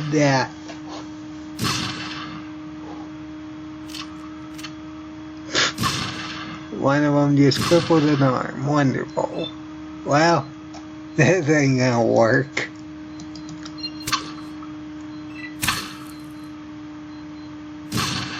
And, it's obvious some of those have combat shotguns.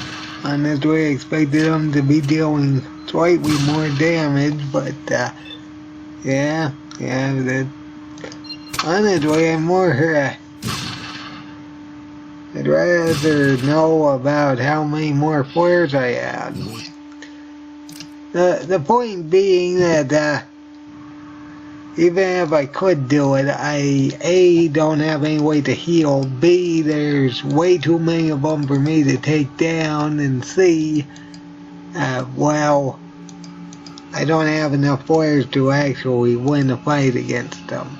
I guess I could try the one of Mingle Mines, but anyone who's seen my free action point run would know that we effectively got stun lock killed but whenever more than one of them showed up. So yeah, I think I'll leave that alone. I hope everybody enjoyed this episode. So everybody have a good day. Hello again everybody, and welcome back to Fallout 2, and this is part 4, I'd like to say 4, and this is the one action point challenge. Let's see here, I'd like to say I actually ended it here, and that's mostly because Throgmorton was quite harder than he should have been. I know, let's just pause and check our status screen for Reading. Yeah, this is right. This is right where we were, I believe. Either way, yeah, anyone who saw the last episode would know we are not taking out Throgmorton. I mean, to be fair, even if we did have living anatomy, we aren't going to survive that many turns to actually take them out, even if we were to disable them. That said, Reading is effectively a bust, because we can't deal with Throgmorton, so, where else do we need to go? I mean, I already did the farm. I don't really have enough flares for the den. If I did want to clear Metzinger, I would need more of them at least. I can't really do much in Broken Hills because I just lose too many flares trying to fight the ants. I mean, what's here? That's actually a good question. I do have the suitcase, don't I?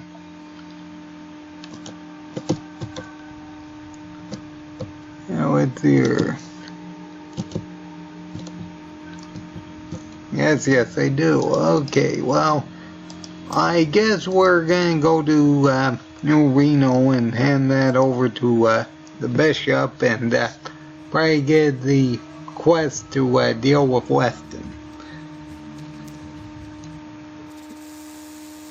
Okay, at least it's not hostile.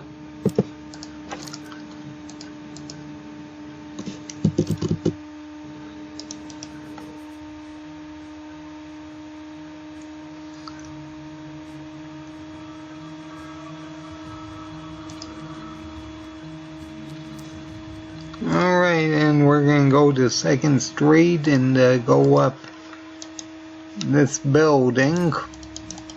I'm trying to think of other things I could do. I mean, I think the last thing I'm probably going to do for New Reno is maybe turn in the quest for the Salvatore family. Or maybe there's a way to actually take... Yeah, I guess we could do that.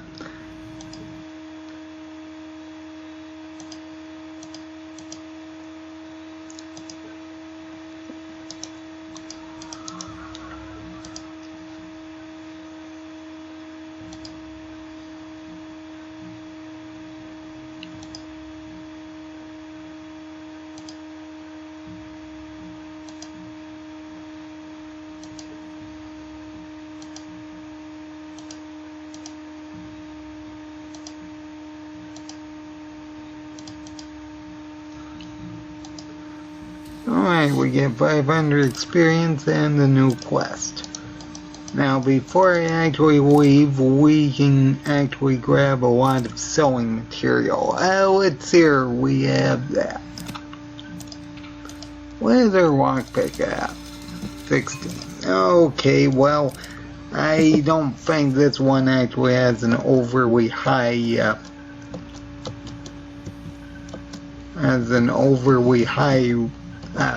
fail rate, so we should be fine.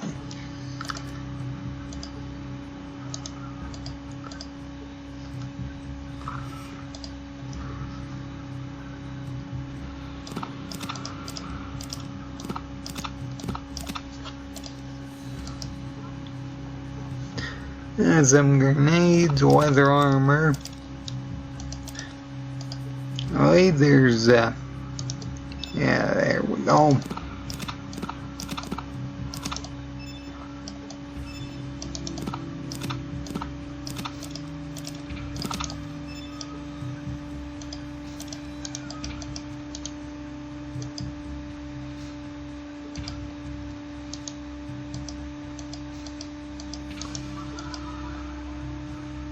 That's 3 sets of weather armor.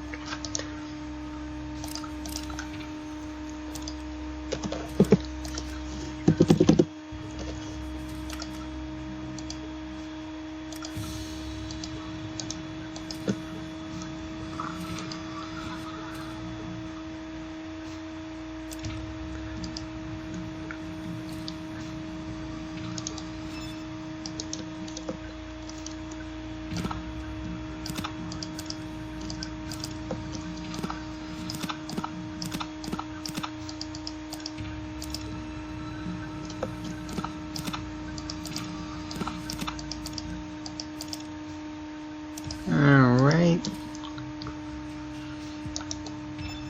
And that's 1,000 right there. What's here? Do I need a rope for anything?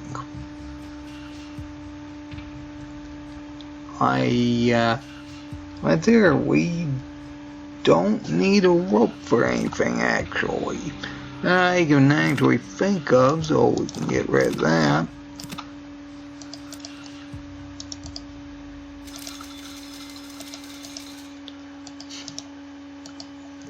I mean, the only thing we would need a rope for would be the well.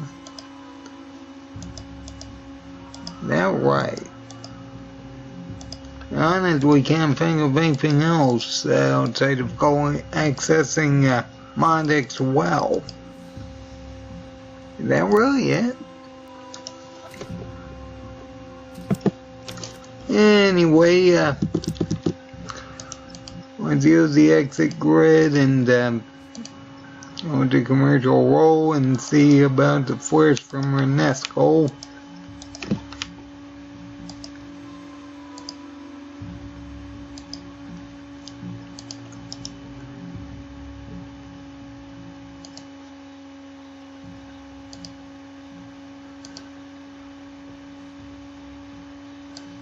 Okay, 3 flares, not too bad.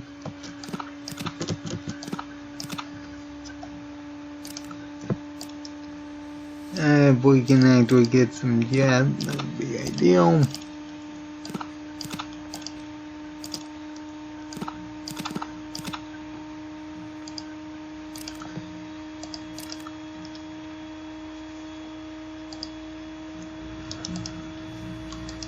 Okay, not too bad. We have 73 flares. Yeah, I honestly don't think we could beat Throgmorton at this time. I mean, even with Living Anatomy, we didn't even run out of flares we had, so we wouldn't be able to hit enough to take some of them out anyway.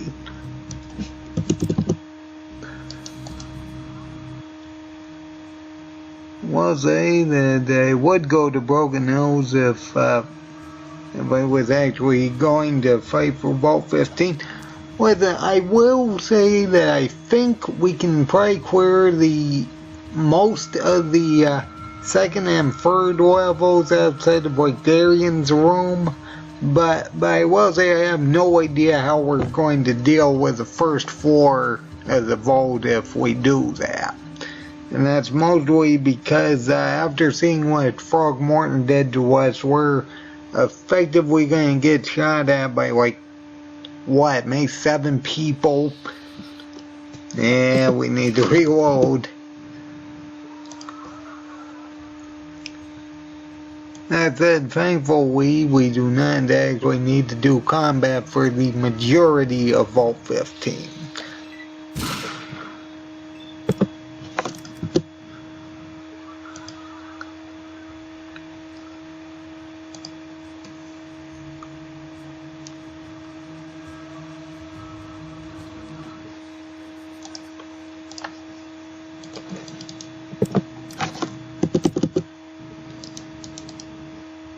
Because technically speaking, we can actually get what we need by, oh, it's barely off, by just taking out the first 2 enemies we can run into.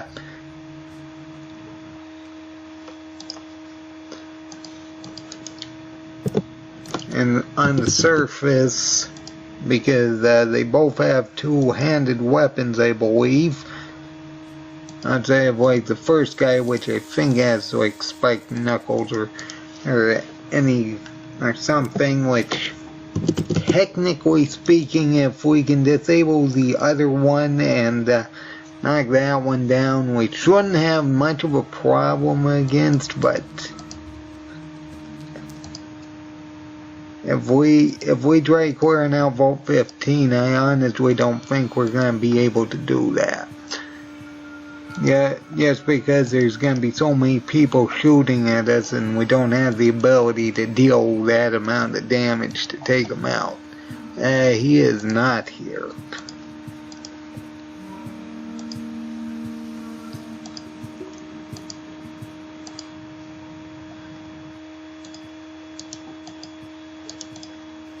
Alright, let's go and see about the flares this guy has. I know he has at least a few.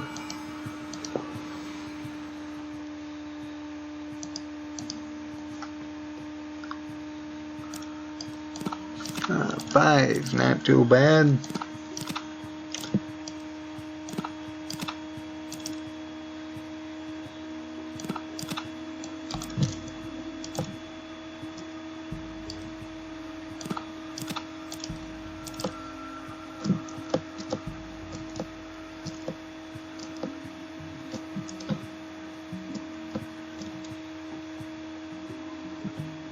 And honestly, I really don't have much else to sell outside of armor. And I really don't need, yeah, you know, Stimpaks would be useful in between battles, but the big problem is that I can't use them in combat.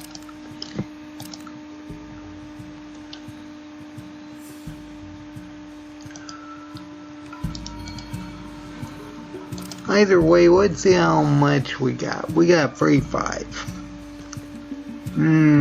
I think we can actually level up if that guy is here to go bomb this particular generator.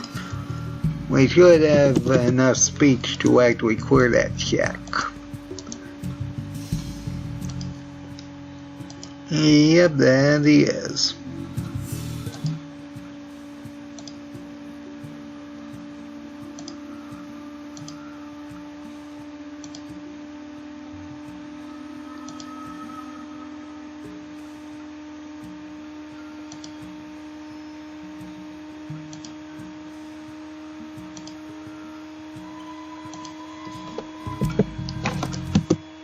Okay, that was a speech fail.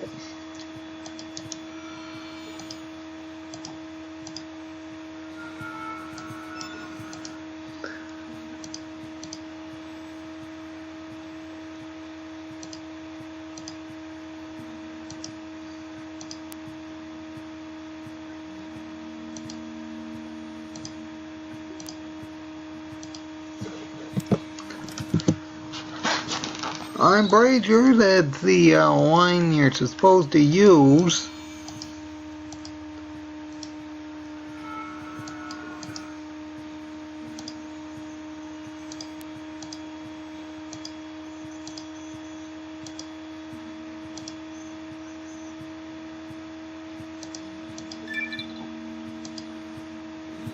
Okay, I guess it was the other one. Alright, there we go. We are at level 14. That's very good because, let's see here, we can probably get another level by actually finding Vault 15 and taking Weston out.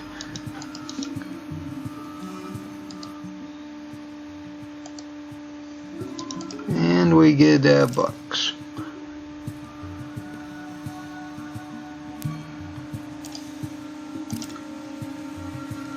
Okay, it's only 8 o'clock. We can now read that. There we go. I did read it. Of course I didn't read it. Ah, boy.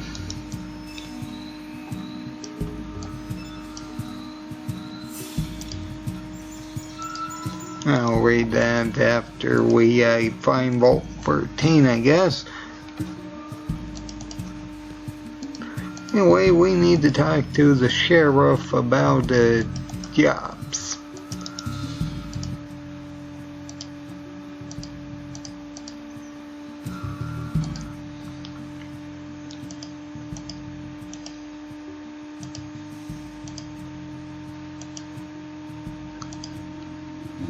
Yeah, recommend me with my 1 action point, and I can get my talent is where we just chucking flares at people. I mean, what else am I supposed to say about that? Either way, let's get started with this particular quest line.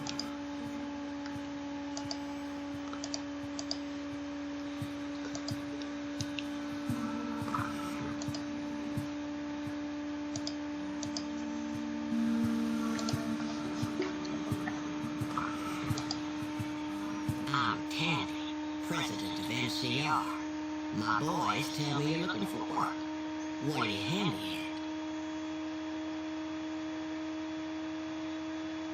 at? I'm surprised they didn't add anything about throwing things. You sound like just what we need. Some computer parts from our old baker enough. Do it right.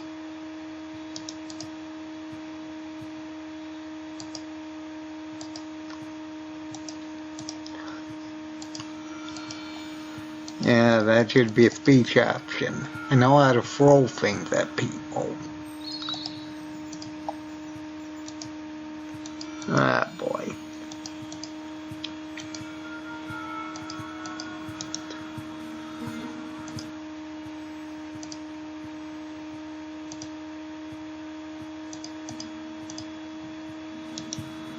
Okay. That guy disables the force field so we can get into the Weston Ranch. Back to the foreman.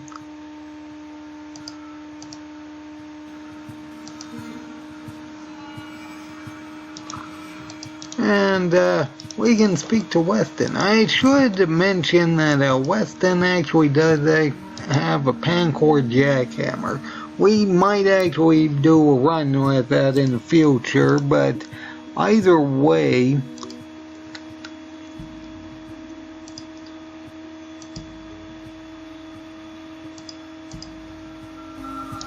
let's see here.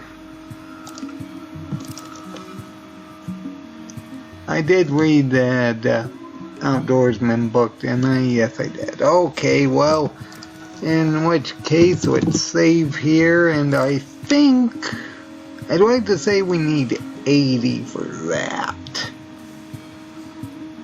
Or at least, maybe I'll put a 1 just to be safe.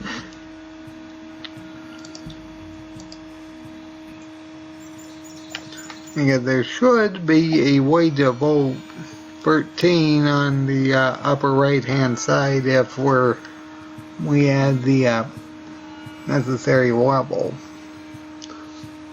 for Outdoorsman.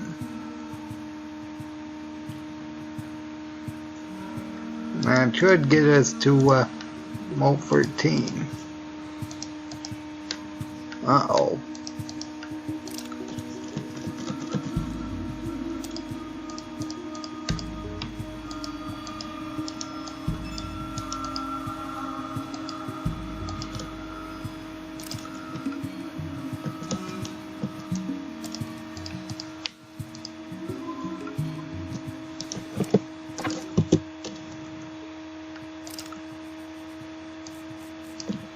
I didn't think it was that high.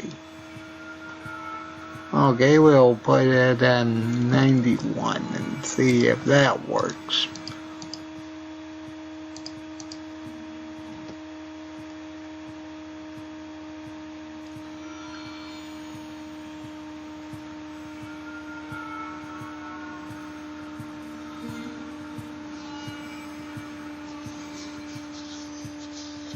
The sooner I can get living anatomy, the better.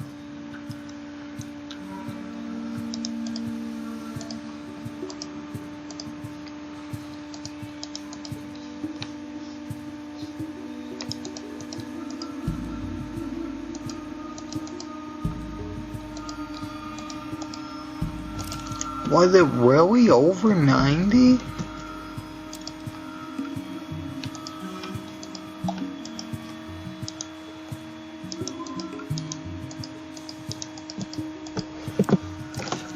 Okay, let's, okay, fine, let's get over 100 then. I honestly thought it was closer to 85, but I guess it's over that.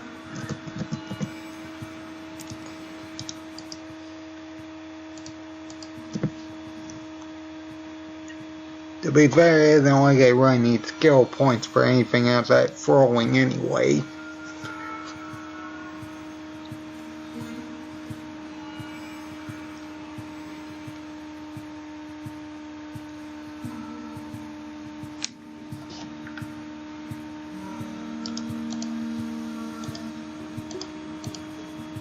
Okay, there we go. I honestly didn't remember it being that high, but apparently it is.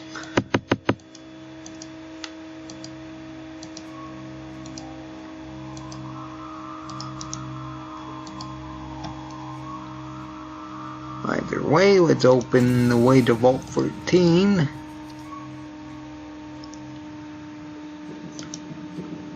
Which I think we should get some flares, no? That's fine, I guess we can read that now.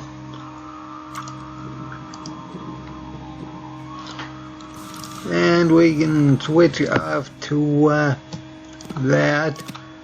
Listen, I guess we can try this. I mean, it's obviously not going to go that well, but yeah, I guess we can try this, but it's very clearly not going to end well.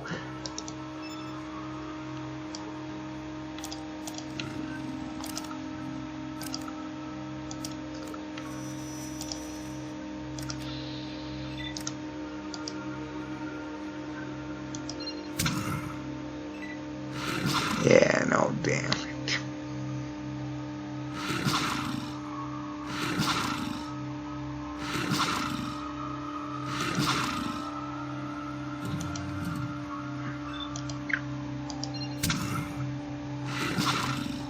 I mean, it's very obviously not going to go well. It doesn't matter what type of armor we have, it's still not going to help the fact that they have an armor piercing effect.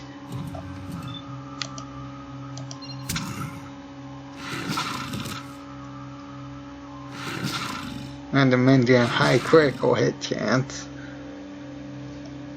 And we lost the turn anyway.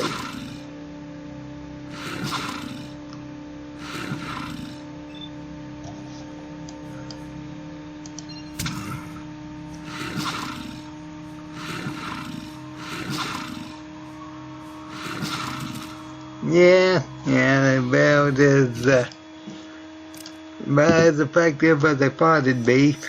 Either way,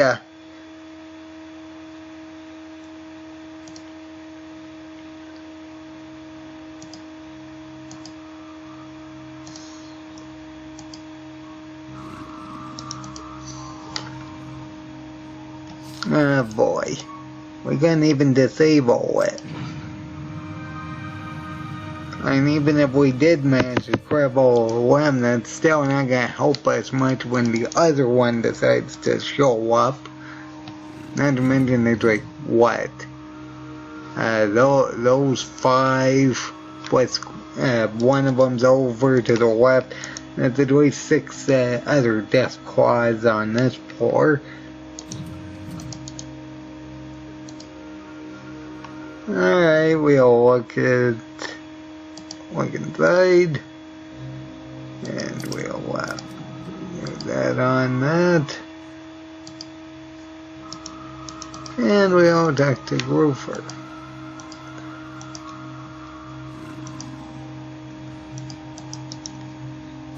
Do I have any electronic lockpick?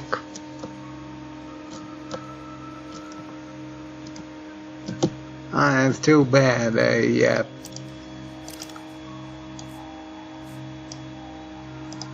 mean, what this is unlocked. I thought it was locked. No, I guess that's right. Okay, that's fine. Well, I'd rather get away with not blowing it up, because we need to actually access this anyway. Let's see here. Where did that lockpick? There we go.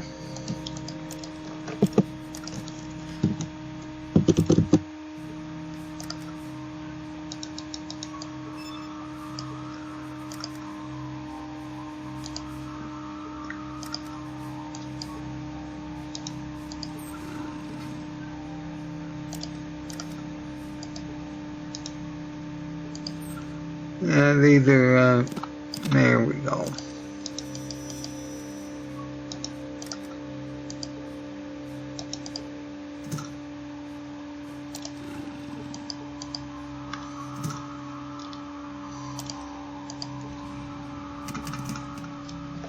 I may as well collect what I can from here anyway.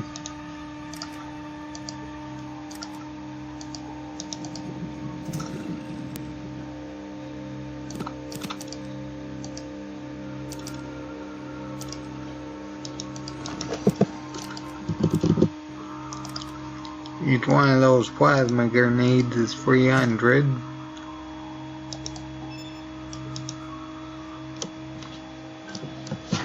What's your shotgun shells? I don't really need those.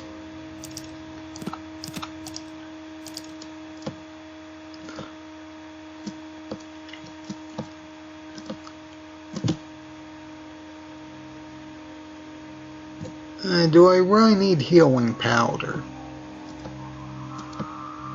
I'd say that probably not, but I don't think I'll get rid of that.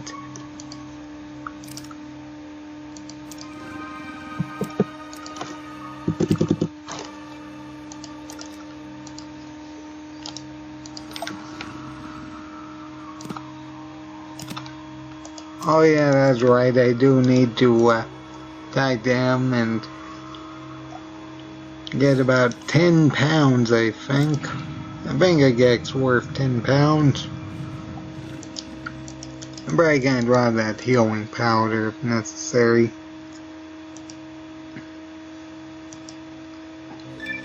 Okay, and we get 9,000. And we can finally get Living Anatomy, which is effectively our only way to really deal much damage.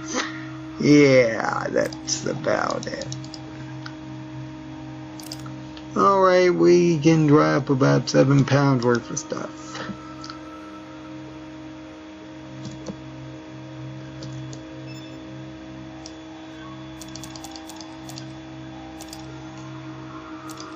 On that way, I can't think of any reason why I'd actually use healing powder over stim packs. I mean, I guess for the early game it's good, but they weigh a pound, so that takes away from the amount of flares they can actually have. Either way, let's go back to NCR to turn in this particular quest about the ranch.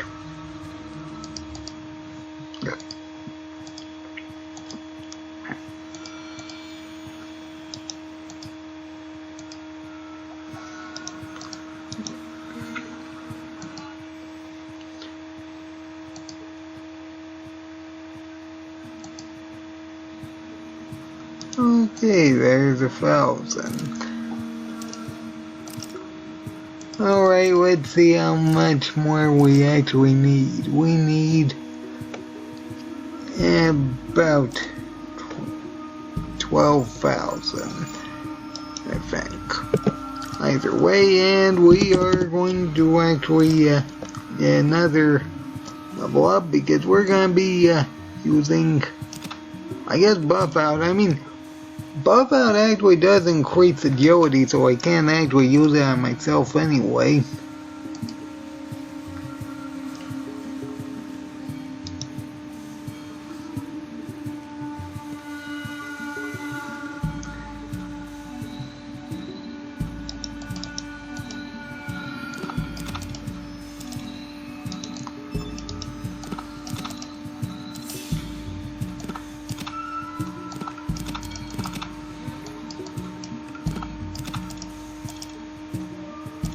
Yeah, I don't have enough carrying capacity.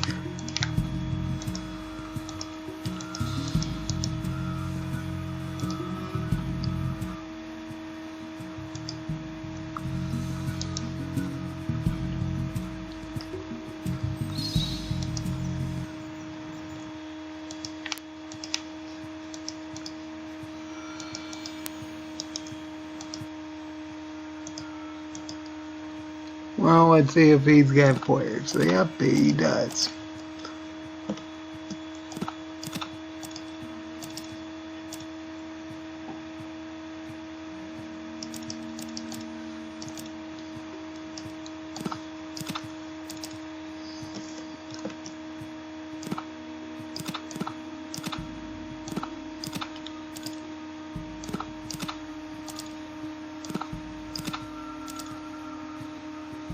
Yeah, that's about what we're getting.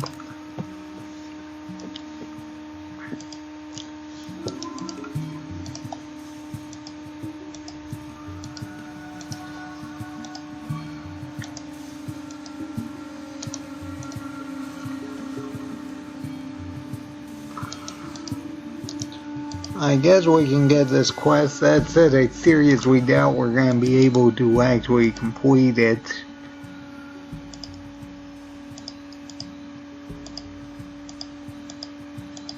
Yeah, I can totally do that with my one action point and throwing a flare at a target.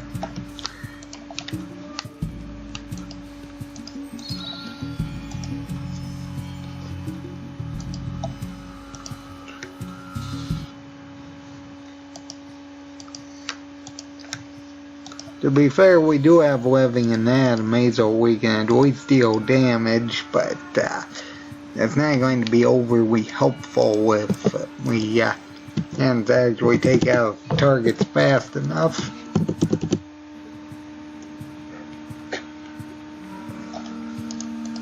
Either way, let's go to Vault 15 and see if we can't get that computer part.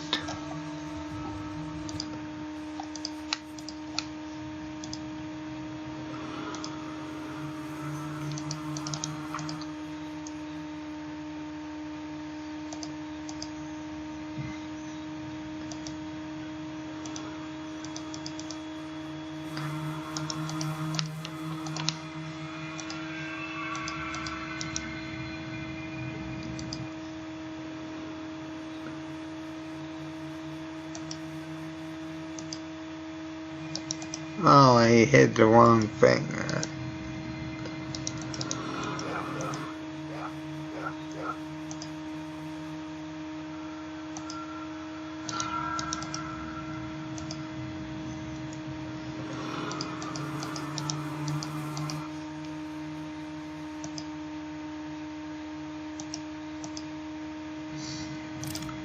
Okay, well, let's use one jet and rest for about 10 minutes.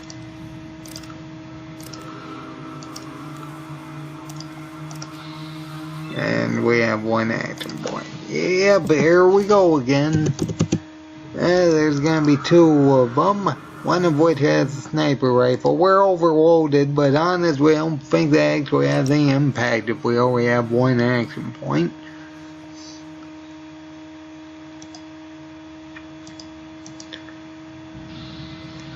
Keep in mind we don't actually have better criticals, so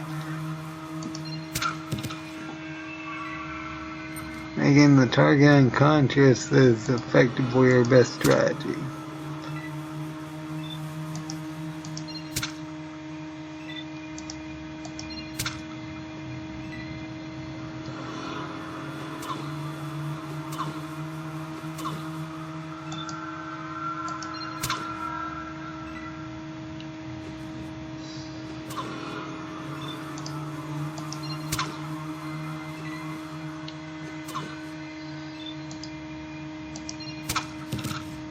If he starts actually running, that's actually going to be a bit of a problem.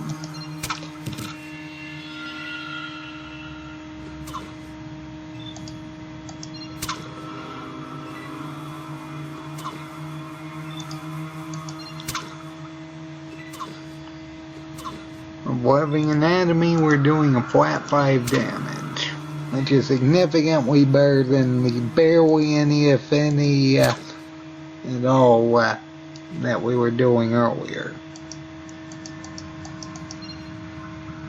Wonderful. Yes. Alright, at least I can grab my flares back. The question is, can I take him out in less than 70 turns?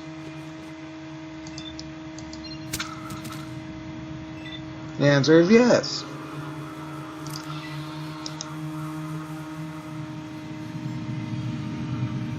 Now that wasn't too bad because he only has a combat knife.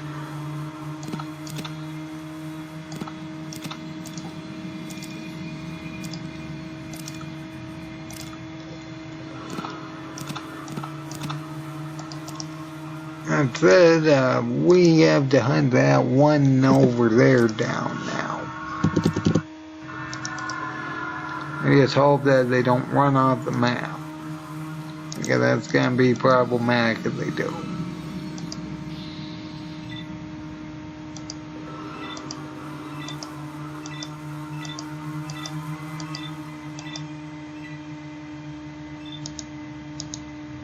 Okay, yeah, you can work with that.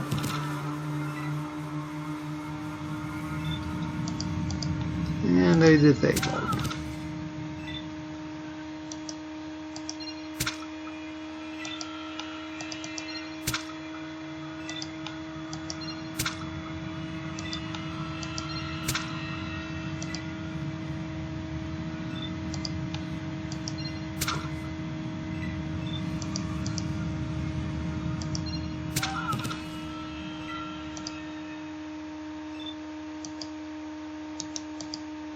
Oh no.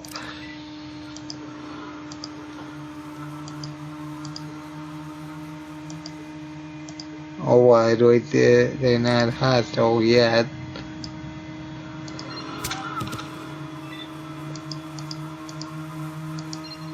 Yeah, we may be here for a while.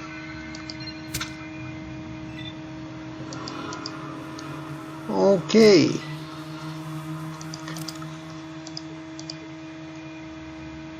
Okay, that wasn't too bad. And granted, that was mostly because we knocked them unconscious, and that other one decided to run almost immediately.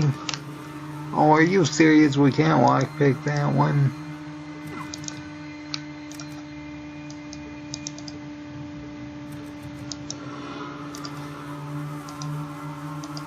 I guess not. Okay, well, that's unfortunate.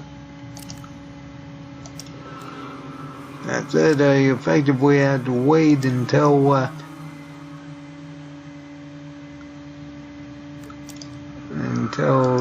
actually goes away, so we can actually pick our flares back up.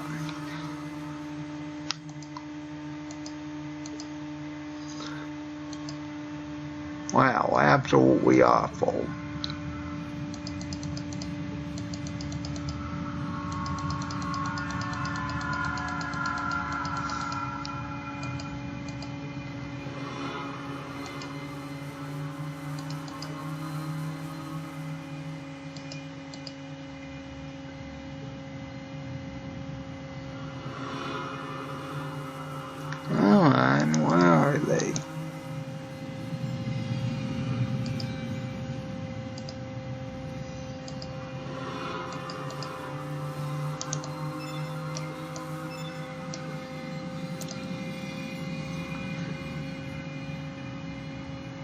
will say that it'll be very good selling material. That's all the ones that I use on that one? I guess so. And what's there? We got 68.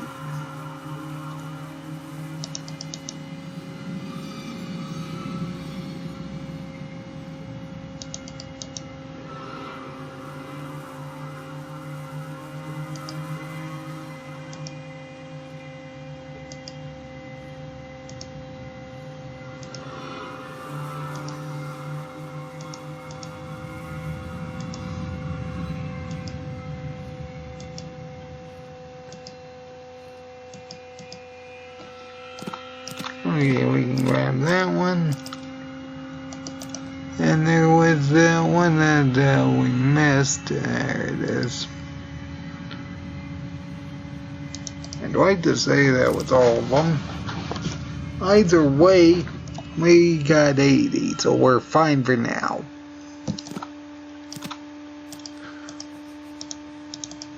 Alright, we can unlock this door.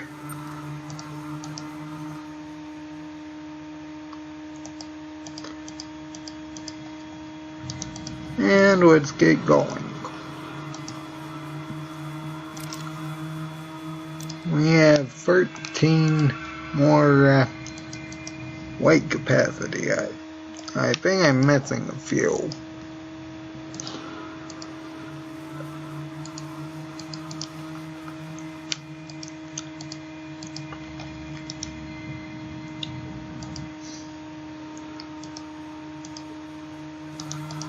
Alright, 2,500 experience, and we need about 8,200 more.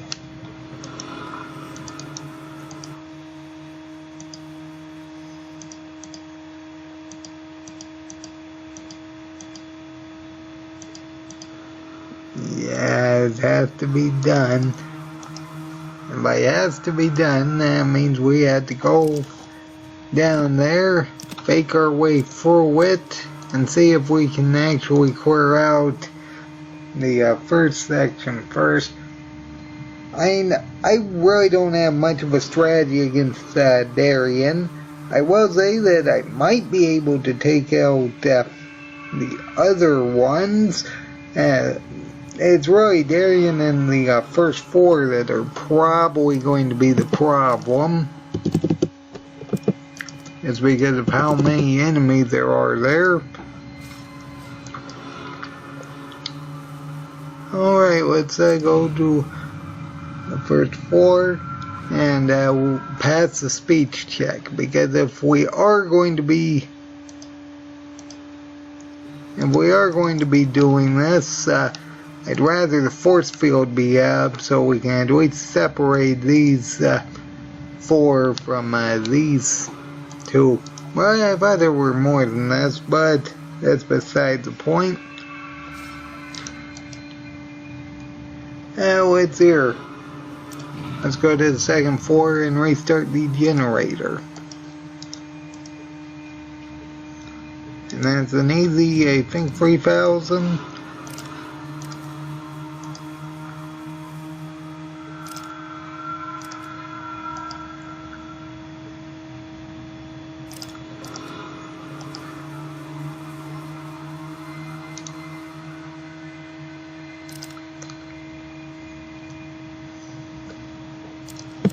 Okay.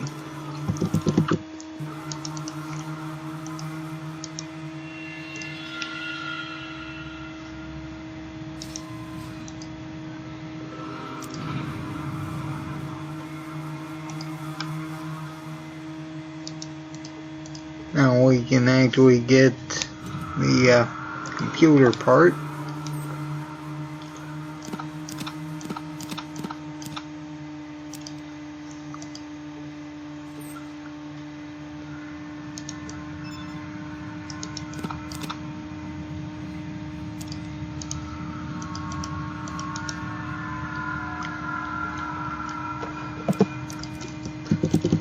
As well as the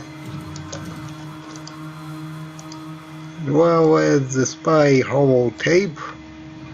You don't even need to sneak, you can just kind of skate around them.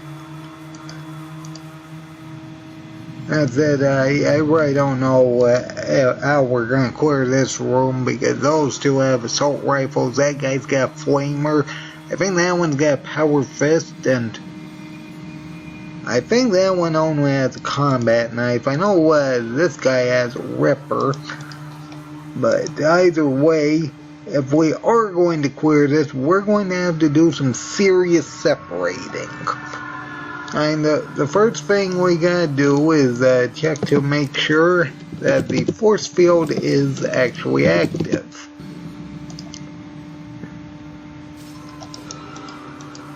So let's go to the first floor.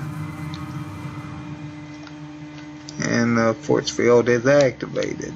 We should only need to deal with those two. And these four, one of which is to the right.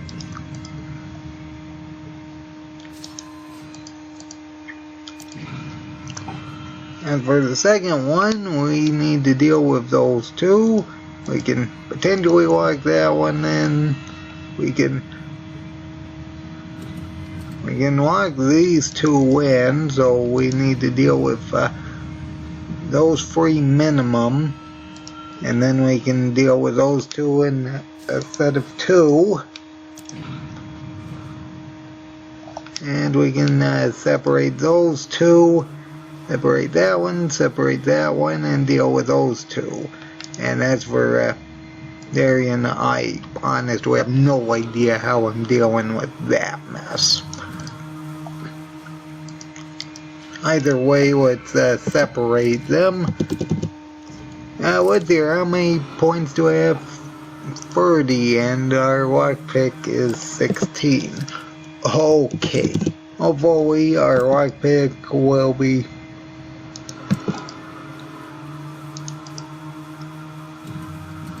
Oh no, we can't lock those, can we? It doesn't seem like we can. Well, I thought I had a plan. You know, if we could lock them, we could separate them and actually fight our way through, but honestly, I don't think there's going to be much of a strategy to it other than keep throwing things and hope it works and that. I don't think that's going to be possible here because of that guy, because there's no way we're surviving in close range with a Ripper.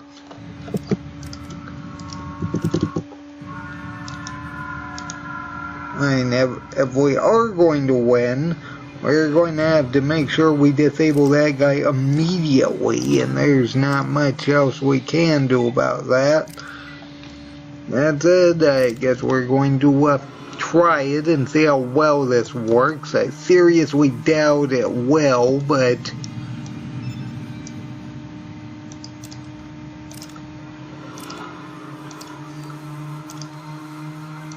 let's try it. Let's give ourselves a bit of a buffer by closing that door and trying to engage them way over here, and hopefully that doesn't activate these guys. Oh, wonderful, we can't even hit them. Why, is it because my strength is too low? No, that isn't it. Okay.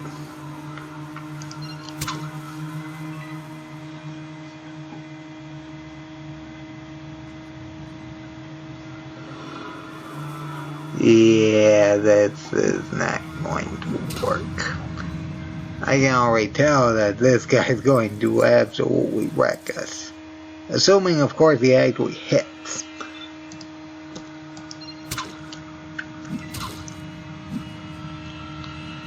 I'm not actually concerned about the rest of them, it's this guy that's the problem.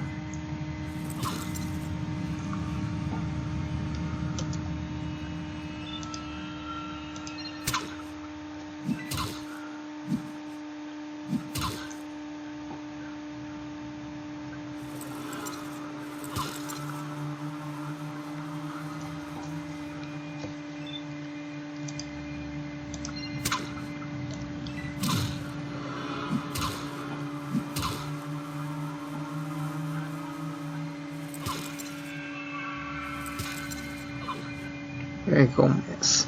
You know, if he critically missed and ran out of ammunition, that'd probably be the best setting.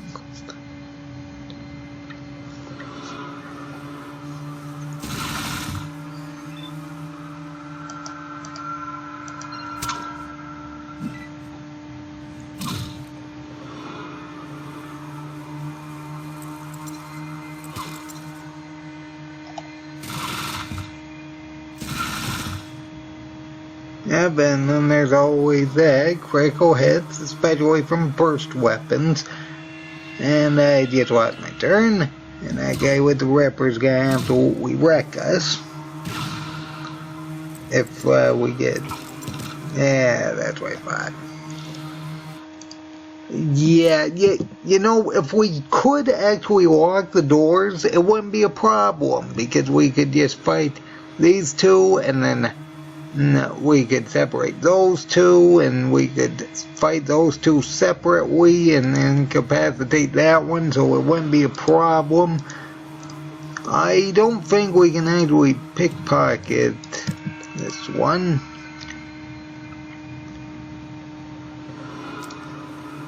No, we can't actually do that.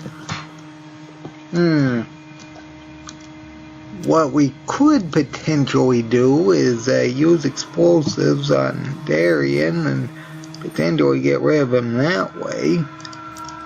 That said, I don't know if... to be fair, I think he does have a pretty low health pool. I think he only has about 45 or something like that. So if we could actually get in there and sneak up and reverse pickpocket the dynamite on them, we might be able to do it that way.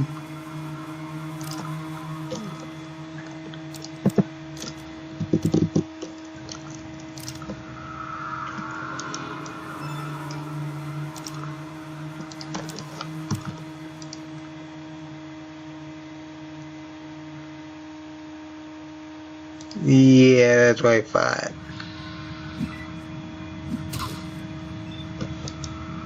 Where's this flamer?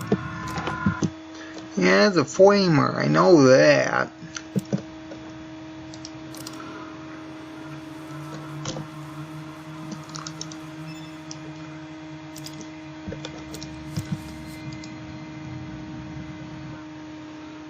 Yeah, something tells me it's programmed so you can't do that. That said, we might be able to get close enough to we might be able to sneak close enough to them and actually drop the dynamite next to them.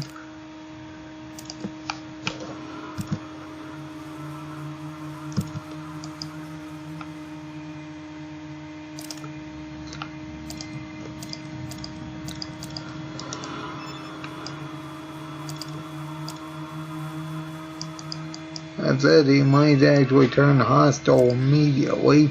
Yes, they will. Okay, I don't think we're going to be able to do this then. We could in theory do it if we could actually separate the Ripper guy from the rest of this group. But I don't think this is going to happen unless we get absurd luck that happens to have effectively everything missing.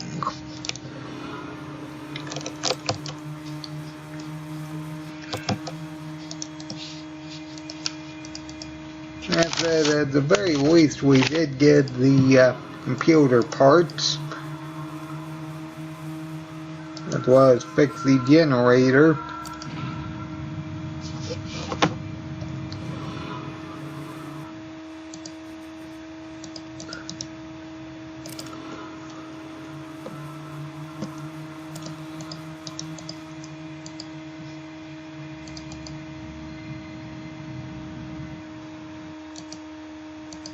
Fortunately, we couldn't take out Darien, but the problem is You can't do that because that guy was a ripper. Even if we could, that's not overly helpful because the other ones have a power fist and a flamer. Let's see here. Yeah, downtown. Okay, we don't have a flare out, so we're not wearing a weapon. That's fine.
Alright, at least we got the computer parts as well as the spy holotape, so we can at the very least turn those in. Back, are you, stranger? So the job's done? I've always believed in fair pay for fair work. My sister will square things up. Damn, the only person who knew all this was Frost. I'm not suggesting anything, but maybe Gunther should...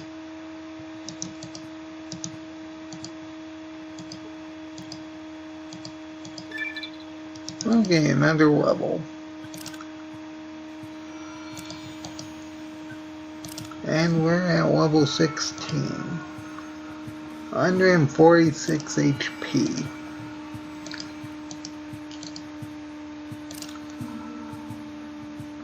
Now right there we need about 13,000 more.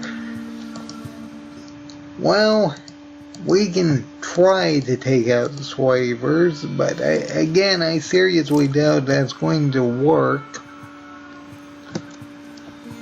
We have 87 flares. We're going to have to trigger some of them to run, I think.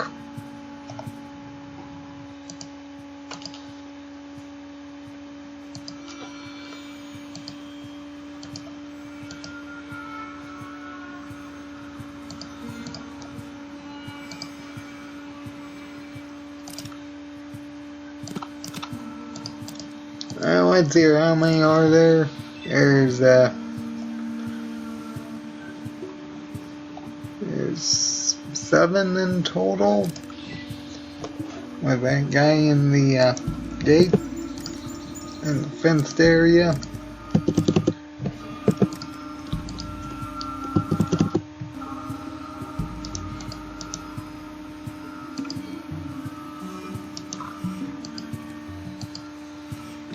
Alright, well, let's use the jet and wait for about 10 minutes. Now the question, do I want to start from here or from there?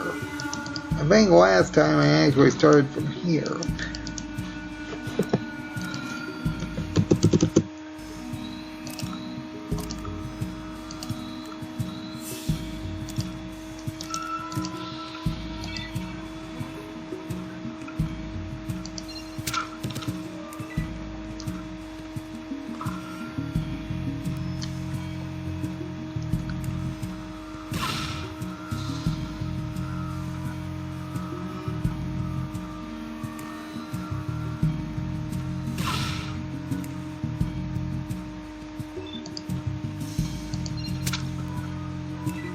Oh, are you serious? I messed with a 95% chance to hit. Hopefully these ones actually hit each other.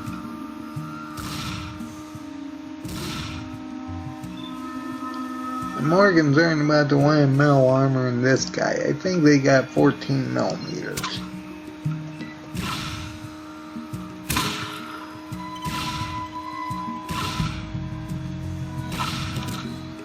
Yeah, blood the turn, of course.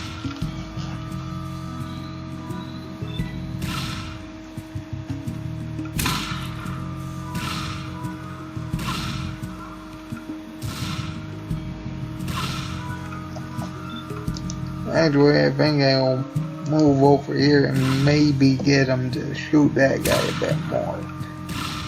Or he'll move. Yep, that sounds right.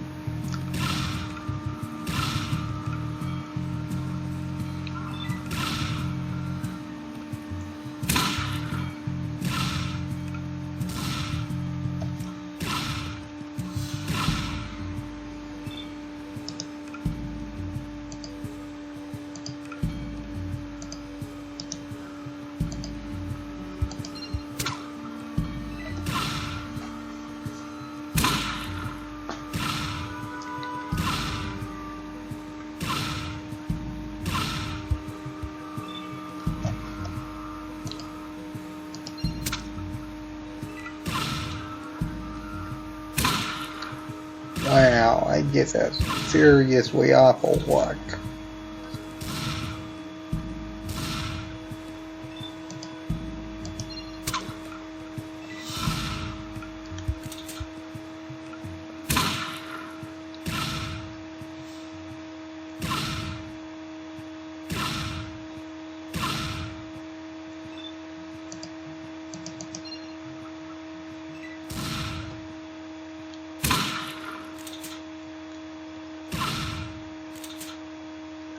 But I would have better accuracy if my my perception wasn't down because of the debuff. That's a problem with yet. Not only but does doing this decrease our action points, it also decreases their perception, so we're gonna be less accurate.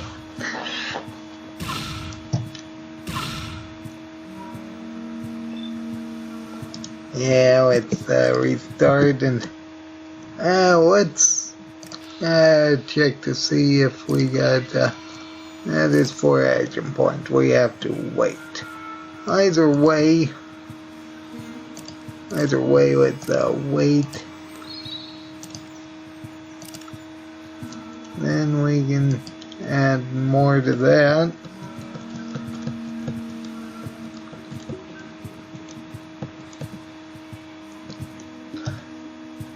And I'd like to keep some skill points in case we need to lockpick.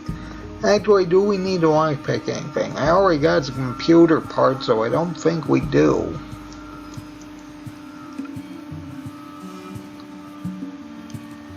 I now decide to... Nah, I can actually talk the commander into giving me the fob as well, can't I? I don't know why I can't actually increase it anymore. Okay, well, that's fine, in which case we'll just do it like this then, and we have 1 action point. Yep. Alright, let's see how well this works now.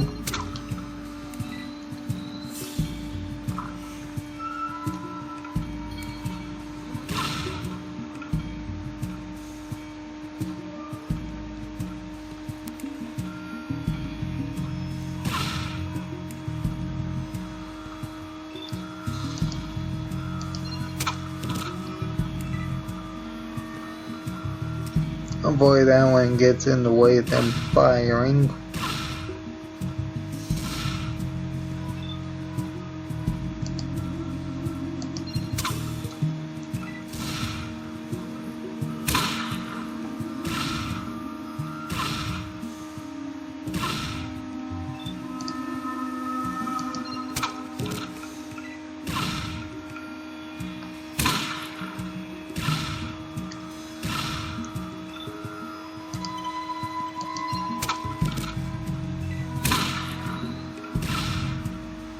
Of course.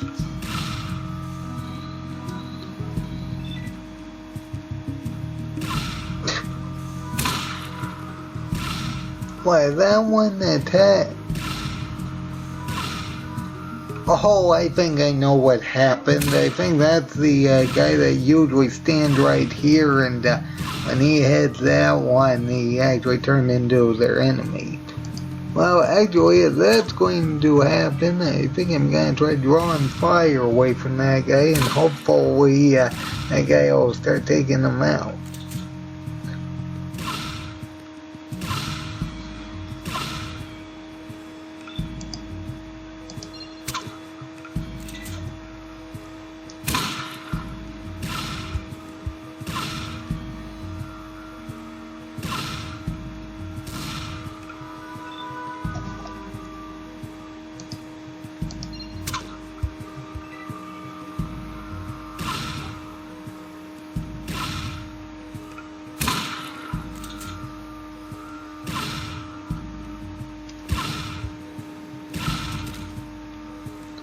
Okay, that one actually did take one out.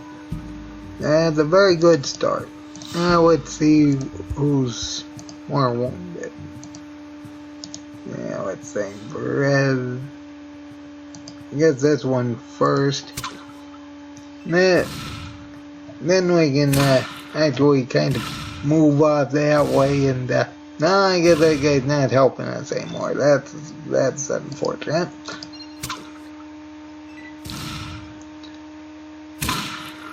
Unless he's accidentally hit me. No, I don't think that's an accident.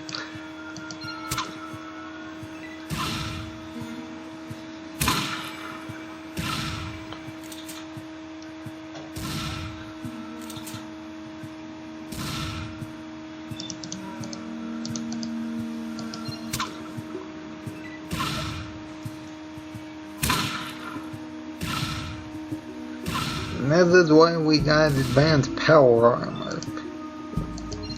Because everything's awful when we're taking so many attacks.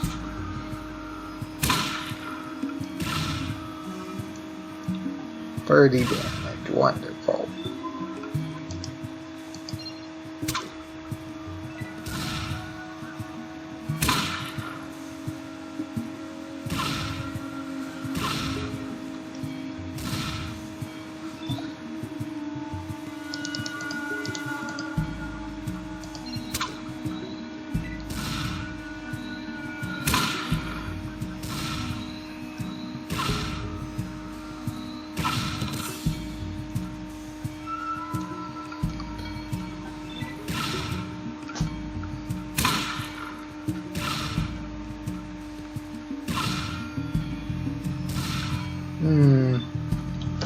I think I might actually have a better solution. Alright, well, let's do it like this then. Because if we can actually draw them into this room and make them go into a straight line,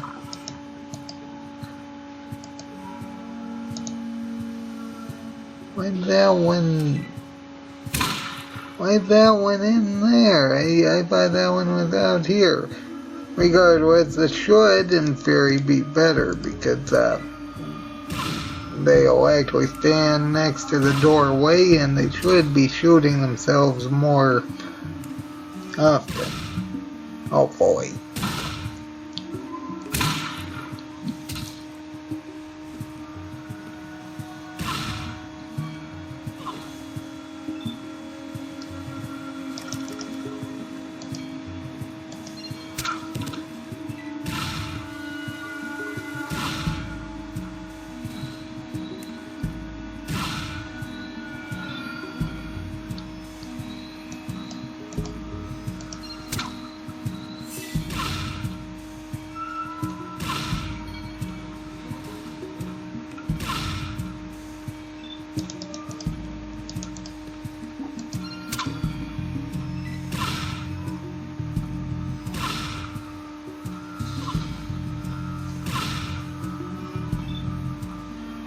That one's not actually doing anything.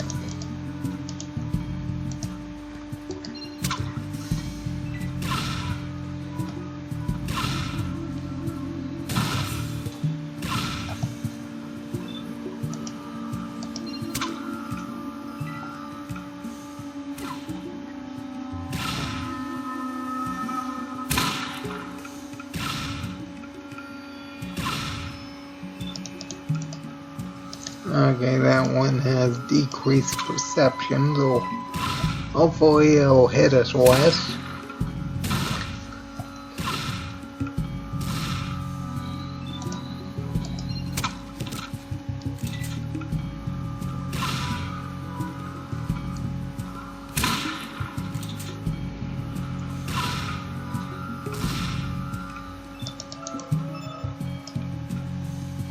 Okay, we disabled that one.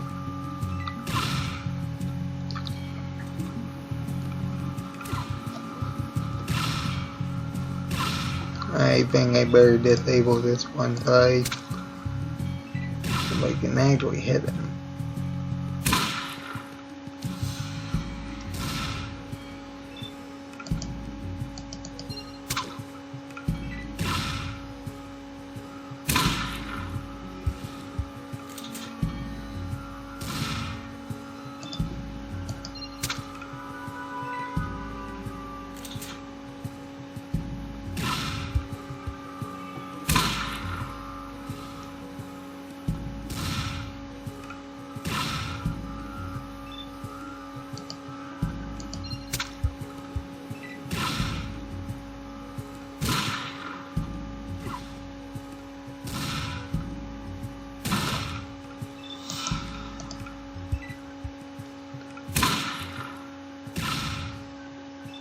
There we go, we can hopefully do that.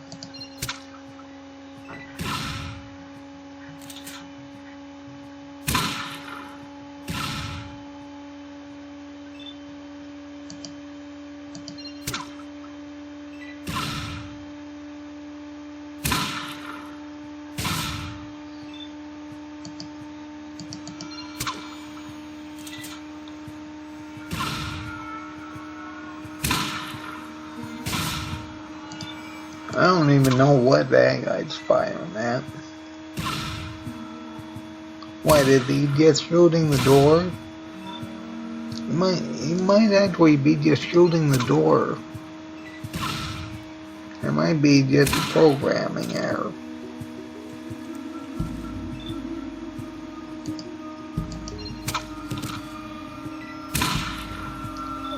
Okay, that one the side's disabled.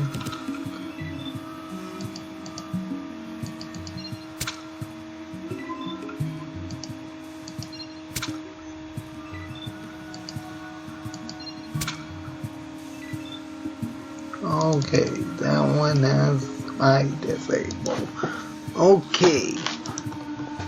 I wish I knew how many more flares we had. We still need to disable those two. It said we can't really do that until this one's down.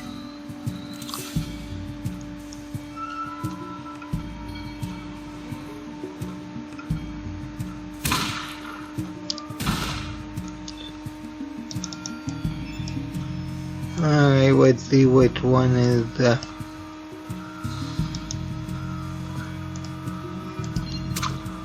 I was going to take out the one that was most damaged, but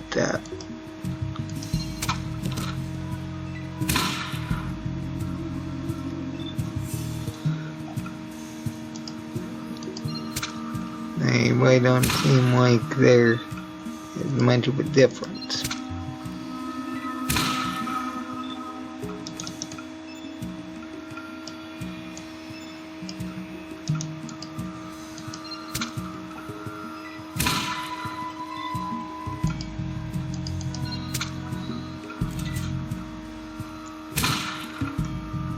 Okay, we can actually take them out.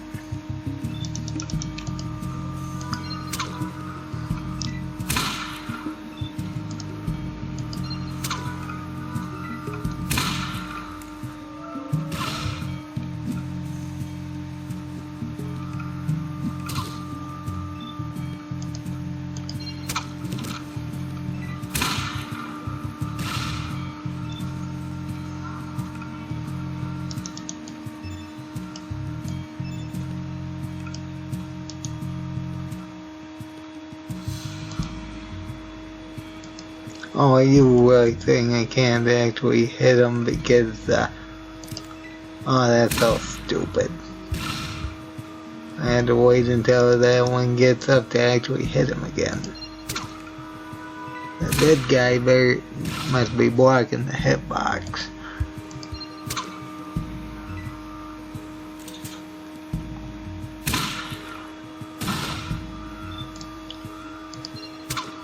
If worse comes to worse, we should be able to lock these doors, hopefully.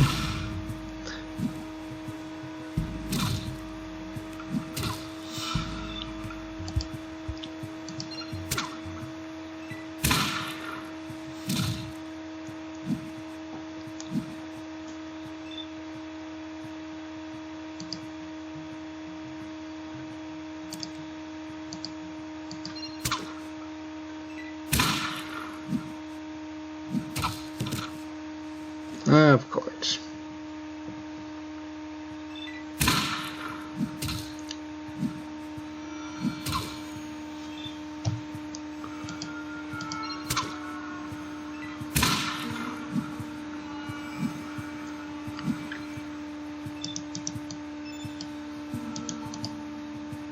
We're getting close.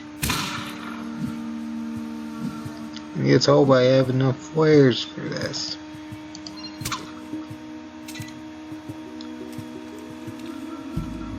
Uh-oh.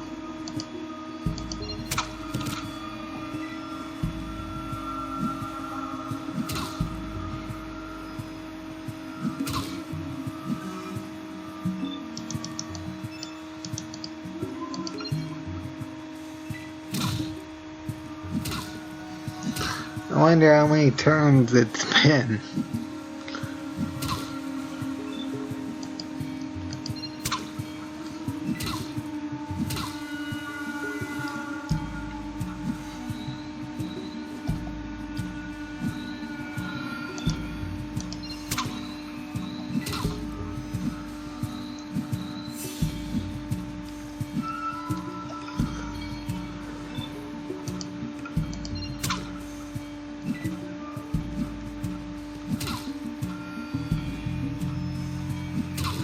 We're getting close. And that's it. Yep.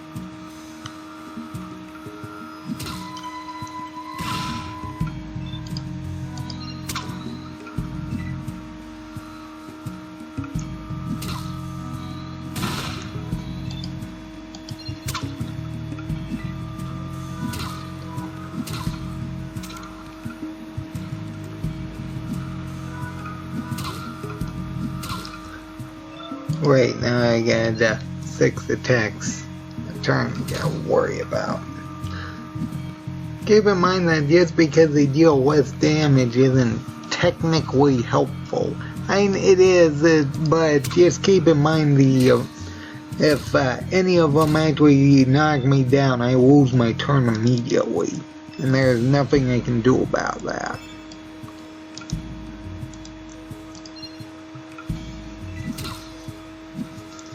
I may as well just start aiming for the head.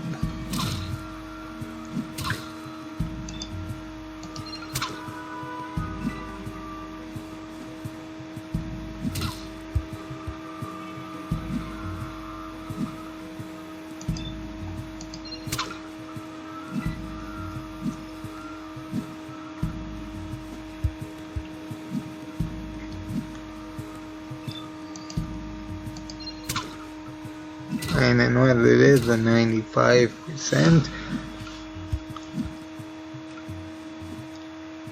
I wonder if how low I am on running on flares.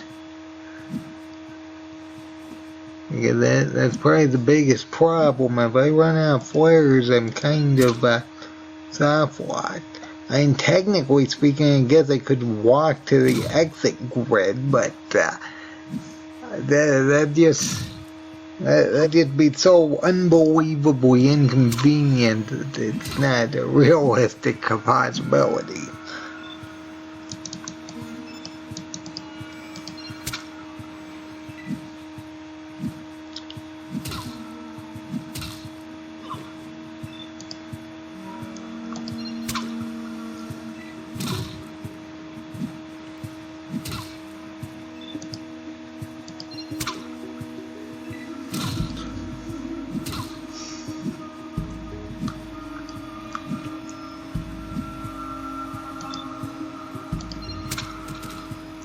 Okay.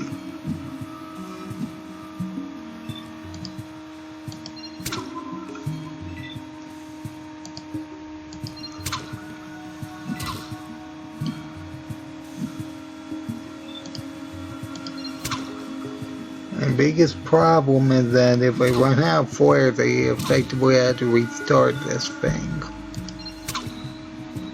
I have no idea how many turns this passed, but it must be getting very high. I think I had over 80.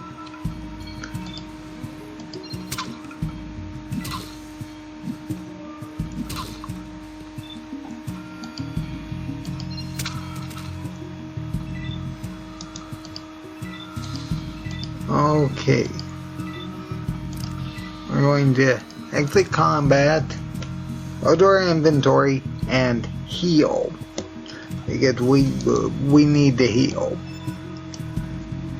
Also, we need to see how many flares we have.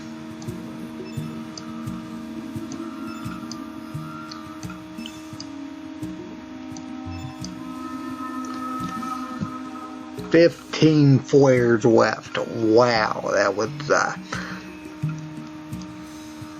was like over 65 turns. Awful, absolutely terrible. And just hope that we have enough here to actually fight our way out.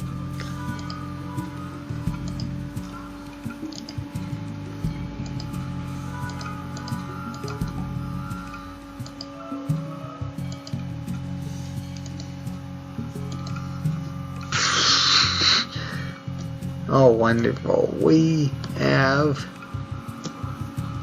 23. Well, we're going to put that combat armor up in that container then.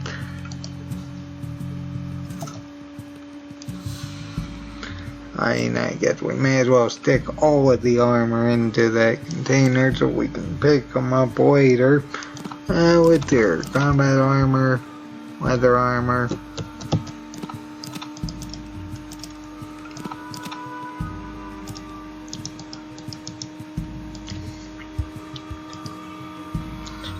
Alright, and we are going to be clearing out the other ones.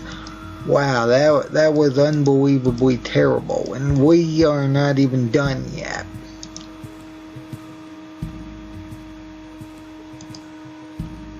Because after this, we need to keep in mind that we have at least 3 more enemies to deal with.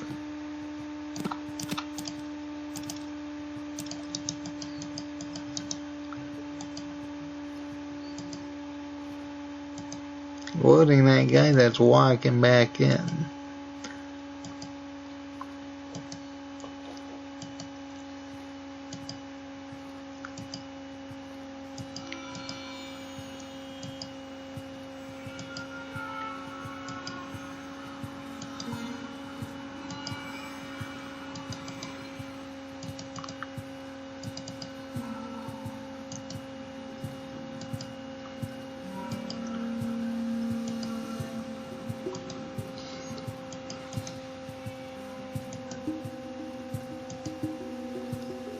Wow, how many did I use for that one spot? You know, at least during my flare only run I had better criticals so I could at least have a chance of insta-killing.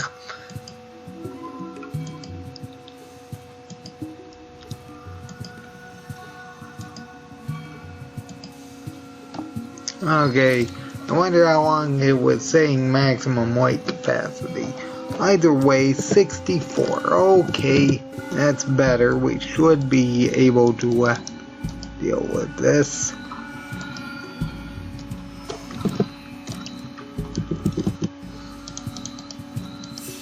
And I got those free and that one in the caged area, I believe. I don't actually see him though.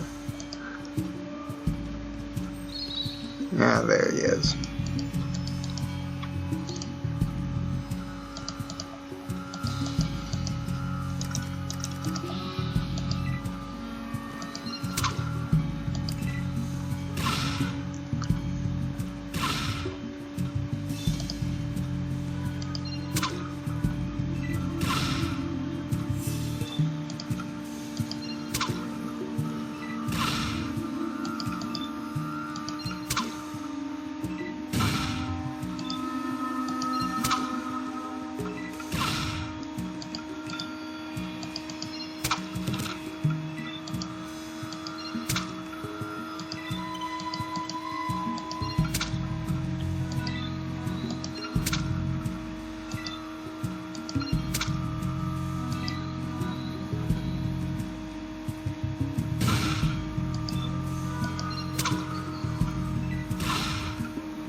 Well, say we might be able to take down Frogmorton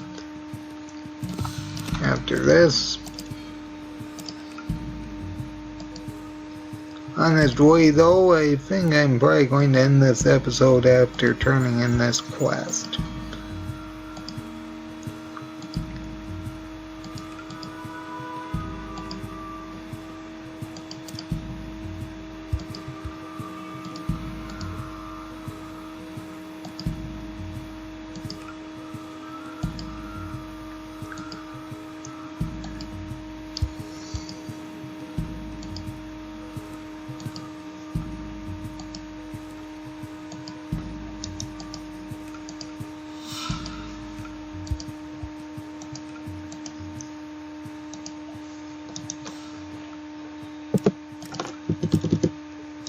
That guy wasn't too bad because he was one-on-one.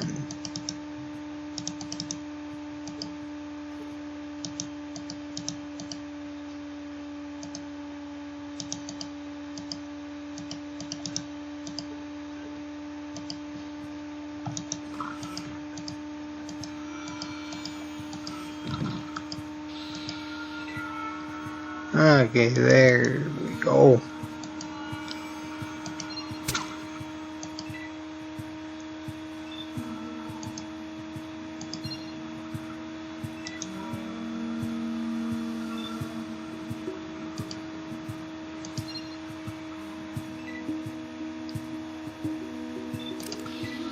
Well, say we may not be able to clear this place because they seem to be trying to run off the map, but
I'll start a fight as soon as that guy walks through the door again. Effie actually seemed to be stuck though.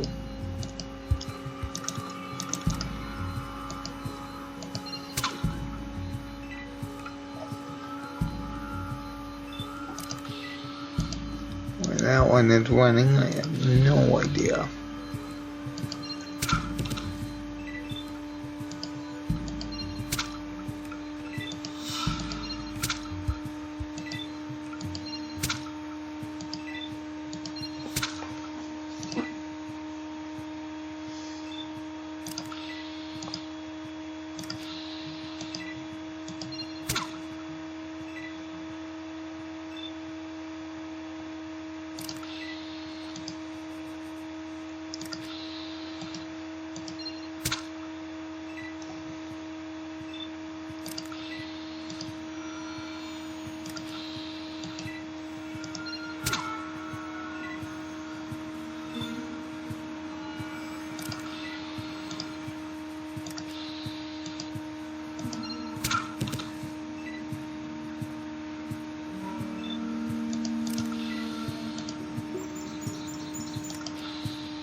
Wow, we went all over the place.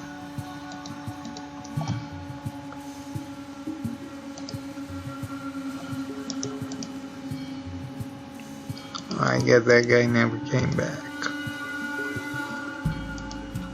Oh, there he comes.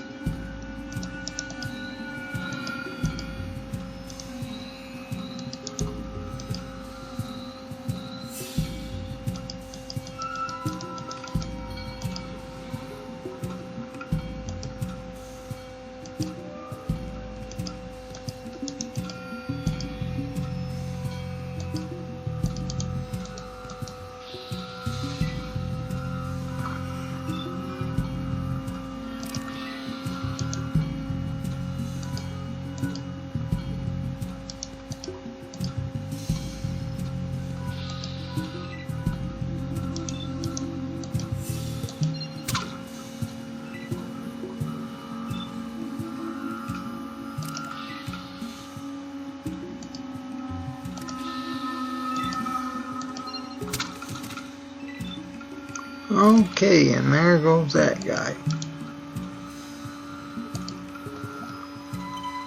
And I believe that is about it for the amount of enemies we actually had to deal with.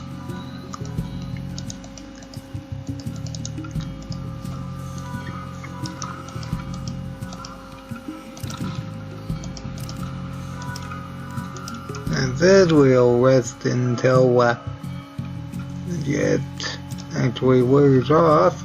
There we go, and we can pick everything back up again.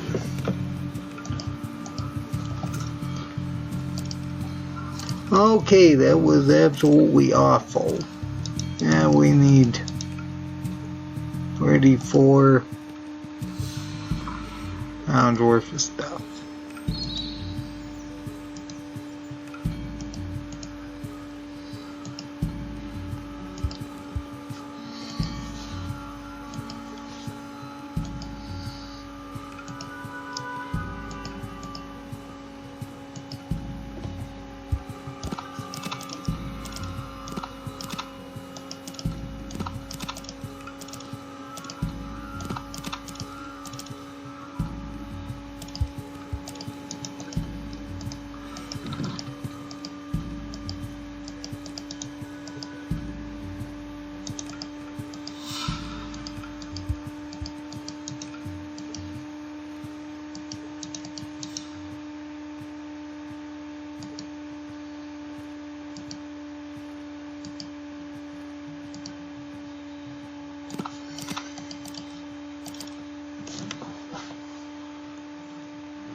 Okay, we're back up to 80.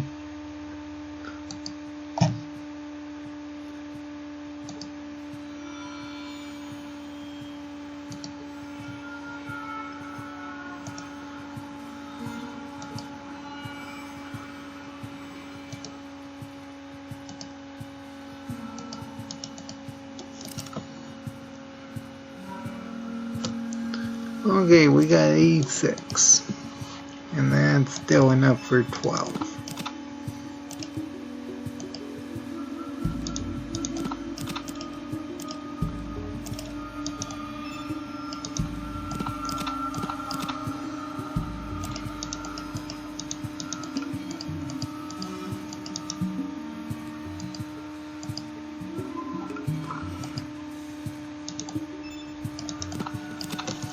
Actually, I can drop some healing powder. Right there. Right there, do I need... No, I don't actually need Vic's radio. Let's see, do I need a shovel? I don't think I do.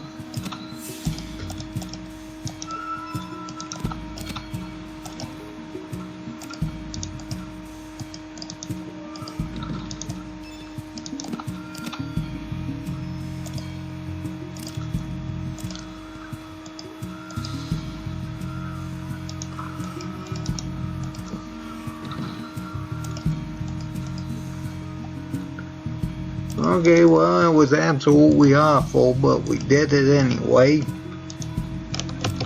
Now we need to open up these doors, which can potentially take a while.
I don't even know what type of check this runs. I mean, honestly, I'd like to say either repair or science check, but I know it's definitely not luck because I got 10 in that. It's just extremely random.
Well, I'd rather end the episode after dealing with this particular quest, but if this thing doesn't want to do it soon, well, I guess I'll end the episode and I restart after I get this thing done. And now, like, it's over. The important thing is there's no combat in it, but I'd rather do this while I'm recording.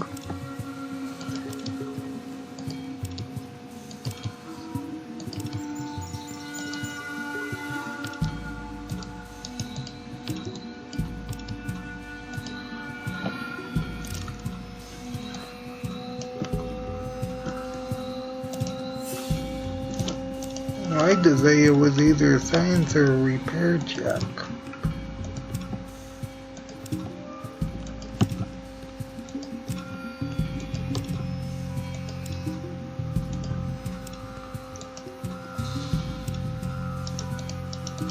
If I don't have any progress in the next 10 attempts,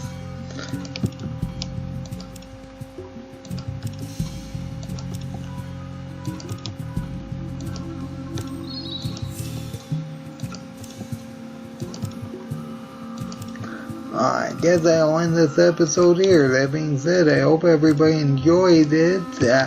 I may do this off camera, seeing as there's no combat to speak of.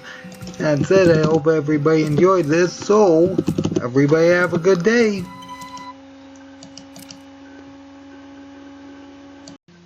Hello again, everybody, and welcome back to Fallout 2. Your discretion is advised, and this is part...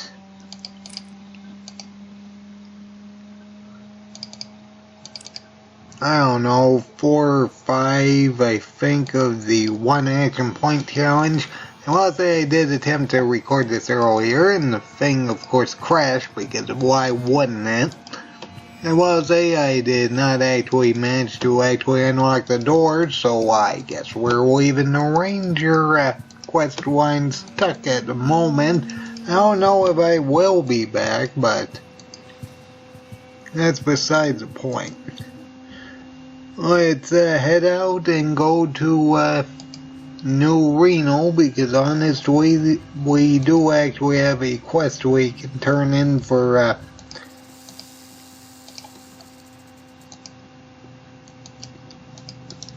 the bishops. I gotta make sure I don't accidentally save over anything important. I will say I did actually try to fight the Salvatore family at some point, and thankfully that isn't when the game crashed. It was when I was trying to leave the area. But I think that was mostly because I had to wait.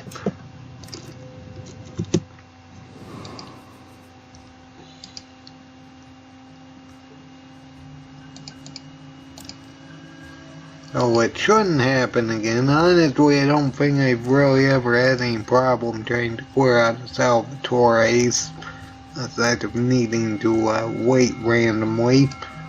That's at New Reno. We're going to 2nd Street and turn in that quest for Bishop. And then there's quite a few quests I can actually deal with in New Reno in a fairly short fashion, actually.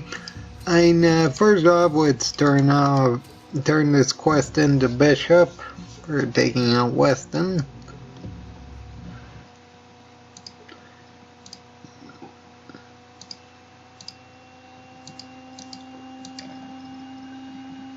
Tells you to go take out Carlson. I honestly don't think I'm gonna bother with that one though. It's way more difficult. I mean, technically, I guess I could use the old bombing method, but the big problem with that is I honestly don't know whether or not the game will crash, because that's the biggest problem. That's a big problem with the NCR. That's probably the main reason why I typically just leave just attacking people in the NCR alone, because I know the game's just very likely to crash.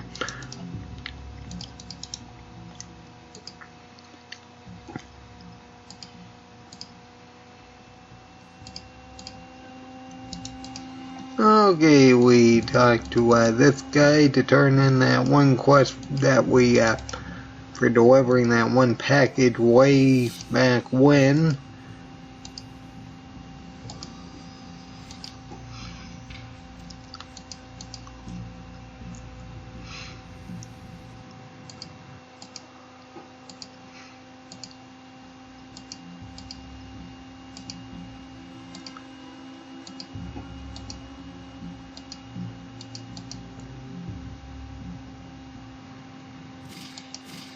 And we can go over and deal with some shopping at Renesco. Actually, we can tell them about the Salvatore tribute.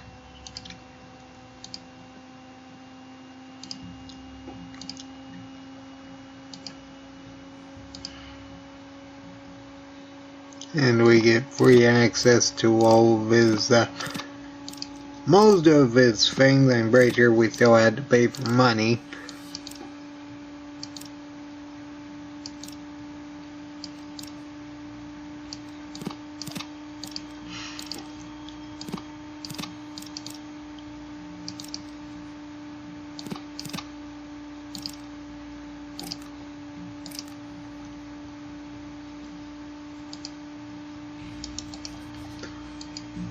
And we can go over and talk to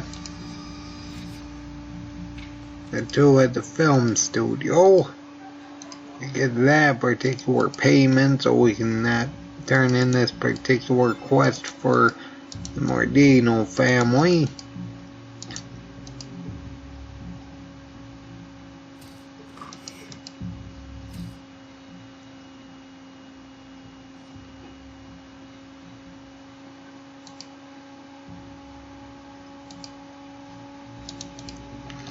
And after we get that particular payment, we go to the Mordino family.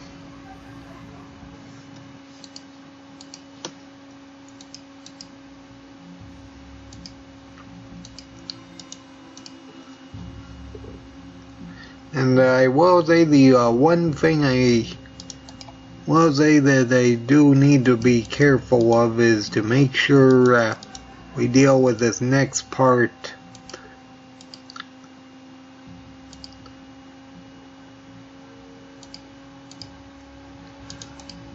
You have to deal with this next part in a very different fashion than I'm used to, because usually the best way to do it is to take Salvatore, the head of the Salvatore out first, and then work your way down. Unfortunately, with the way this particular challenge is going to work, I honestly think it's going to be easier to start down here and then work our way up. That's mostly because there's 6 people here. We gotta deal with these 5 with metal armor and that one. Now, that wouldn't be a problem. Unfortunately, because of the strength debuff, that guy apparently were out of range until we're about here, and we can't have all these guys attacking us while we're just spending one turn at a time moving up.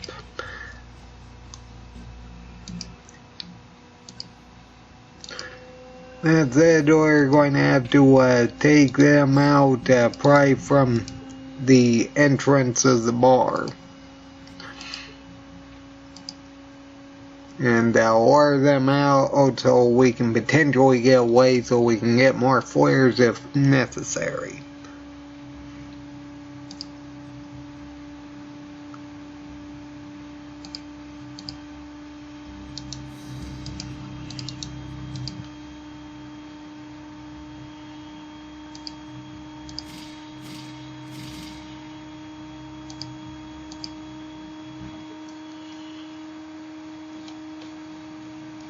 I will say that you can fight all of these enemies in this one. Now, of course, I'm not going to do that for this challenge.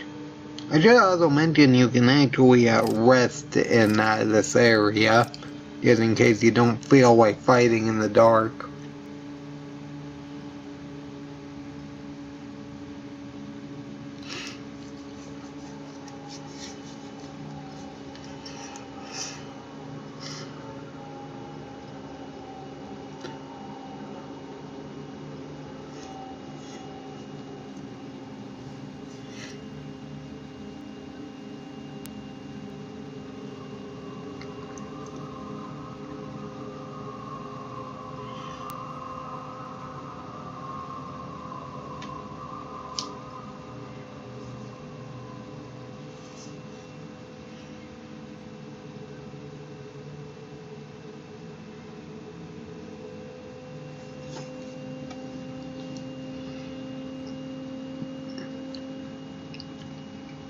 You know, seeing that Mr. Handy, it just reminds me of how brain dead the Enclave are in Fallout 3, because pretty much the main point of the main problem with the Fallout 3 Enclave is the fact they need a special code to start the water purifier that apparently just leaks radiation every time you get the code wrong, and it kills someone if they're staying there.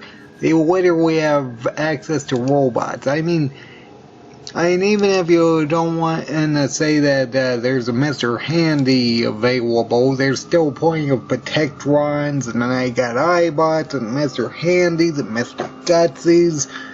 I mean, the only thing I can say that might not work is the Sentry Bot, and that's more because I don't know if it would actually be able to fit in the bulkhead because it would have to go up the stairs. But that's beside the point. Because I really don't know if they could go up the stairs. Anyway, we'll wait 5 days. So let's go refill the stock. Now let's see here, that's 17, I believe. Okay, and we'll go to commercial roll.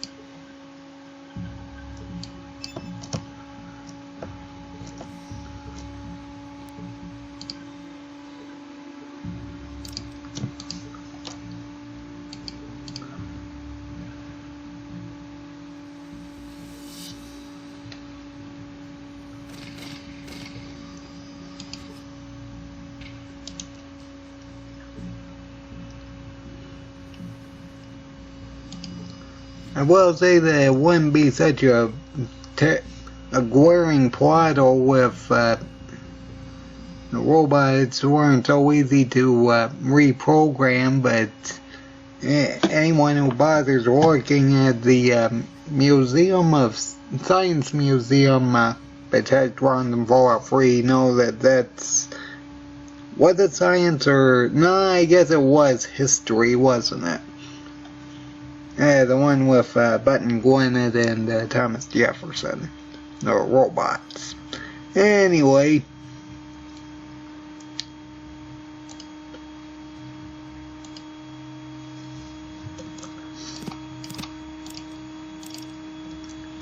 Okay. I actually need to make sure I only grab what I actually need, because I do need most of the selling material for us. Although, to be fair, I'll be getting plenty of laser pistols anyway, so I guess that doesn't technically matter as much as I thought it did.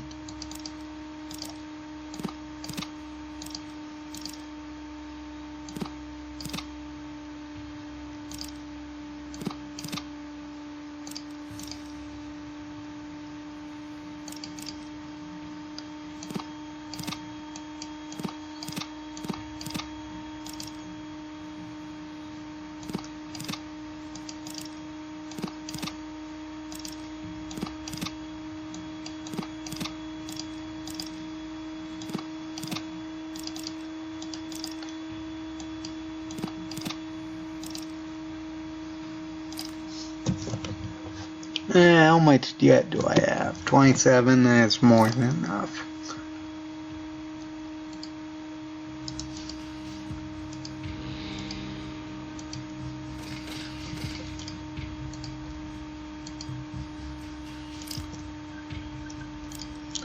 Alright, now we're going to be doing things a bit differently. I mean, first off, we're going to make sure it is daytime, because I don't feel like wasting flares. Secondly, we are going to be starting from here, so we can have the advantage, because we can actually back out into the doorway and into the street, and have them actually come after us instead of us appearing here and us effectively being surrounded, and that guy outranging us and that guy outranging us. Seriously, when I tried it last time, it was just a mess.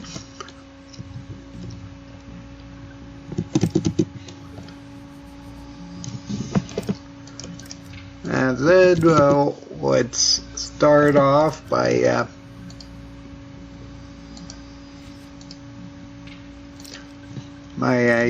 using the jet before I forget. But that was another thing I did last time. I just kept forgetting that I needed to use jet to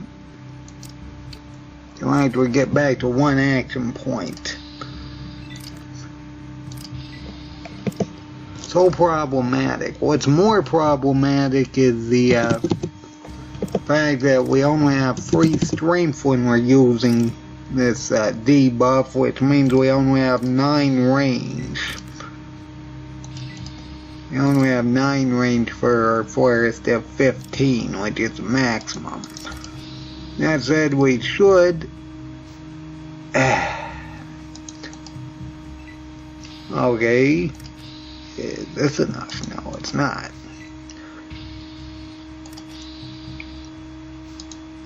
Oh, are you serious? Don't tell me the table's blocking them. Okay, there we go. Okay, well, we have to affect the eyes. That way they'll miss. Although I will say I really don't need that much help for that, because really, outside of them getting critical hits, they're not going to really deal that much damage. And they hit a civilian. Oh great, this is gonna be a mess. That means everyone out on the street's gonna take a turn too.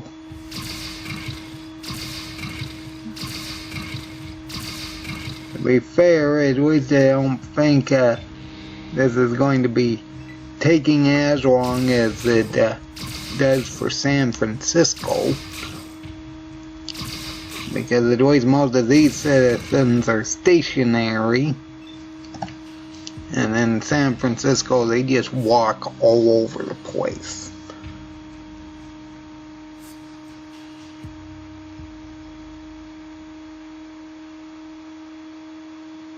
Instead, just running away.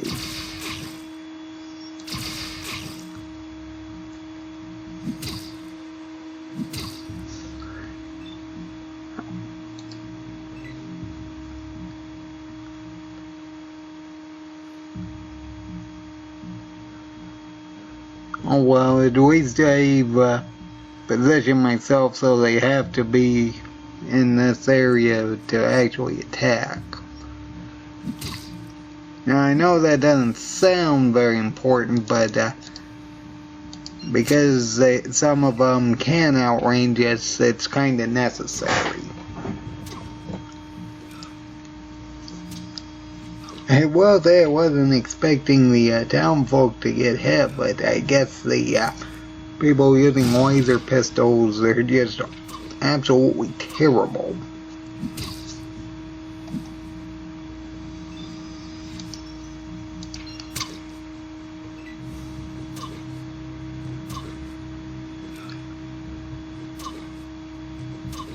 I just hope I can get my flares back from the doorway. Actually, that's a good thing to check.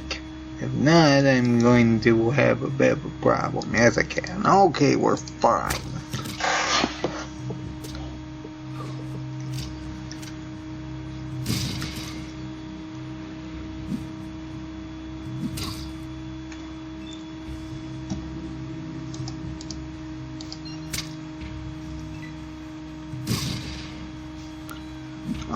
Honestly, I'm not overly concerned about getting hit by the laser pistols. The main concern I actually had was they would run out and effectively just run up to punch me and surround me, and then I can't pick my flares back up, so if I ran out, I'm kind of stuck. which is exactly why I gotta do this one down from the bottom up rather than the top down, which is the way I normally do it when I do this.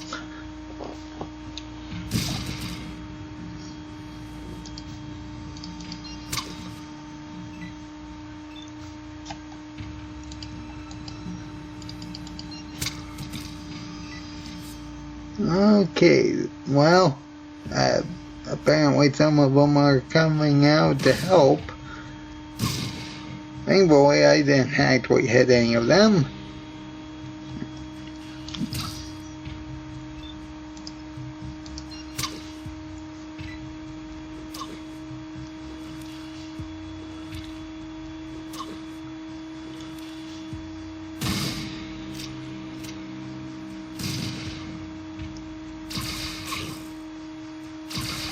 Oh, unless the laser pistol gets a critical hit, I'm not concerned about it.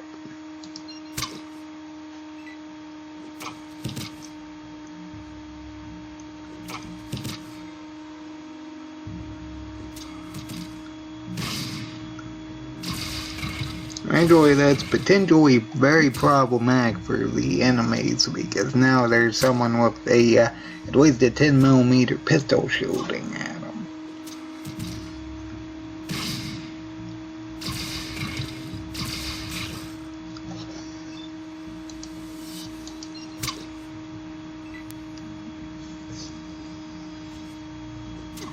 Not to mention someone that I think has a combat knife, actually. I can't imagine them doing that type of damage with a normal knife.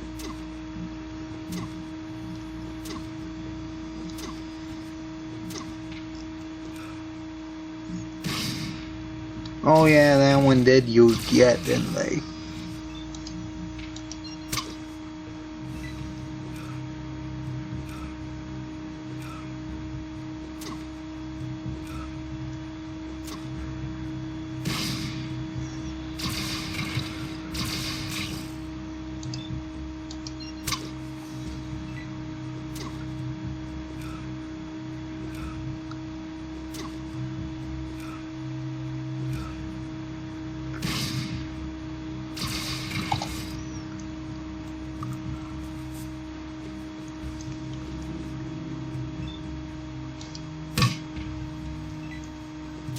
I hit the door.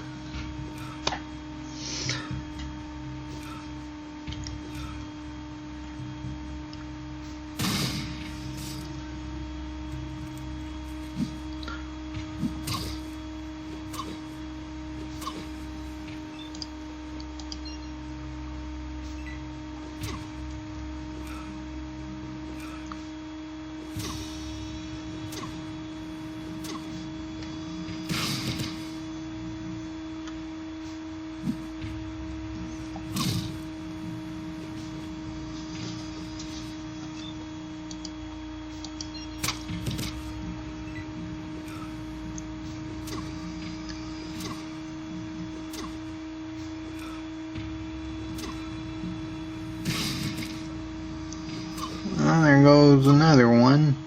And that other one's out of the fight. No? I guess not yet.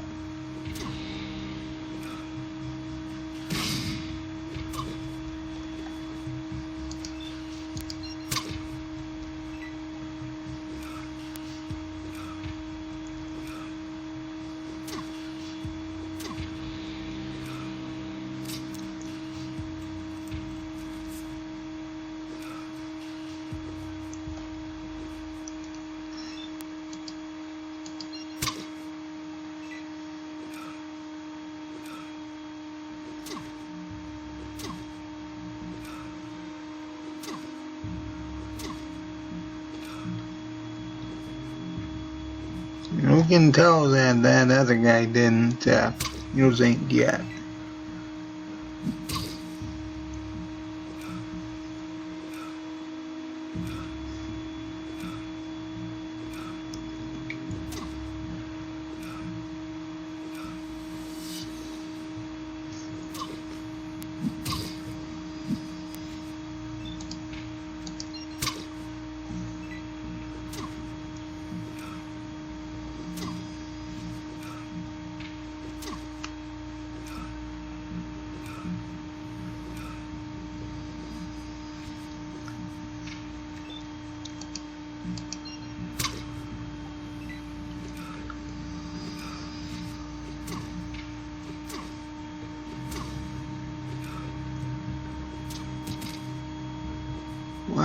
it's about time.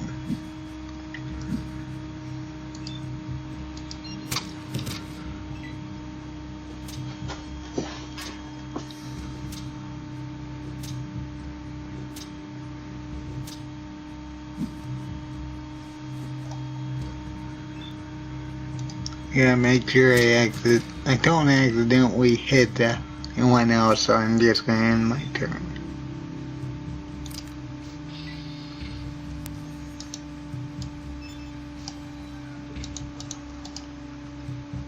Okay, and that's the bottom 4 cleared out. I will say that it's not the way I meant for it to happen, but oh well, it works. We need to wait until our debuff disappears. So we can pick these flares up. How many did I use? I started with about 94, so a bit over 30, I'd say.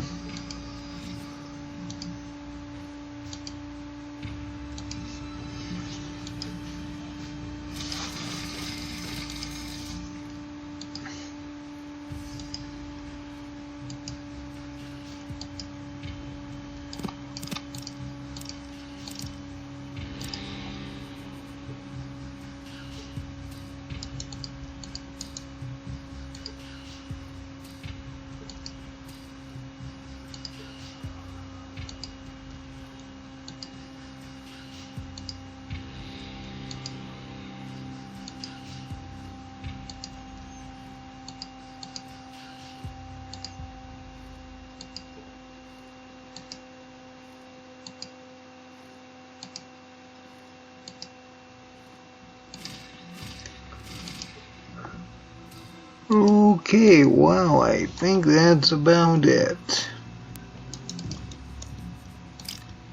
Oh dear, what a mess.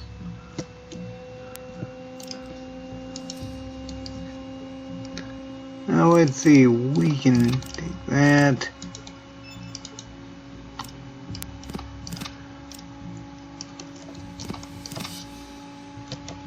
And I still do have dragon shells.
Alright, and there we go. With that, we can go up, and before I forget anything, let's use 2 jet and rest, so I can get my 1 action point back.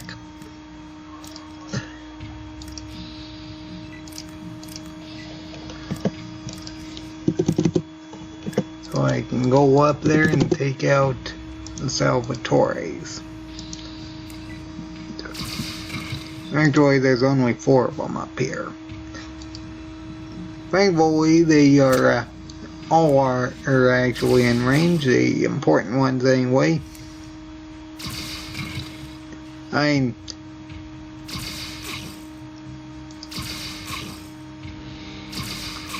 only real problem I can see is getting quickly hit to oblivion. I was the last time I tried this, Mason just seemed to run away after getting his health taken out real quick, so I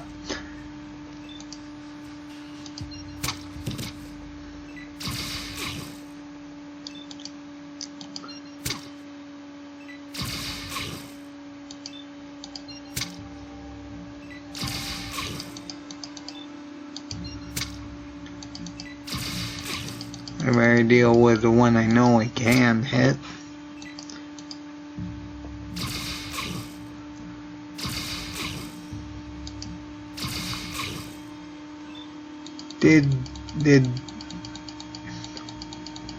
I don't know if I saw a critical hit message.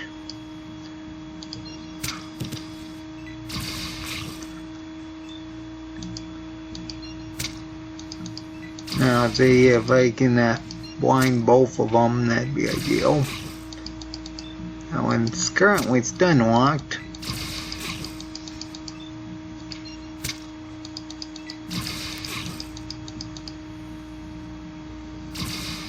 Okay, I did blind him.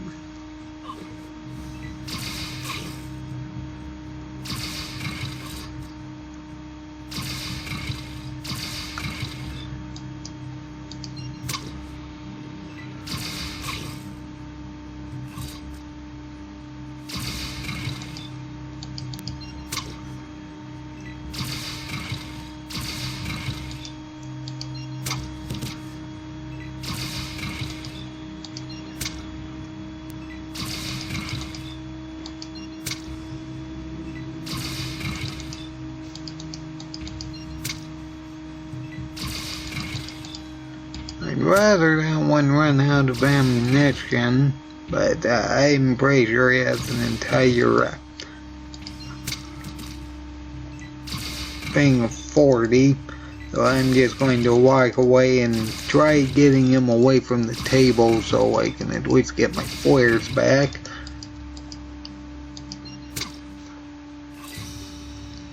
I know I said this earlier, but laser pistols are just not that overly good.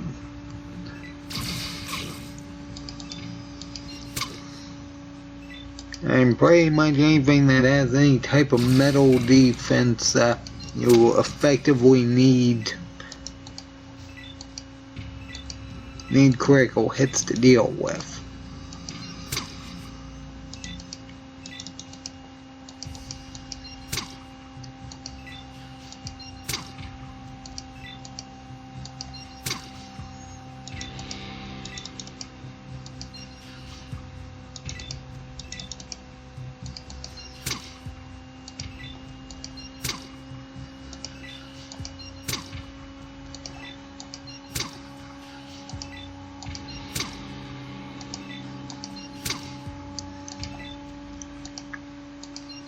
Actually, that's a good question. Did I deal with Throgmorton? I might end this episode after dealing with Throgmorton if he's still around.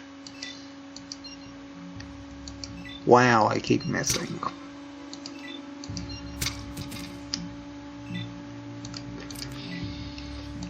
We have to turn our combat off because we need to get through this door. And we'll take out Salvatore.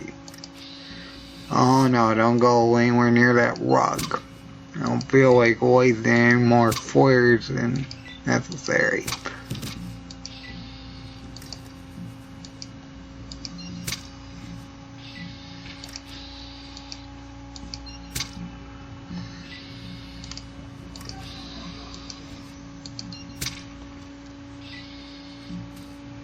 Okay, and we now have to rest.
Let's see, I'm missing quite a few flares. Actually, approximately 40 of them, I'd say.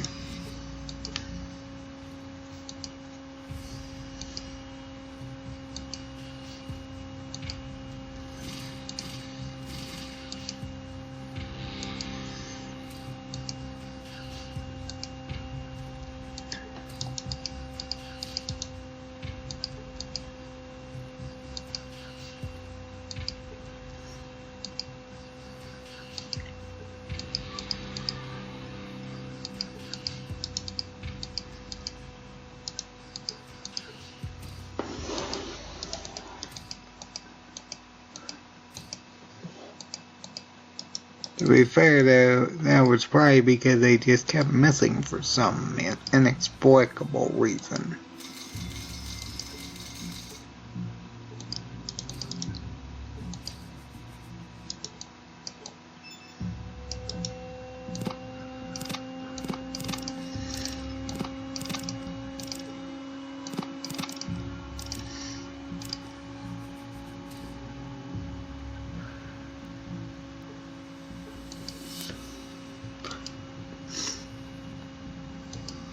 Alright, let's put up some of these ones.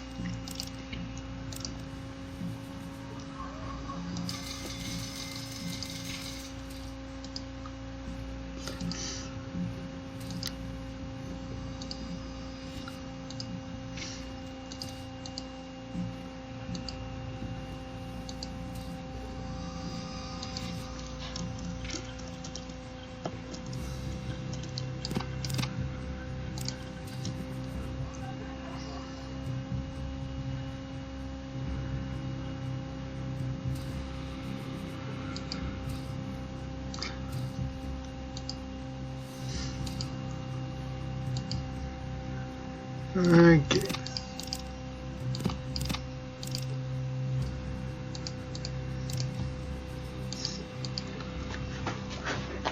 Okay, and with that one down, we can actually turn in that quest and we do not have to fight the Mordino family.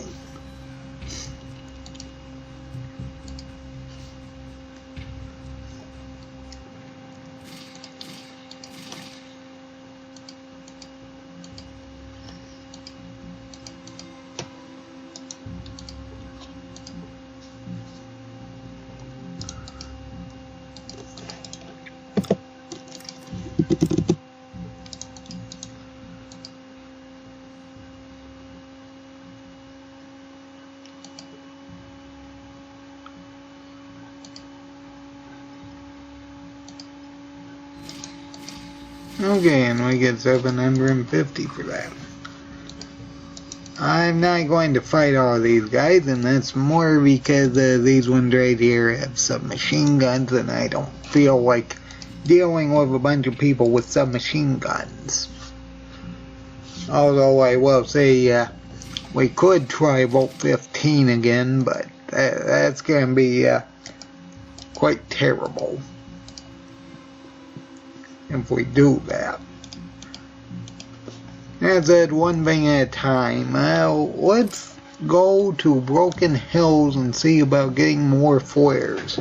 We currently have 86.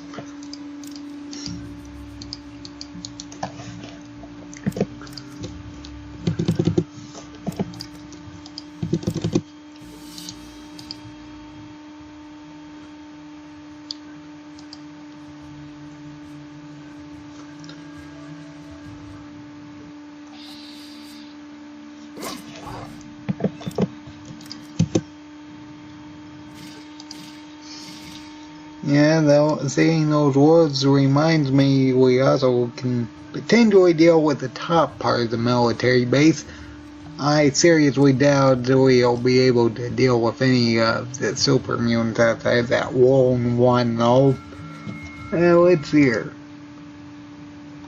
That's more because anyone who saw my free action point challenge would probably know this, but the only reason why we won was more of a fluke than anything.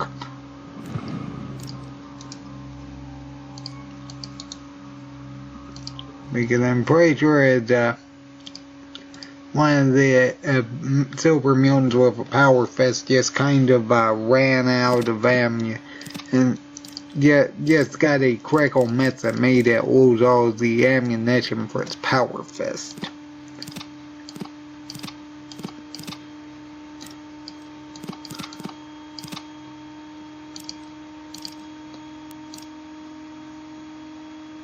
And I think that's the only reason why we successfully won.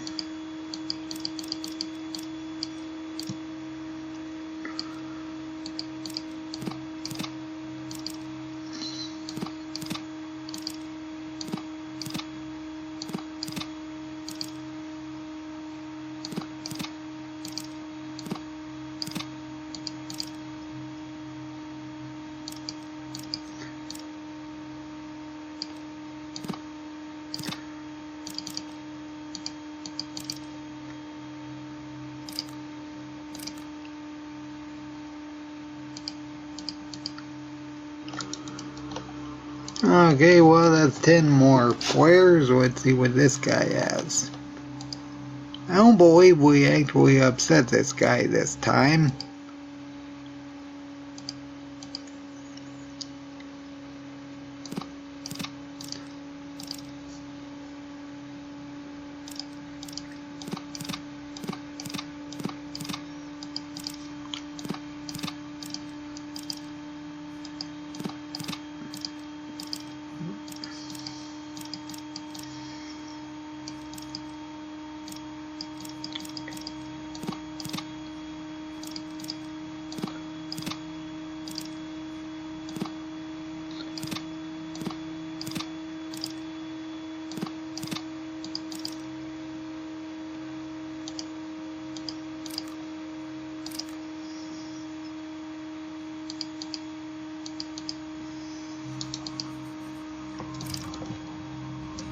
Honestly, I think I kind of forgot to grab the 40 glasses from Mason, but oh well. Just wanting extra charisma. Now let's see her 5 days. 28, 29.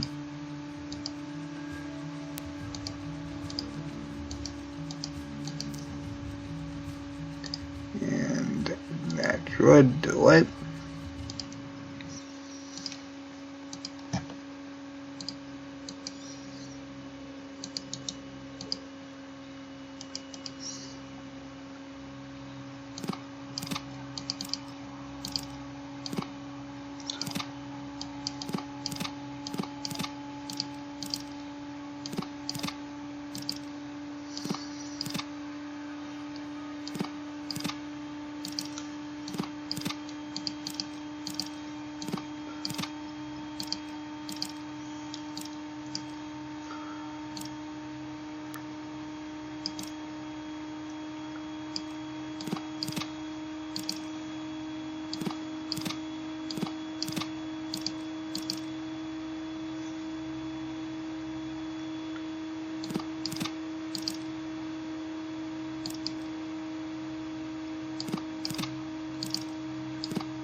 Honestly, all I really need are the flares.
let's see, I still have 6 laser pistols.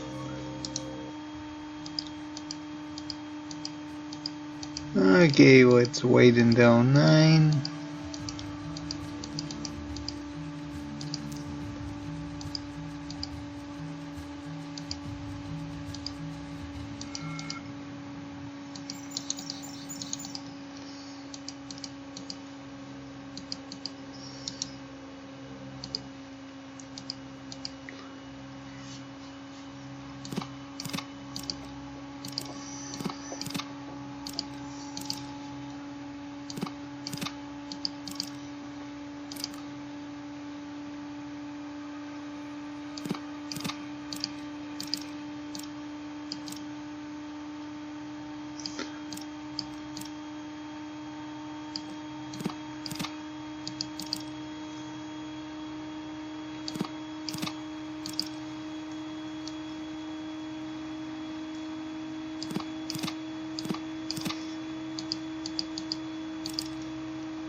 Now it's here.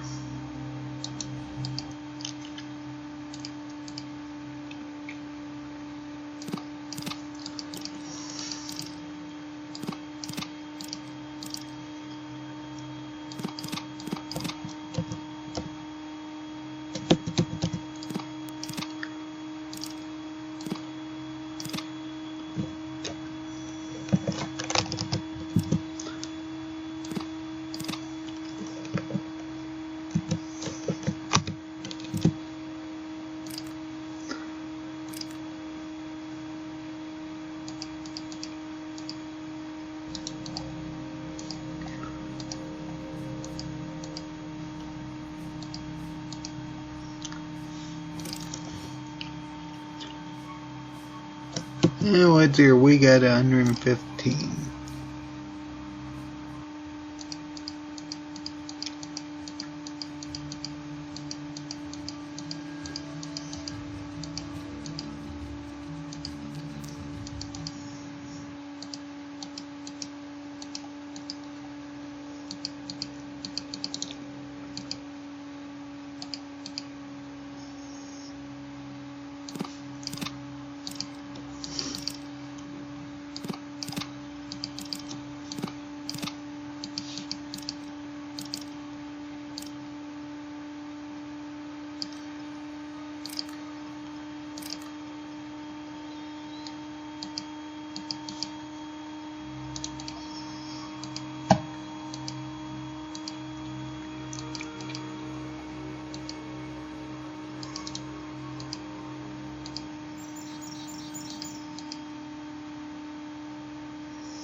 It doesn't look like it has any right now.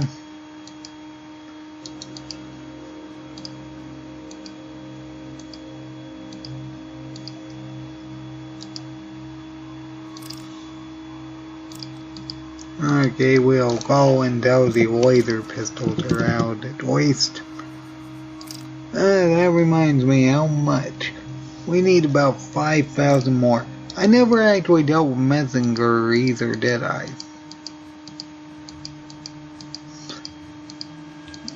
Yeah, I think that's the plan. We'll go over and deal with Messenger and then deal with Frogmorton, and I'll end the episode. That said, I want at least, I don't know how many floors do I have, 100 and, I want at least 10 more before I even attempt that.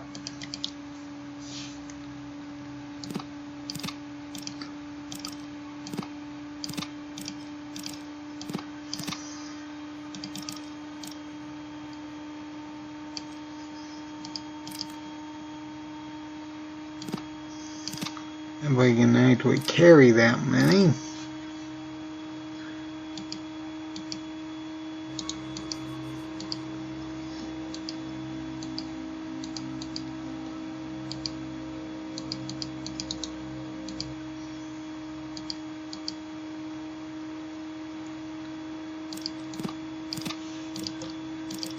At least that's a quota for 10. I didn't even bother looking at what else he had. Oh well.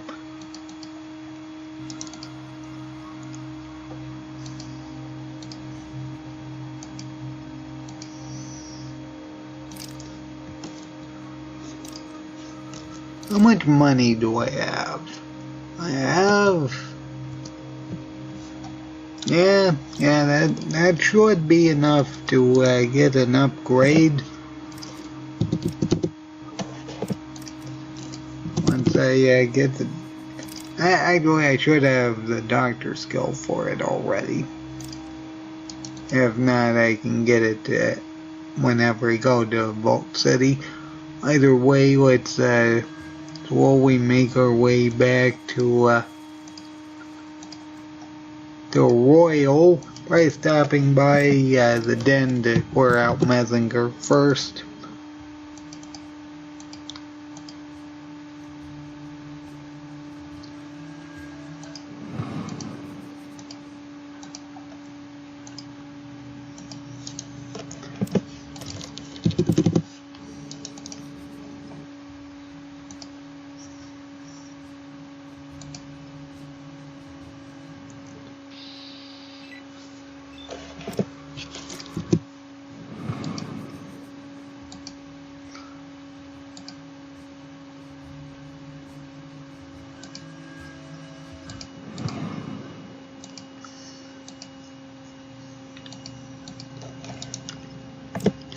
I can't even fight things that should be easy like mole rats because I would actually have 2 action points with no way to actually get 1 whenever I go into an encounter on the overworld map. Either way, let's just stop here for a moment and see. I don't think I actually dealt with Throgmorton.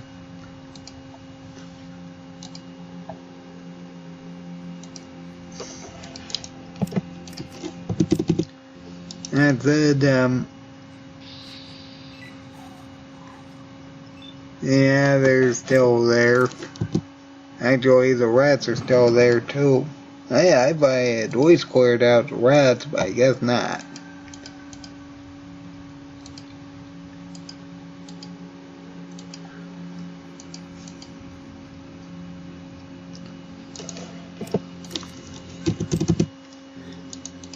Either way, let's go back to the den.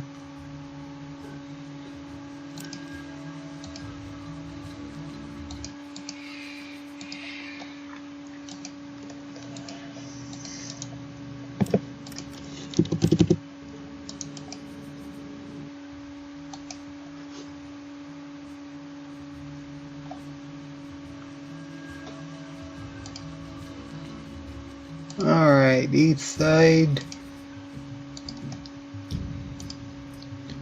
And if necessary, we can actually use a locked door strategy. Because I honestly don't know if 130 will be enough to actually take out these guys. Because there's 4 here, 4 here. Actually, I think there's 5. Yeah, it's 5, so that's 9. What's another 5 is 14. So that's less than 10 flares per person. Yeah, I think I'm gonna just gonna do the locked door strategy.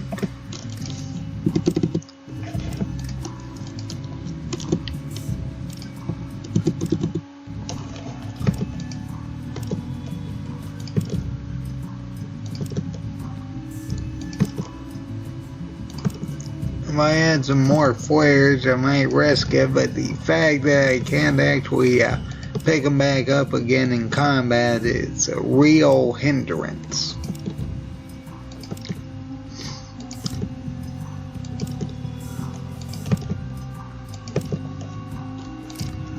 Yeah, I do have one. What's here? Okay, there we go. So we'll start with this one.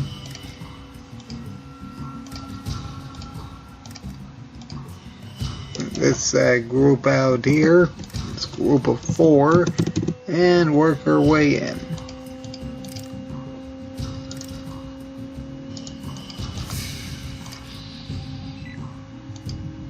But I almost completely forgot.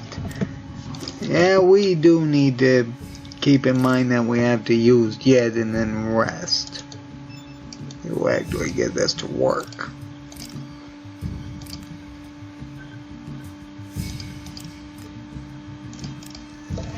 Alright, here we go again. Let's try this from the top.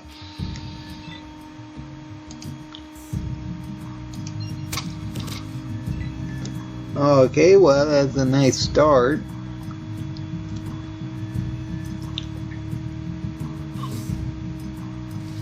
And that I will say the fact that some of them outrange us is potentially a problem. Actually, I think we're going to have to start from one of the corners of the building. I'm thinking we start from this one, because if we start from the other one, that guy might get hit and we might have a new renal situation again.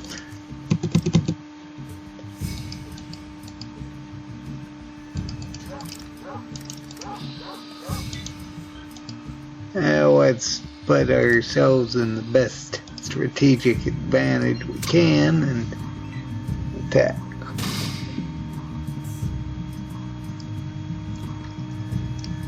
Another good thing about doing it this way is that they're forced to come over here, so they're going to be in range. Keep in mind we only have 9 range because as a debuff.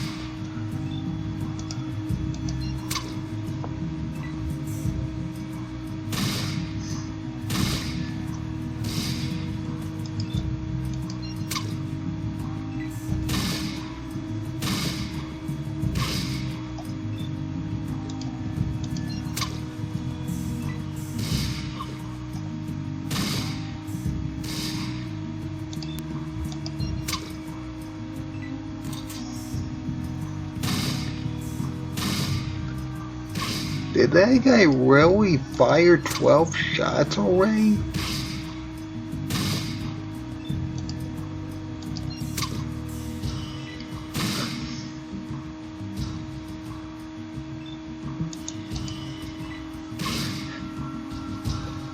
I don't even know if I'll be able to take those ones down.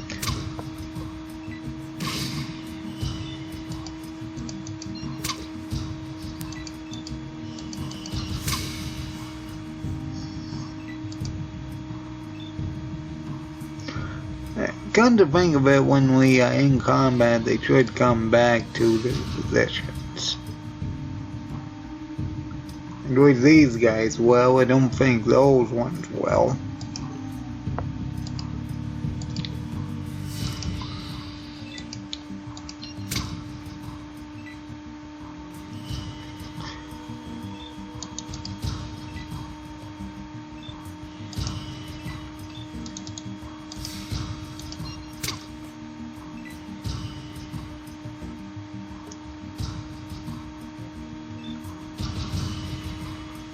I don't think that guy's been activated yet, actually. I can't even pick my flares up yet because I don't have enough. I don't have the carrying capacity to do that. Oh dear, so many unique problems.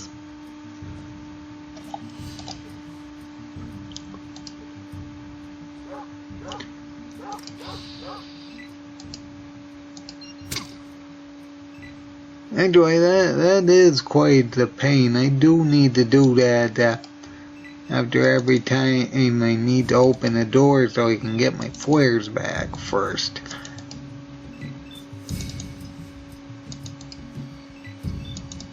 I mean, it really depends on how many flares I actually have left, I guess.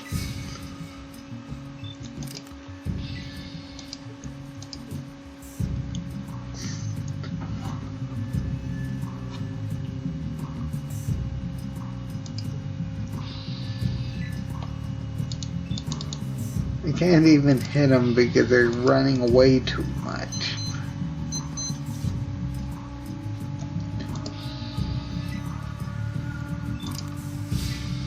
Okay, I'm going to have to do it like that then.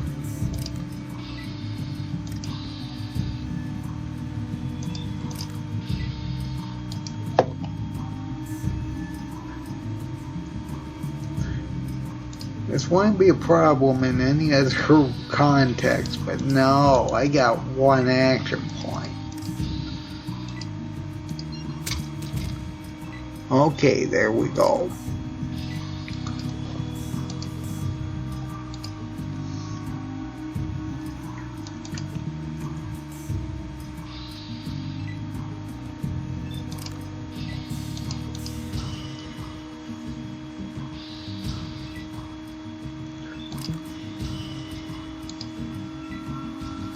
Okay, there's that one.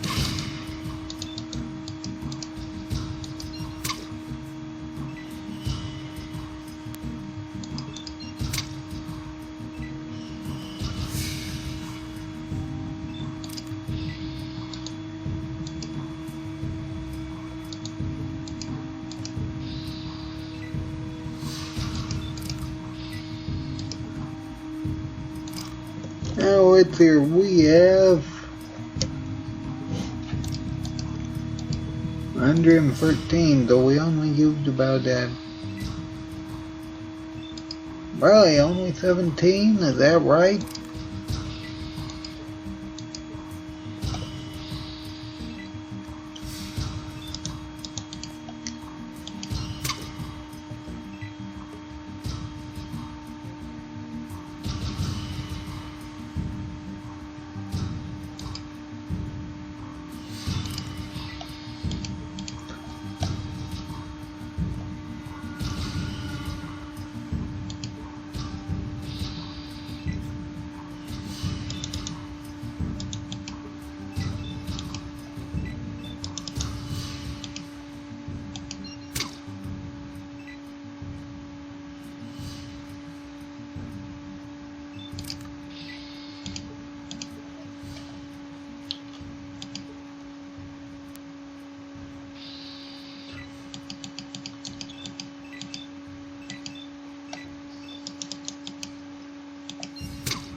Oh wow, this is much lower than I thought it'd be. It'd be helpful if they stopped running, but of course they would.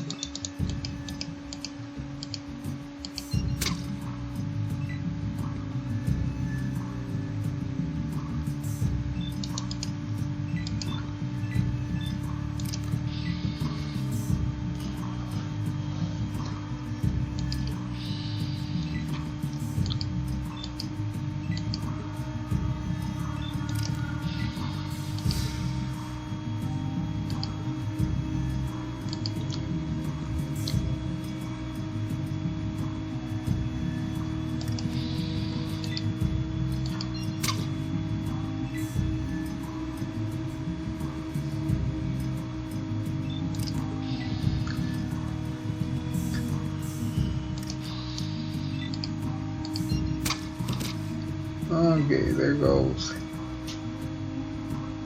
No, that one's not down yet.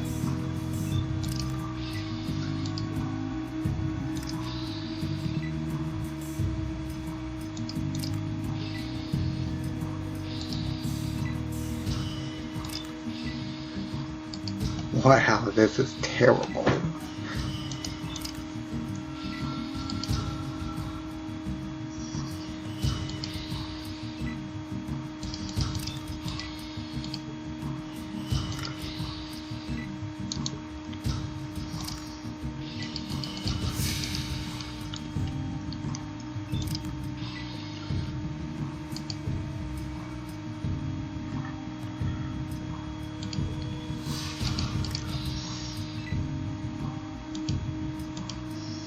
Oh, I use that. The fact we only have 9 range is really awful. I would use buff out to get the range back, but I can't because that would give us an agility point. It would give us another action point. Oh boy. Either way, well, at least that one we should be able to take out. Okay, that one's down.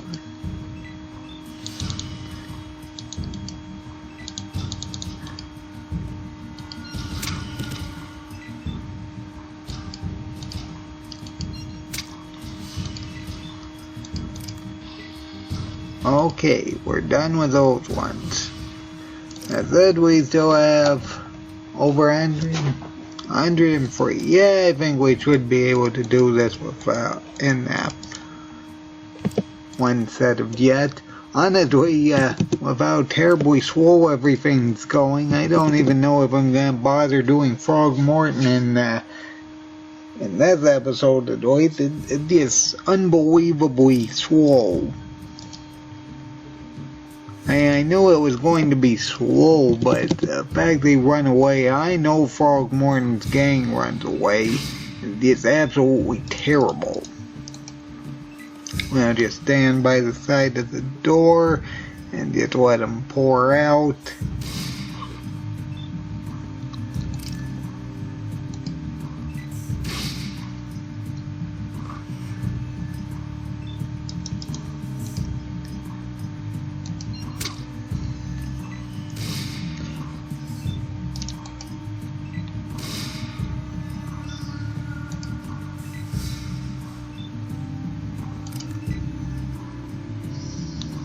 Oh, I keep shooting through the walls. That's fair. Okay.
Honestly, wasn't expecting them to be running away this much.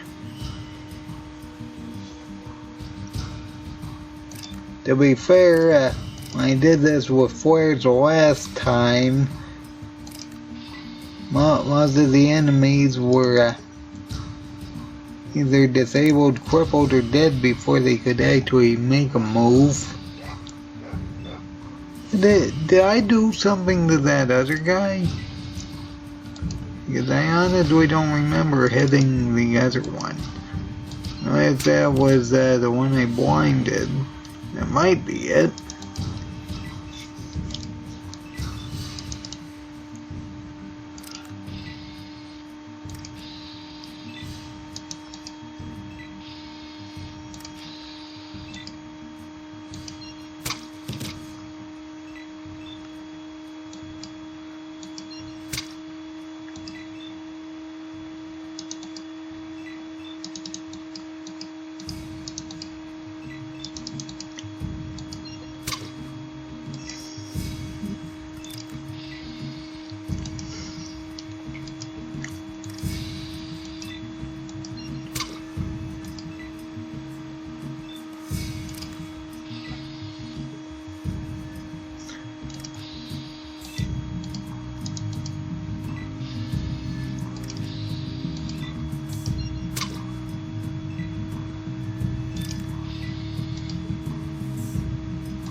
One with a disabled leg. Ay.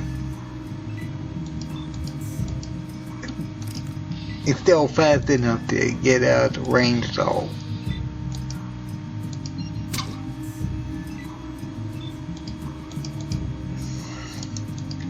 Even when he's not going in a straight line, he can.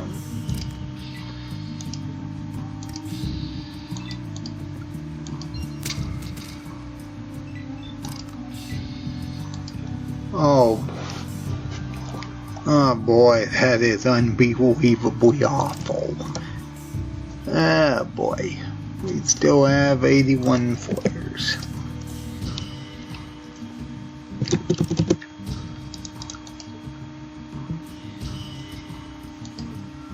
We have 3 more, 2 more.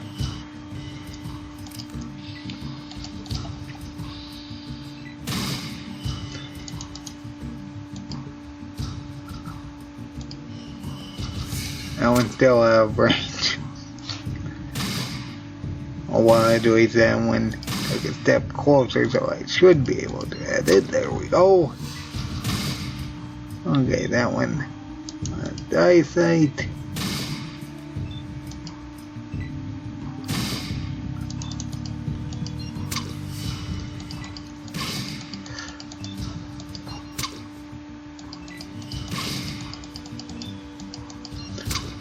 Oh, what do these ones in the building can't run very far.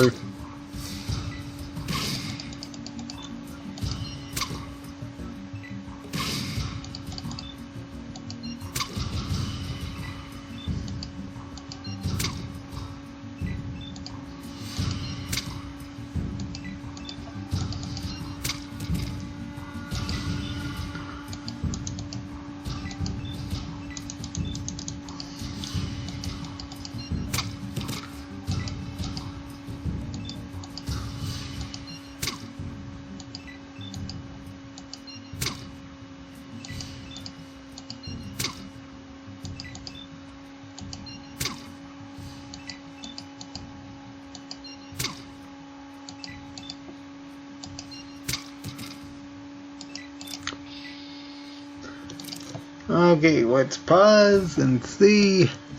We got 62. There are 5 more enemies. Okay, well, I think we should have enough in theory. Maybe.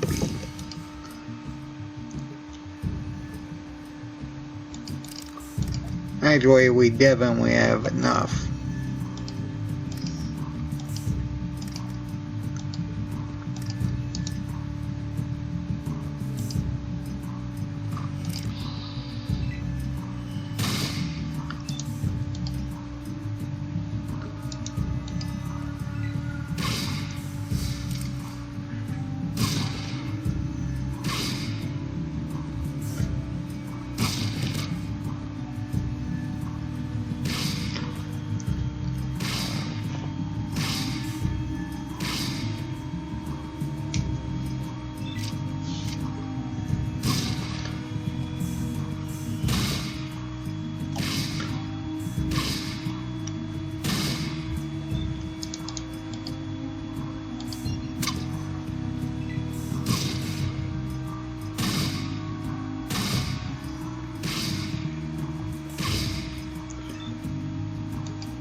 Okay, we got one of them to run anyway.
What which all the rest of them are running. As long as they can take out Messenger. Okay, that one's running too. Okay, we are good.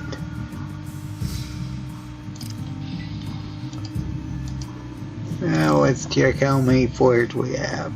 We have 42, so we used 88 flares, I think.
Okay, hopefully, no, we did not open the door.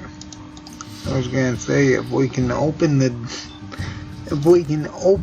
door, we can use it as a hiding place to get them out of eyesight, so we can actually reposition them so we can actually attack them more properly. Okay, we open the door.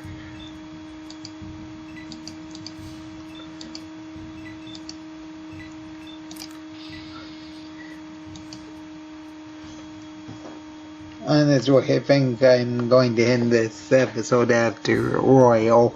I might get to Redding, but there's no way I'm dealing with Frogmore. Honestly, I'm getting a headache because of how terrible this all is. I knew it was going to be bad, but it shouldn't be this bad.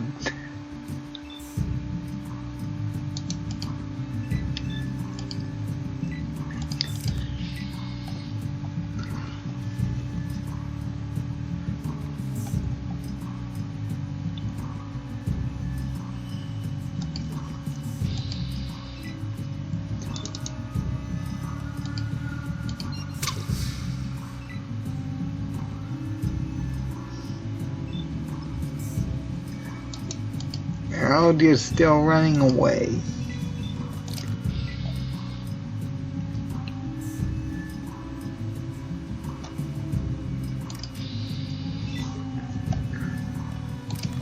I only see 2, there's 3 though.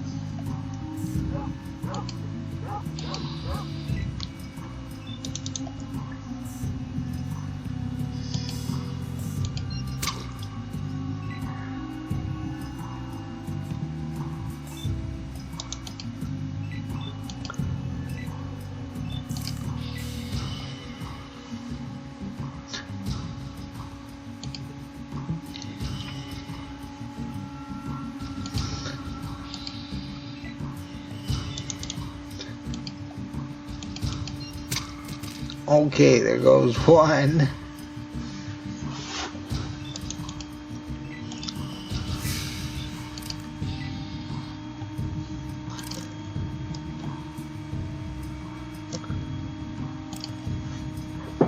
Used almost 100 flares for this. And now I gotta pick them all up. What a mess.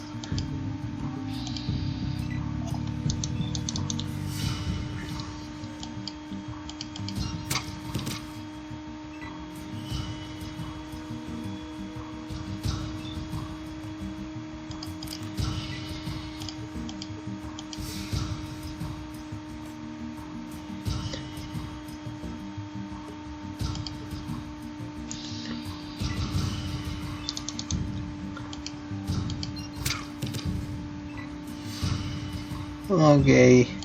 Wait, that one's disabled. Okay, that one's done.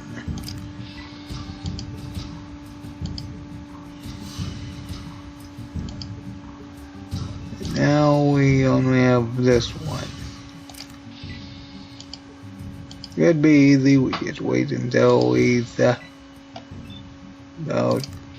ready to enter the room and this is gonna be awful, isn't it?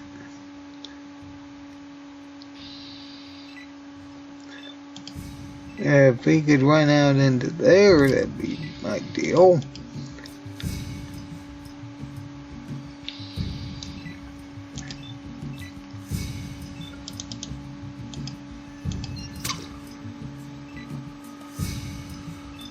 Oh, don't do that.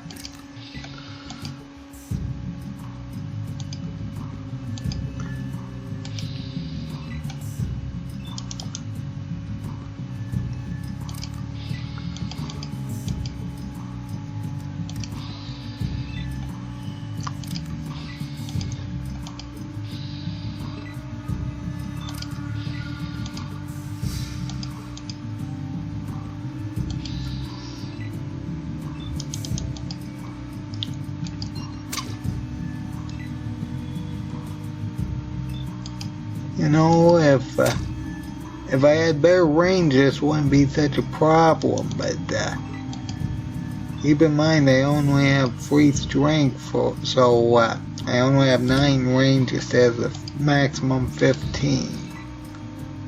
Now I know that may not sound like much to some people, but I assure you it is a very important aspect of using flares. Anyone who's seen my flare only playthrough would know how unbelievably broken flares can be. This is effectively the worst version of that.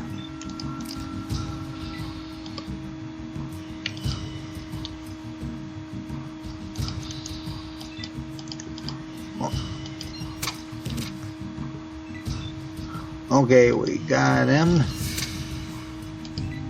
Okay. Good. Fine. Now we're gonna have to pick up 110 flares. I think that's 110.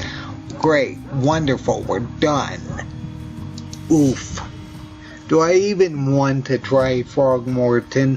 Anyone who saw my flare only run would know that when I tried my free action point run as well, come to think of it.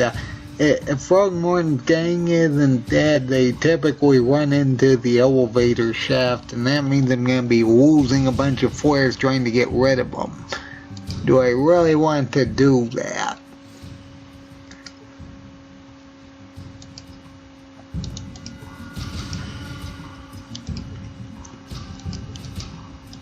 Okay, now I gotta pick up. Oh yes, that's right. I also have to wait until the debuff wears off. Oh well, I may as well rest until we hold it.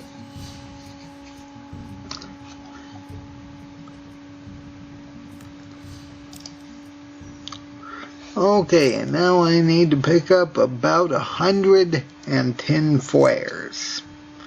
Wonderful.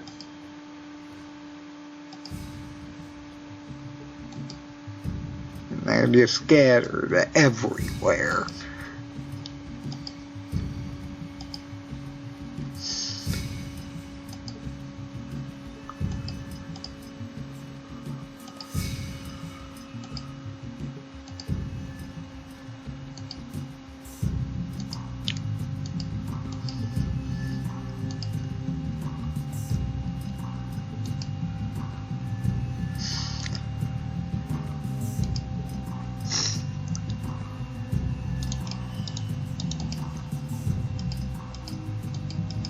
I didn't even think about the tool board.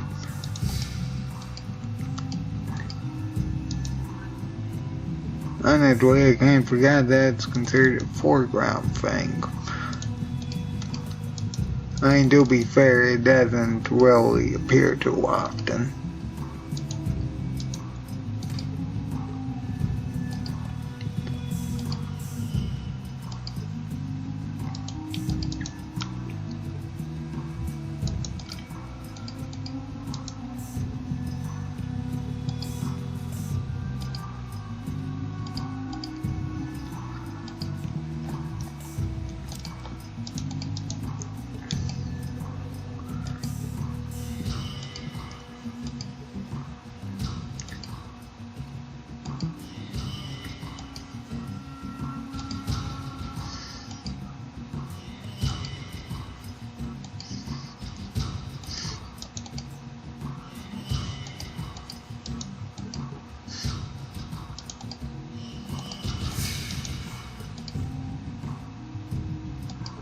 I'm definitely gonna be missing a few flares.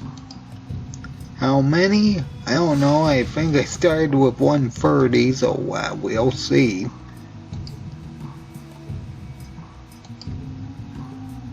The worst part is most of them went running, so there gonna be some that I won't be able to find too easy.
I have absolutely no idea how long this video is.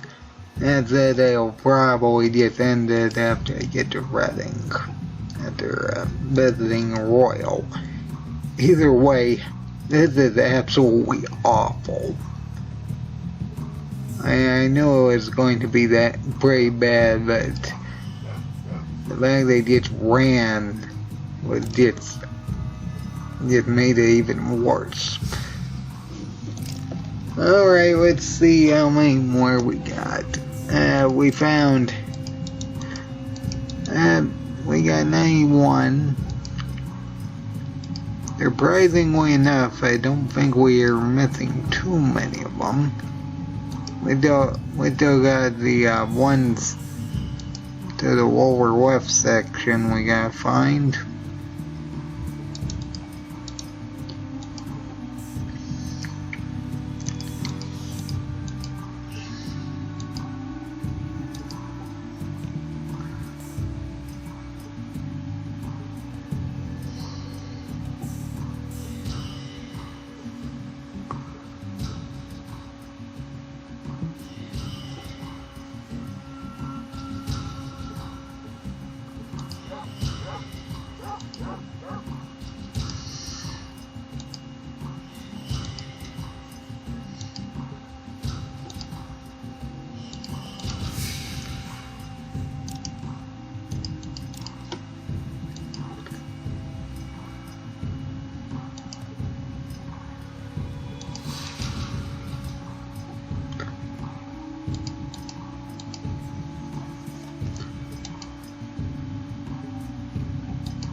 Okay, we only lost about 14 of them, unless I can find even more of them somewhere. That's actually not too bad in the amount we may have lost. That's it. I'll take a quick look around and see if we actually stumble on to more I might have missed. We can get more Broken Hills if necessary.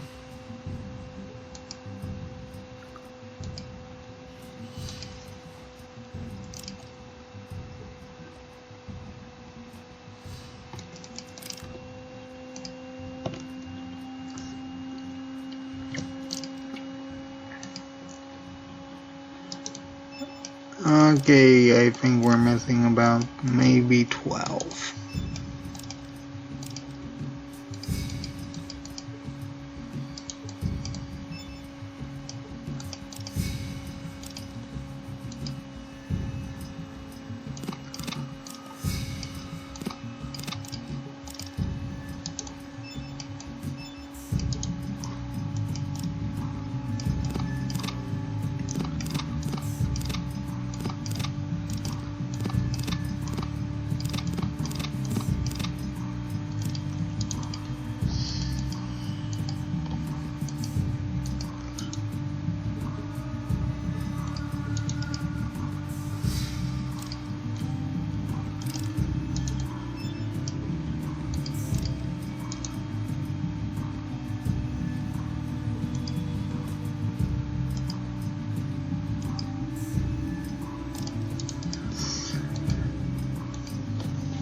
Okay, so I think we lost maybe 10. Oh my.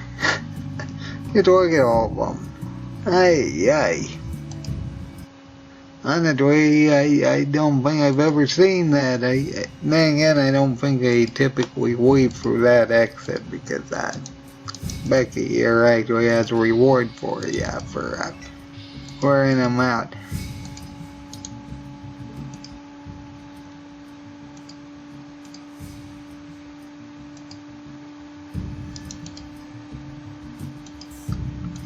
Okay, and before I forget, let's get the car.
Okay, well then we'll put that in, put that in.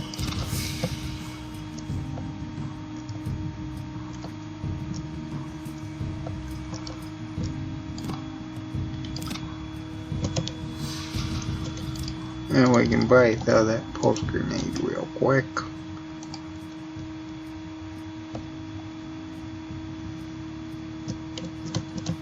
And not like we actually need it. Let's see, is there any ammunition we still have? Actually, I don't think we need lighters either.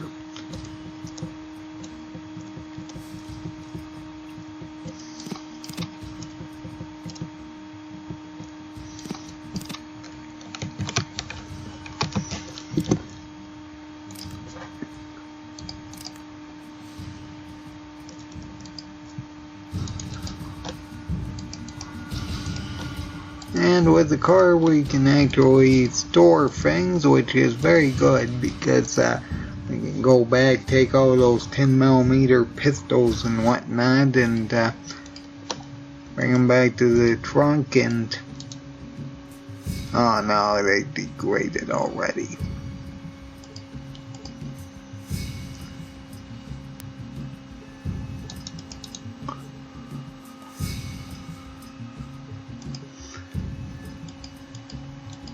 That makes things a bit less convenient.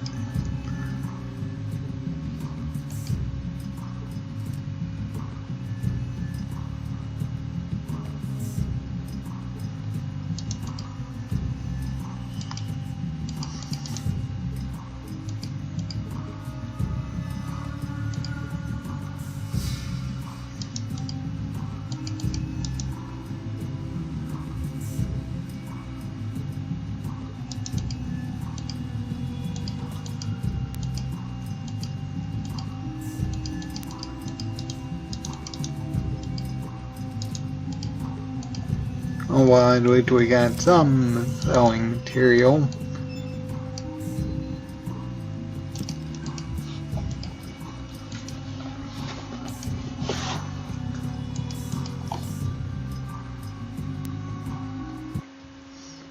And we'll go back to Den to get the car.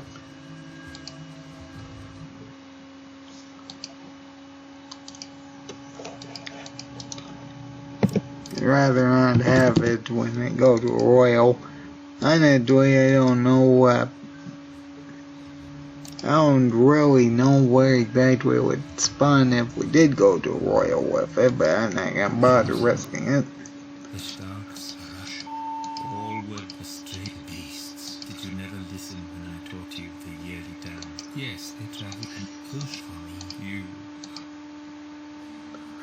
Okay, and the bridge is destroyed, and we have to go back and get the car from the den. Who knows, maybe Smitty's fuel will actually respawn too. And while I say that'd be useful if it did.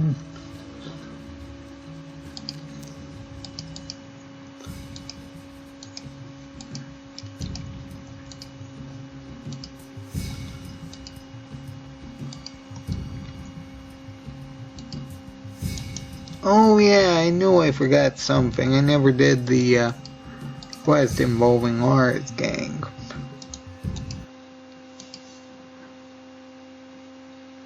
Oh yes, he actually gets even more. Well, I can use money. It isn't like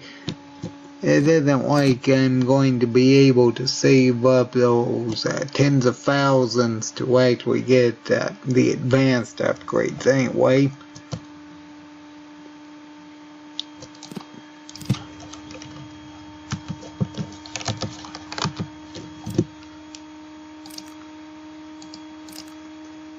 And that's effectively an entire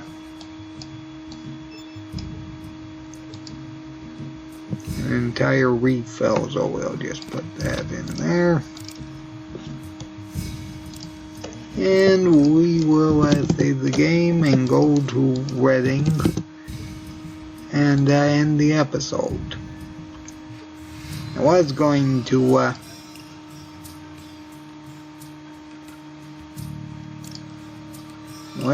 try fighting Throgmorton in this episode, but honestly, I have zero idea how well that's going to go, especially with how Messenger went.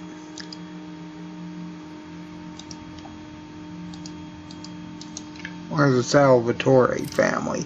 Either way, we cleared a lot more of the game than I thought we would, but then again, we are wearing advanced power armor. Anyway, we will save the game here, and there is no way we're doing the Wanamingle mine, so that is out by default. And even if we wanted to, honestly, I think what would happen is we'd run out of flares because living anatomy won't work. We can't insta-kill them, and our only quote-unquote tactic that might help is crippling their legs, which would cause them to run, but if we were positioned incorrectly, they would get stuck where the areas to actually go up the ladders are, and we wouldn't actually be able to use the ladders to actually get combat, which is kind of a problem. Either way, I'll end this episode here. That being said, I hope everybody enjoyed it, so everybody have a good day. Hello again, everybody, and welcome back to Fallout 2 One Action Point Challenge. I forget what part it is. Your discretion is advised. Either way, we need to go try croaking a frog. I know that's a terrible joke, but it's the only thing I could come up with.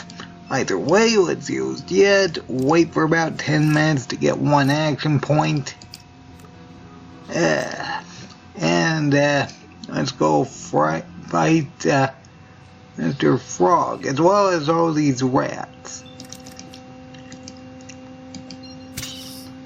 We do have a chance to instantly kill rats, and it's the only thing we can realistically take out in one shot. I will say that I forgot how many there were. Okay, at least that one's down.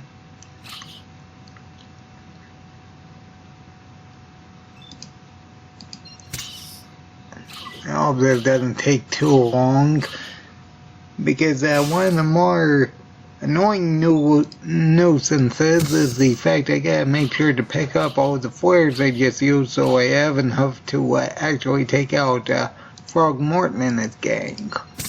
Because there's like, what? There's 2 down there, 2 over there, and there's like 5 in that room. So that's at least 9.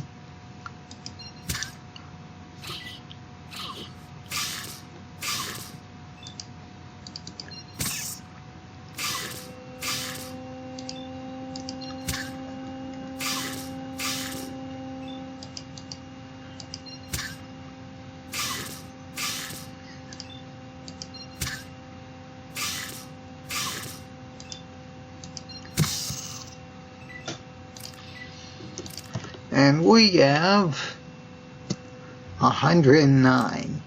Honestly, I don't know if that'll be enough because there's 2 over here. 2 down this hallway, and I think at least 5 in that room, including Frog.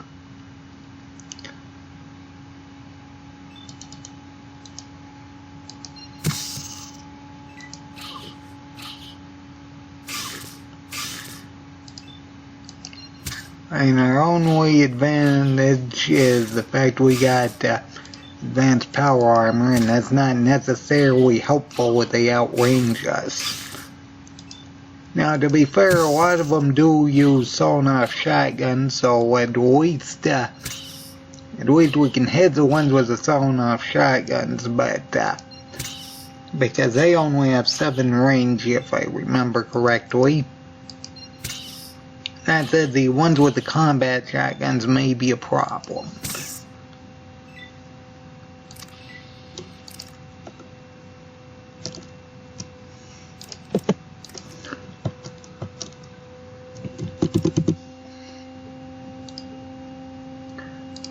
And we have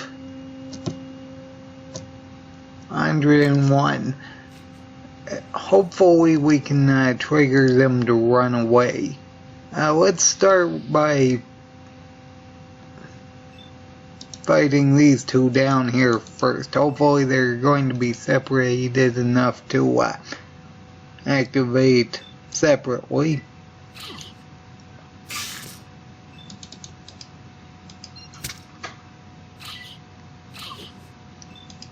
That way we only need to deal with about 7 other ones.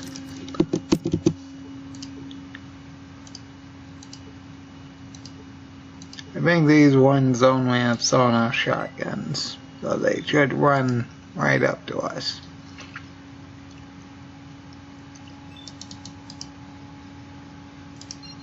If we can knock them unconscious, that'll be a very big benefit.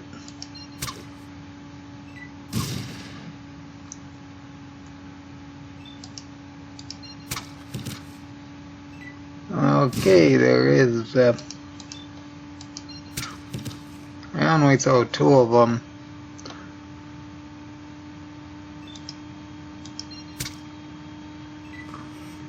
Yeah, that's another thing I gotta mention. The enemy will be running away constantly, so that's going to be annoying.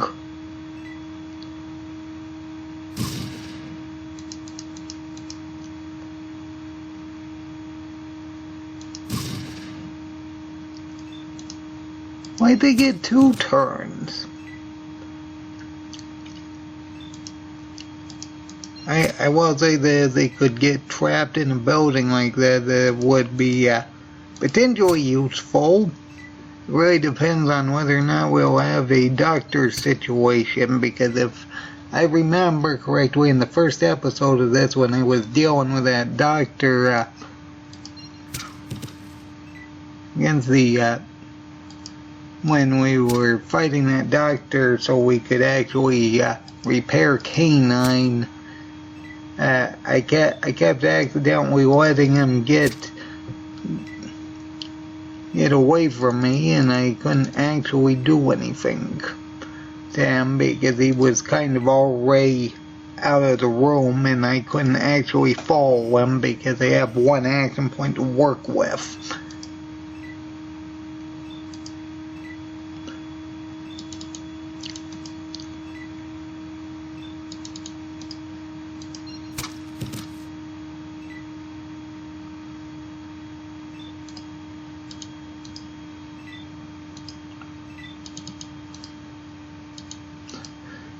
Oh boy.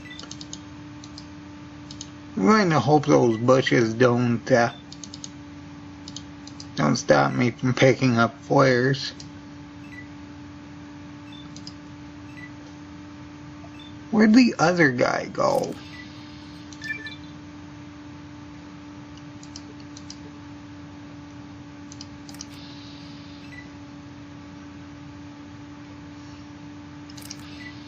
On the bright side, I can't even pick up the flare. Oh, this is gonna be awful. I'm gonna have to rest so much so I can pick those flares back up before actually taking on the rest of them. Anyway, let's at least get into the doorway. Hopefully,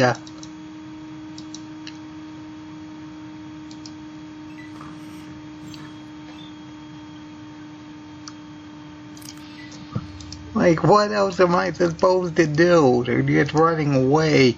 It probably doesn't help that I'm overloaded so I can't actually run.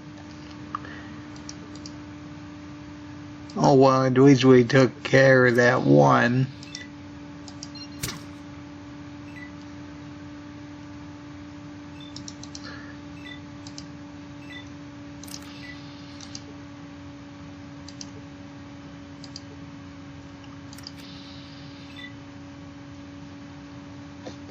I see one. Where'd the other guy go?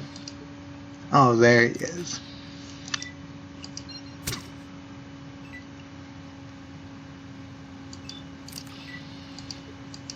Oh, this is gonna be absolutely awful. Why didn't you run into that? I completely messed that up. I can't even hit him because he's blocked by the doorway.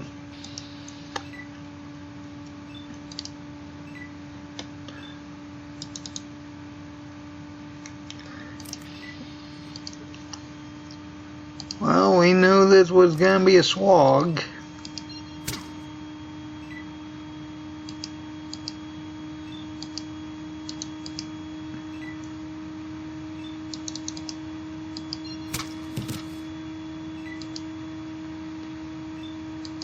Okay, that's better. Somewhat.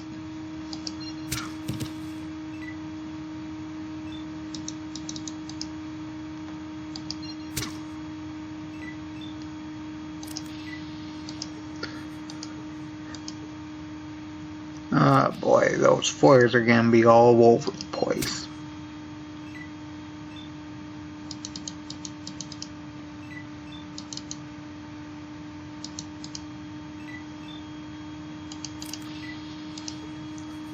Well, we knew this was gonna be awful.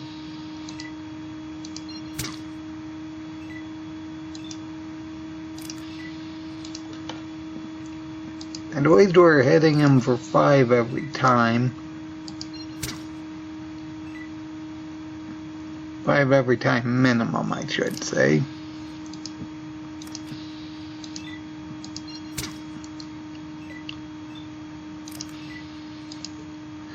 Of course, the fact that these rooms keep blocking us really isn't helpful.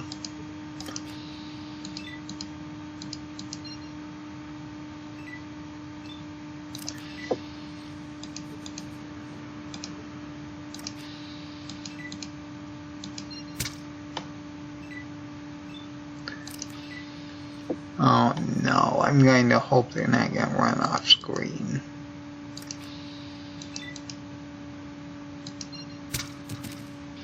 Okay, at least that one's down.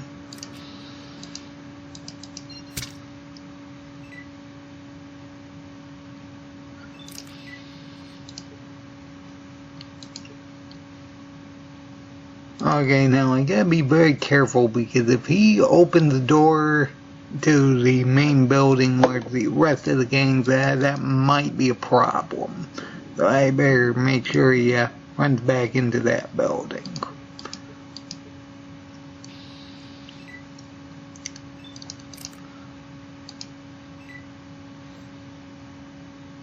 Uh-oh. Nah, that didn't activate them, did it?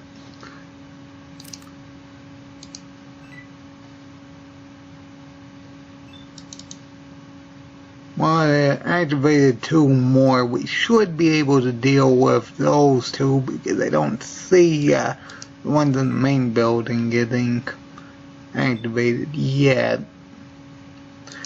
Unless they're coming toward the door, but I don't see them. I think these might be ones with combat shotguns, so I better try disabling their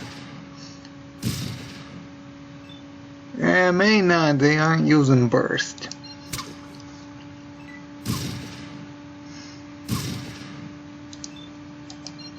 Yeah, I did get a level. I need to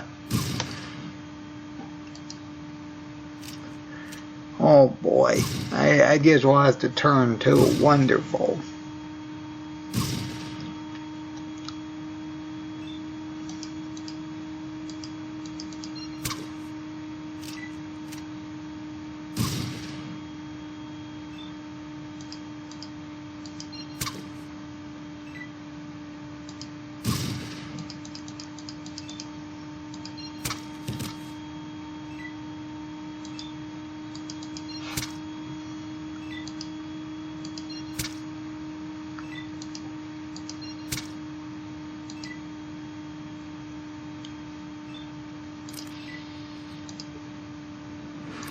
Alright, what's here?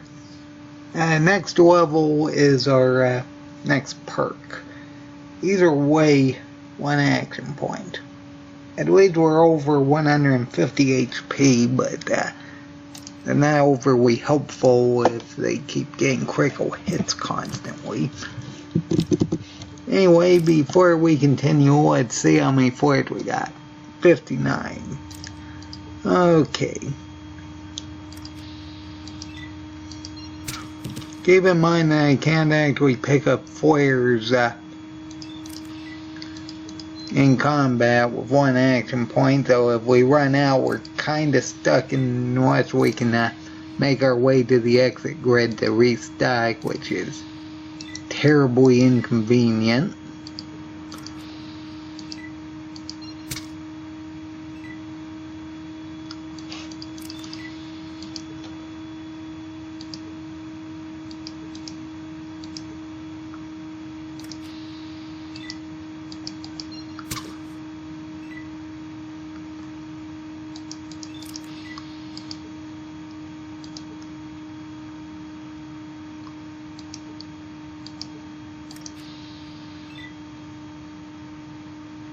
Where'd he go?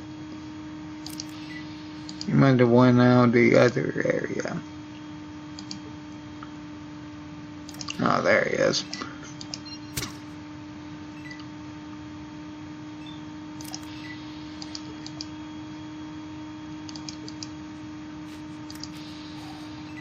I just hope I can recover most of my flares. I kinda need them, and I don't feel like needing to restock again.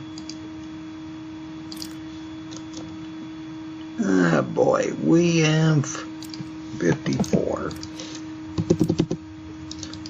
And there's 2 more that I haven't taken out yet.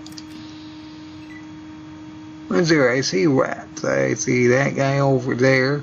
Where'd the other one go?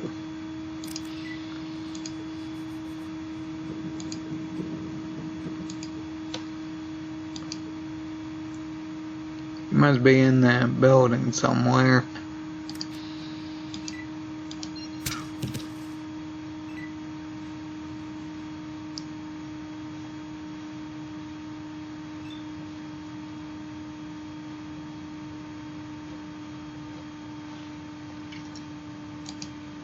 Well, at least one of the people in the main room must have been active. Make that 2. Okay, now I'm pretty sure the ones in the main room do have combat shotguns, so I need to make sure I disable their arm. Maybe not.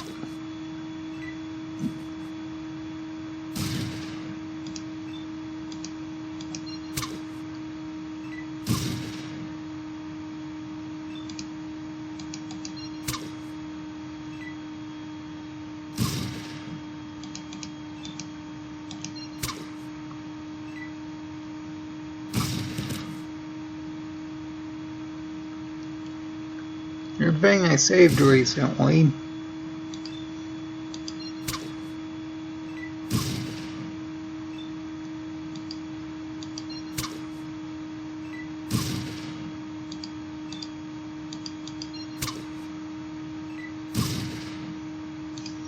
I'm surprised he's not using iMac. Alright, let's pause and heal because we only have 14 HP left. Ay, ay.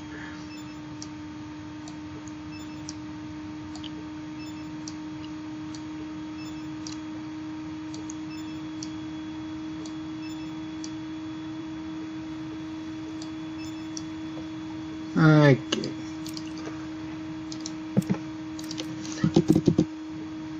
Okay, now we need to make sure that they don't accidentally leave the map, which is easier said than done. Let's see here. I think I can get that guy to run down here by moving into that building. No. Hopefully I can salvage this. I should be able to get him to run back onto the map by appearing over here.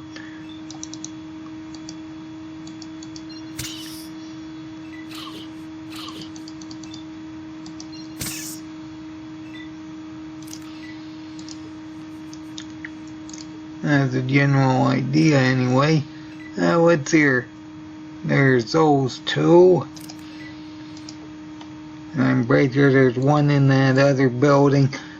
When they start running, they just go everywhere. Either way, by showing up over here, that'll hopefully make them run